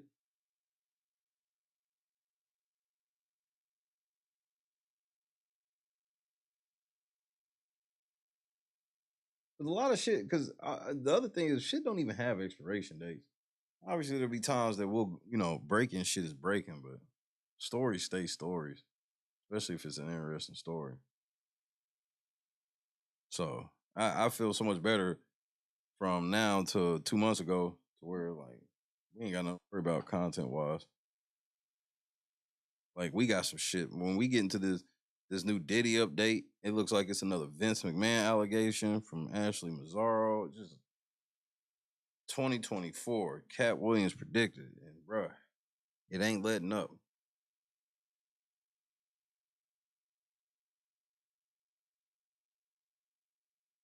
I think Rhonda sent me some shit a couple weeks ago, or something.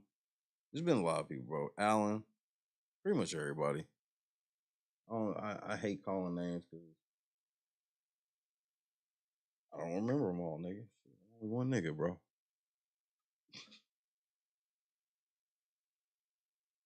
I'll get off the air and be like, "Oh yeah, such and such." I'll say something tomorrow. So much shit has to happen. Y'all seen the videos? Shit been popping up, and I gotta get a wrestling video up in a couple days. Just trying to get the shit straight, bro.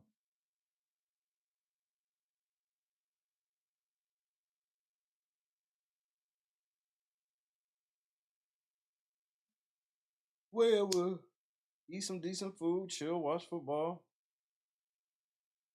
cut my hair.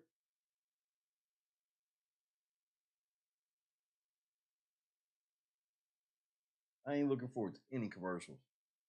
I used to, but now I be such in chill mode. I use commercials like they supposed to be used. Refills, plate, take a piss. Other than that, I mean, if I'm sitting there, I ain't gonna sit. I definitely ain't like, let's turn the channel, no shit. I'm sure there will be a commercial. Normally, I mean, commercials were kind of weak last year, but normally there's a commercial or two that go, oh, such and such or whatever. Even I look at Super Bowl commercials like the Royal Rumble. You gonna see some new shit. You gonna see some oldies but faves. You gonna see some hybrids.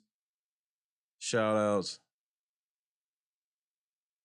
You talking about them goggles? Them purple goggles? I saw when whoever the biggest tech dude is on YouTube, he had them shits like a year ago, and I was like, nigga, ain't no fucking way. You have to be talking about them purple goggles.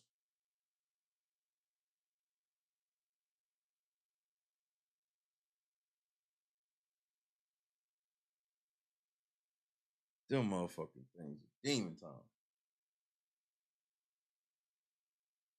I might even show them on the show before. Who is Shane Gillis? I don't even know who the fuck that is. I probably do and just don't,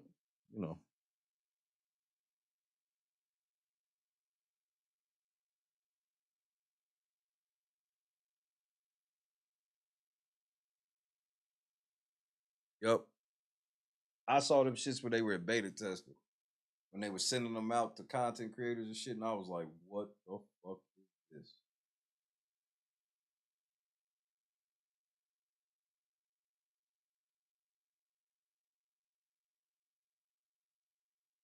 cancel SNL guy. SNL, motherfuckers from SNL that ain't meant shit since the 90s to me. Holler at me in the 90s, about the 90s folks then maybe. But who knows? I could just be missing out. Probably not.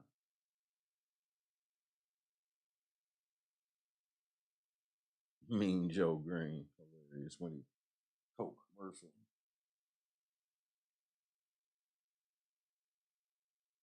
I guess say goodnight to your boy as I get ready for this Super Bowl, get ready for church first, and then, you know, slowly get ready for this game. I think I'm gonna run to Walmart.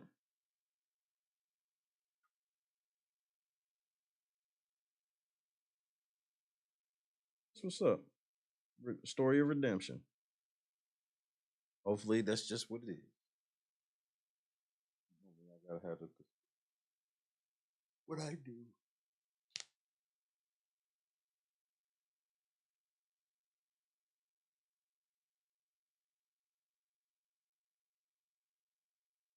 Big, Clee, Janice. Have fun tonight. I didn't want to get into nothing too deep, but I didn't want to make it just a full football stream. But, you know, I had fun. Tomorrow should be fun. I thought about doing a live watch party, but times are different. Hang out. Make my daughter watch the football. Make my son, this is one of the, you know, last couple Super Bowls I have to make him watch before he'll just watch. He sat down and watched about 5 minutes of NBA basketball with me today. But that's because he loved timeouts. Because timeouts is when the music come on. Because, like, we watch it on the channel where it don't go to commercial, the League Pass games. So whatever's happening during the timeout, like if you were at the game, that's what we watching. You got to see the mascots and shit. Yeah, he was having fun. You got his new bed today, so shout out to Baby Yoda. Shout out to football. Football still crashing them straight A's. So to the next. Miss J, happy Sunday. Make sure y'all say a prayer for me. I'm gonna say a prayer for y'all. Either way it goes, you know, the lunchbox rule is in full effect.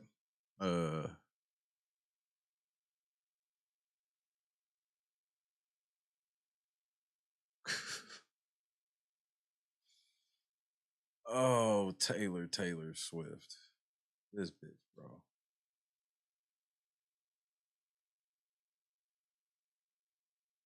Good luck with everything on that shit.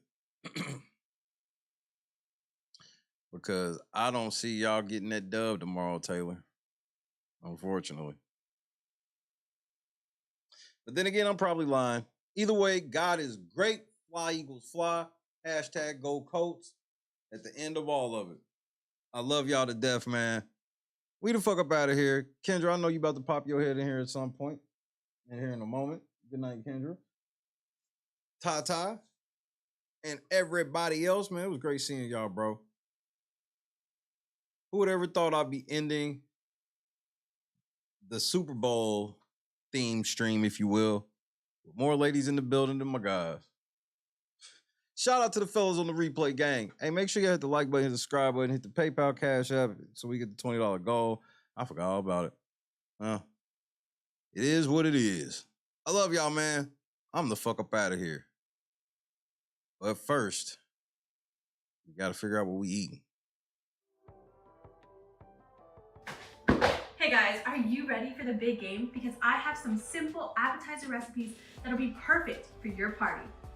We're making meatball sliders in the crock pot, and it only requires 4 ingredients. First, pour a 2-pound bag of frozen meatballs into the crock pot. Add 2 cups of barbecue sauce. Ooh, we're matching. Now, she wanna go renegade? Go renegade, bitch! Then pour 12 ounces of grape jelly into the crock pot. Add 1/4 cup of sriracha. Mix it all together and most of y'all and coat niggas was evenly. smashed too, is the sad Cook part. on low for 3 to 4 hours. I maybe would have Hey, until I Google. saw her make that. Set a timer for 4 hours. Short, 4 hours. And we're starting now. And now, you're ready for game day. Cheers. That shit was nasty as fuck. Just ask them how I did it. I got out the limo, grabbed the hand, went upstairs and fucked her. Yo, what's going on, boys? How are you? Yo, dap me up. Hey, all right, damn. What part of the city are you from? Yo, What's up? there, brother. Hey, Yeah. What's up? Yeah. You guys ready for this? Take this. Oh, all right, sick. Why don't you guys come inside? Don't ski. These are the guys. I'm Octavius Gray. And I'm Steve. Steve LeVoir. It's okay, I have vape in here, right?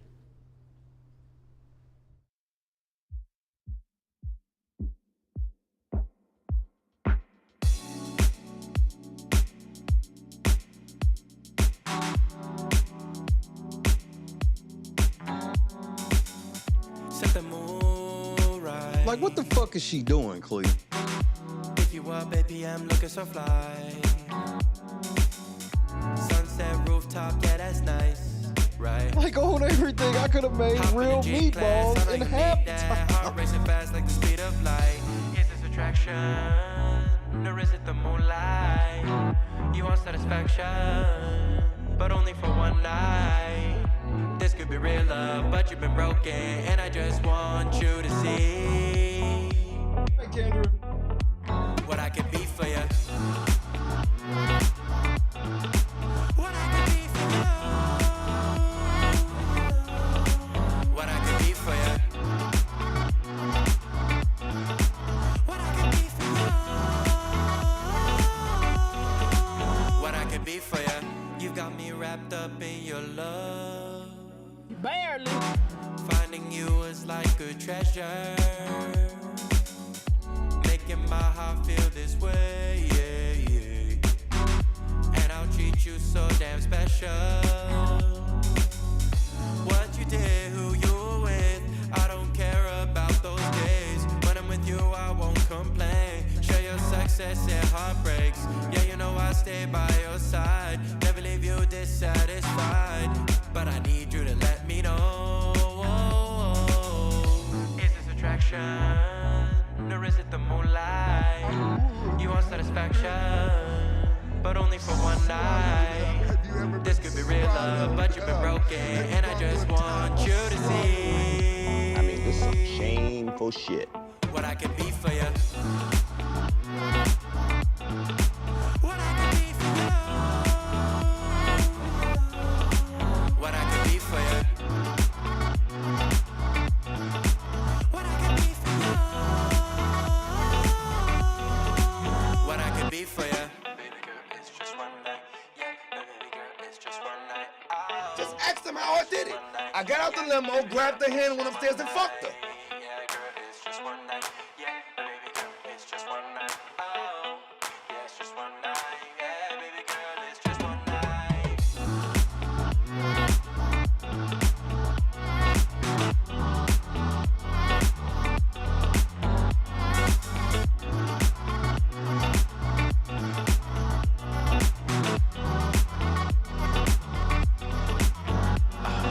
Crushed it. God is great. Remember, forgiveness is always key, bro. Especially with the motherfuckers you love the most.